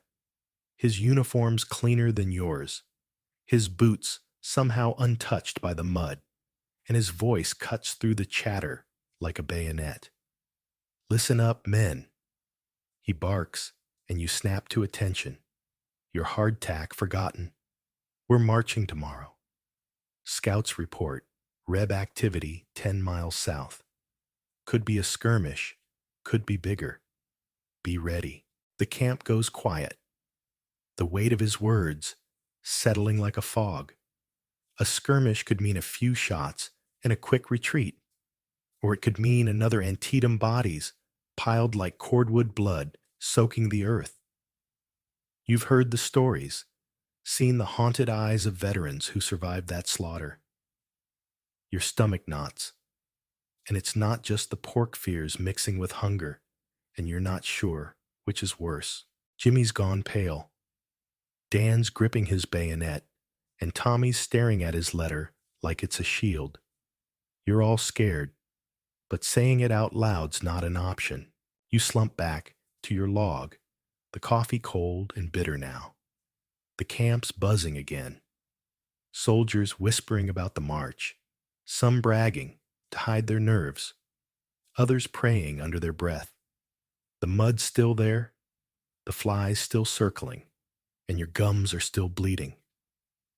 A quiet reminder that scurvy's not your only enemy. Dysentery's lurking. Tetanus is waiting for that splinter to turn nasty. And tomorrow's march could be your last. You're not a hero, not even close, just a kid from Pennsylvania who signed up for glory and got mud instead. But Sarah's letter is burning a hole in your pocket, and you're not ready to give up. Lunch is over, and duty's calling. Picket posts, patrols, and the ever-present chance of a rebel bullet. Can you choke down the fear and keep marching? Or are you already Googling how to survive 1863 in your Civil War brain? You're still reeling, slumped on a damp log in the muddy Union camp in Virginia. 1863, the taste of greasy salt pork and gritty hardtack lingering like a bad decision. The sun's beating down, turning the air into a sweaty haze, and your gums are bleeding, whispering scurvy's name with every chew. Sarah's letter, 6 weeks old and heavy with doubt, is burning a hole in your pocket, and Captain Reynolds's bombshell about tomorrow's march, maybe straight into a rebel fight, has your stomach twisted tighter than a pretzel at a county fair. The lice in your uniform are staging their afternoon world tour, and that splinter from morning drills is throbbing in your thumb, daring tetanus to join the party. But the Civil War doesn't care about your feelings. Soldier, duty's calling, and it's sending you to a picket post on the camp's edge, where Confederate scouts, faulty muskets, and a whole lot of mud are waiting to make your day even worse. Grab your gear. Pray you don't trip, and let's stumble into the danger zone. Spoiler: it's going to be scarier than a Netflix horror flick with no skip button. Welcome to Funny Old Tales, where panic's on the menu and you're the main course. You shove the last bite of hardtack down, wincing as it scrapes your sore gums, and haul yourself up your boots, squelching in the ever-present mud. The camp's a steaming mess. Tents sagging like they're done with life. Campfires spitting smoke that chokes you more than warms you. The latrines are still a biohazard, their stench wafting over like a Confederate psyop. And the flies are buzzing like they've got a personal vendetta against your face.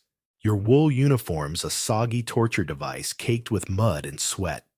And the lice are throwing a full-on rave crawling up your neck like they're headlining Coachella Jimmy's sprawled nearby, picking at his pork, with a look that says he's one bad meal away from deserting Dan's, sharpening his bayonet, muttering about rebel spies, and Tommy's rereading his sweetheart's letter.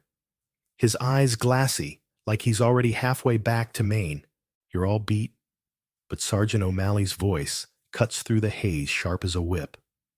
Picket duty, you lot, move it, or I'll march you to Richmond myself.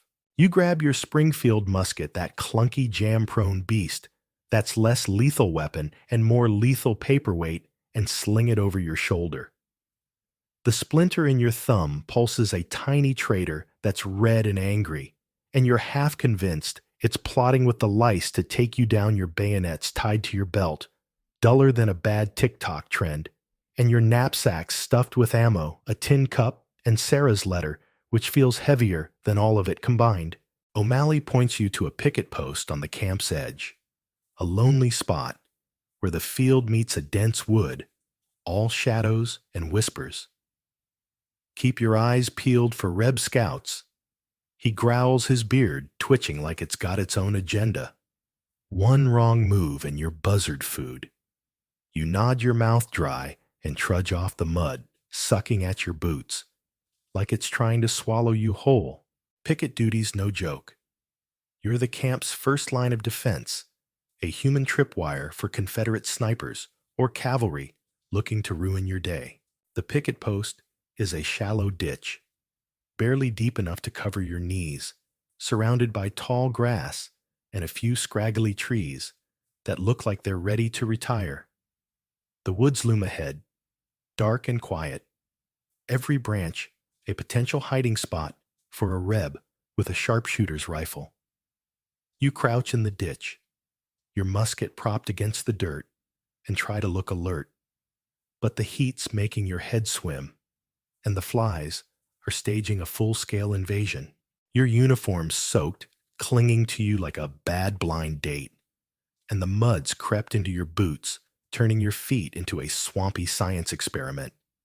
You load your musket powder ball cap, your hands shaky from nerves or that awful coffee, and pray it doesn't jam if push comes to shove. The bayonet's no help. It's so dull, you'd have better luck clubbing a Reb with your tin cup. You're not a crack shot. Your last target. Practice was more spray and pray than deadeye, and the thought of a real fight makes your stomach lurch like you ate Sully's pork too fast. The woods are too quiet, the kind of quiet that screams, trouble. Every rustle, every snap of a twig sends your heart racing, and you're gripping the musket so tight your knuckles ache. You're picturing Antietam, the stories you've heard from veterans' fields, soaked red bodies stacked like firewood screams that haunt you, even secondhand. It's 1863, and the war's a meat grinder with Gettysburg's ghosts, still fresh, and Vicksburg holding out like a stubborn mule. You're just a private, a kid from Pennsylvania who signed up for glory and got mud. But out here, you're the difference between a quiet camp and a midnight massacre.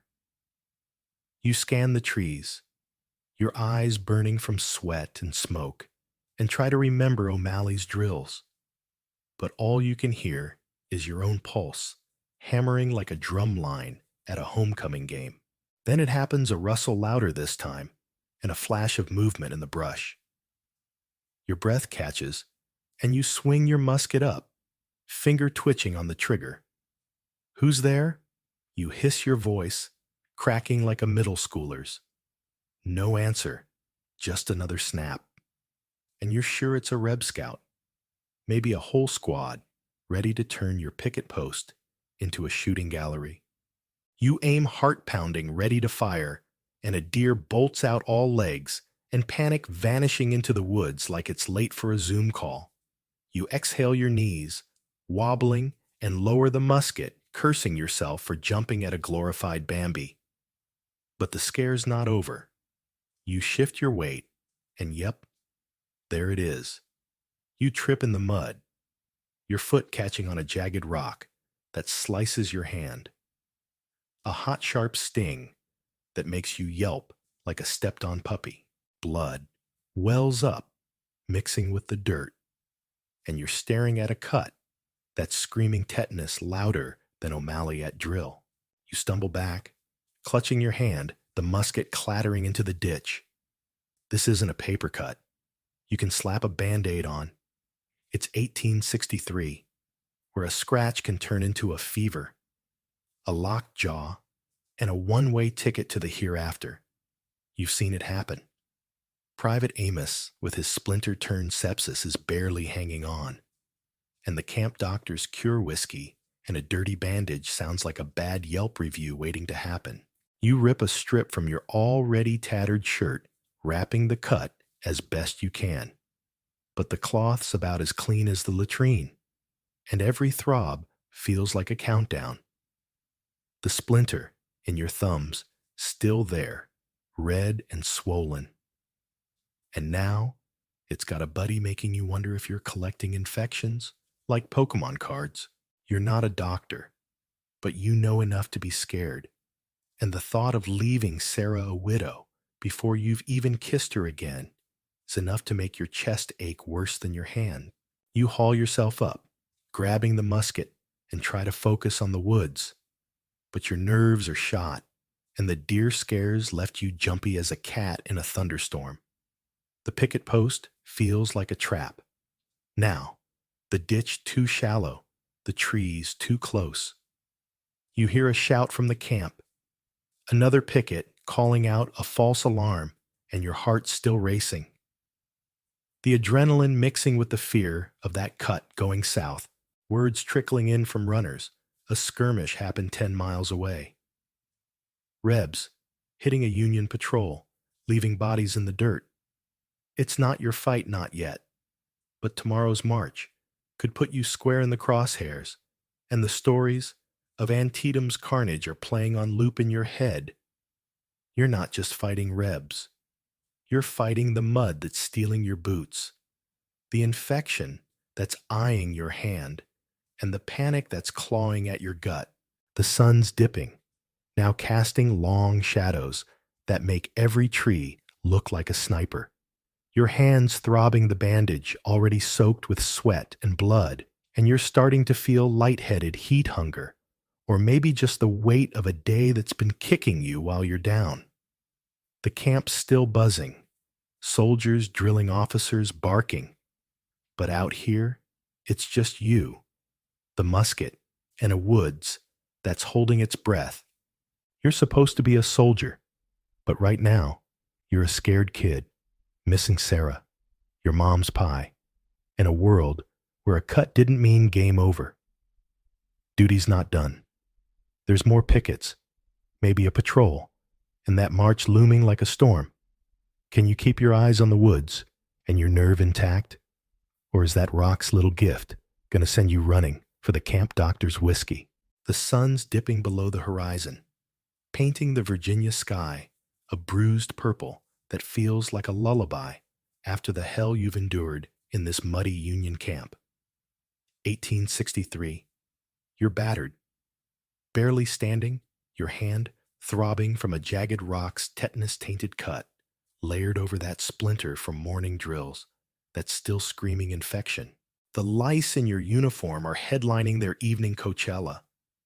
Your gums are bleeding with scurvy's warning, and Sarah's 6-week-old letter is a weight in your pocket, her words of love tangled with doubt. You've survived a bugle's banshee.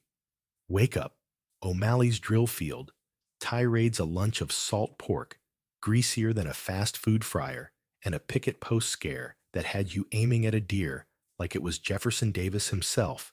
Captain Reynolds's talk of tomorrow's march, maybe into a rebel fight, hangs over you like a storm cloud.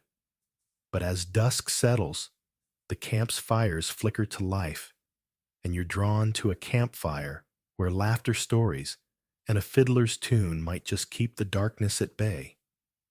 Welcome to Evening Soldier, where mud muskets and missing home give way to something else. Maybe courage, maybe just stubbornness. Grab your tin cup, huddle close, and let's see if you can find the fight to face tomorrow. This is Funny Old Tales. And we're closing the day with a spark that's brighter than the mud. Here we go. You limp back from the picket post, your Springfield musket slung over your shoulder, heavier than your worries. The camp's quieter now, the day's chaos softening into a low hum of voices, clinking tin, and the occasional cough that makes you flinch. Dysentery's still lurking, and smallpox rumors aren't helping. Your boots are caked with mud, each step, a squelching battle, and your uniform's a sweaty, filthy rag, clinging like it's got separation anxiety. The cut on your hand pulses under its grimy bandage, a twin to the splinter in your thumb, both yelling tetanus like a bad Yelp review you can't ignore. You're bone-tired, your muscles aching like you've run a marathon in a swamp. And the thought of tomorrow's march into a skirmish, or worse, makes your stomach twist tighter than a plot twist in a Netflix thriller. But the campfires are glowing little beacons in the dusk, and you follow their light like a moth, desperate for something to cut through the day's grind. You find your platoon by a crackling fire, the flames spitting sparks that dance like fireflies against the darkening sky. Jimmy's there, the scrawny Ohio kid, poking the fire with a stick, like he's trying to solve world peace. Dan the grizzled Vermonter is whittling a chunk of wood, muttering about rebel snipers, but with a grin that says he's half joking. Tommy's sitting cross-legged, his sweetheart's letter tucked in his jacket, staring into the flames like they hold answers. A few other soldiers crowd around Pete, a Brooklyn loudmouth, who claims he's dodged more bullets than anyone, and Ezra, a quiet farmer from Illinois, who's got a laugh like a foghorn. The air smells of wood smoke, burnt coffee, and the faint, ever-present funk of unwashed bodies. But for once, it's almost comforting a reminder that you're not alone in this muddy hell. Sully, the bearded cook who's been poisoning you all day, shuffles over with a pot of dinner. More salt pork, glistening like it's auditioning for a grease commercial, and another hardtack biscuit that's probably plotting to break your last good tooth. You're too tired to care, but when you bite into the pork, you swear you see a worm wiggle like it's saying, "Surprise, I'm your protein." You spit it out, earning a laugh from Pete, who slaps your back hard enough to rattle your ribs. "Welcome to the gourmet life, kid." He cackles, and you can't help but smirk, because if you don't laugh, you'll cry. The hardtack's no better, a flour and despair brick that makes your scurvy sore gums scream, but you choke it down with a swig of coffee cold bitter, and somehow worse than breakfast batch. This isn't dinner. It's a survival challenge, like Chopped. If the basket was just sadness and worms, you settle by the fire, the warmth, a small mercy against the evening chill. And the guys start swapping stories, their voices weaving through the crackle of the flames. Pete's spinning a tale about stealing a chicken from a rebel farm, swearing he outran a whole company to do it, though Dan calls him out, saying it was probably a stray dog. Ezra tells a quieter story about his wife's garden back in Illinois, how she grows sunflowers that turn toward the light like they're praying. Jimmy usually silent pipes up about his little brother, who used to tag along fishing until Jimmy enlisted. You listen. The fires glow, softening the edges of the day, and you're struck by how normal it feels, like a backyard barbecue, if you ignore the mud, the muskets, and the fact that half of you might not see next week. You don't share your own story. Not yet, but Sarah's letter is a weight in your pocket, and you can almost hear her voice promising apple pie when you get home. Then Tommy pulls out a fiddle. It's wood-scratched, but gleaming in the firelight, and starts to play. The notes are slow haunting, and you recognize the tune, "Home Sweet Home," a song that's been breaking soldiers' hearts since the war started. The melody wraps around you, soft as a blanket, but sharp as a blade, and you're back in Pennsylvania, sitting at your mom's table. Sarah's laugh filling the room. Jimmy's eyes are wet. Dan's stopped whittling, and even Pete's gone quiet, his bravado melted by the music. The fire crackles. The stars blink above. And for a moment, you're not in a muddy camp, not a soldier facing death. You're just a kid, missing home, surrounded by other kids who feel the same. The song ends, and the silence is heavy, but it's not empty. It's full of the things you don't say. Love, fear, hope. Captain Reynolds strides into the firelight, his mustache stern, but his eyes softer than at noon. "Men," he says, his voice steady. "Tomorrow's march could be at a chance to hit the Rebs hard, maybe turn this war's tide." He doesn't sugarcoat it. There'll be blood, maybe yours. But he talks about the Union, about a country worth fighting for, and you feel a spark faint but real. It's not glory, not like the recruiters promised back home. It's something quieter, stubborn, like the fire that keeps burning, despite the mud. O'Malley's there too, his bellows muted, nodding like he believes in you, which is scarier than his yells. The men murmur, some cheering, others praying, and you're not sure where you stand. Scared, yeah, but not broken. The fire's dying now, embers glowing like tiny rebellions against the dark. You finish your coffee, its bitterness, a strange comfort, and glance at your hand. The bandage is filthy, the cut still throbbing, but it's not black yet, and you're calling that a win.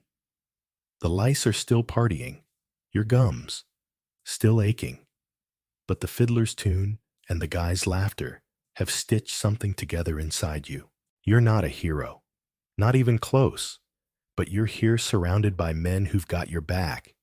Even if they steal your hardtack, tomorrow's a mystery, a skirmish, a slaughter, or just another muddy march. But tonight, you've got this fire, this moment, and Sarah's letter, a promise you're not ready to break. You crawl back to your tent, the canvas sagging like it's as done with the day as you are. Jimmy's already snoring, Dan's muttering about snipers, and Tommy's clutching his letter, the fiddle tucked beside him. You collapse onto your straw pile, lice and all, and pull your moldy blanket tight. The camp's quiet, save for the crackle of distant fires and the soft hum of a soldier singing Home Sweet Home somewhere down the line. Your hand aches, your heart heavier than your musket, but there's a spark in you now, forged in the mud, and the music that says, "You'll face tomorrow." Rebel bullets or not. You close your eyes.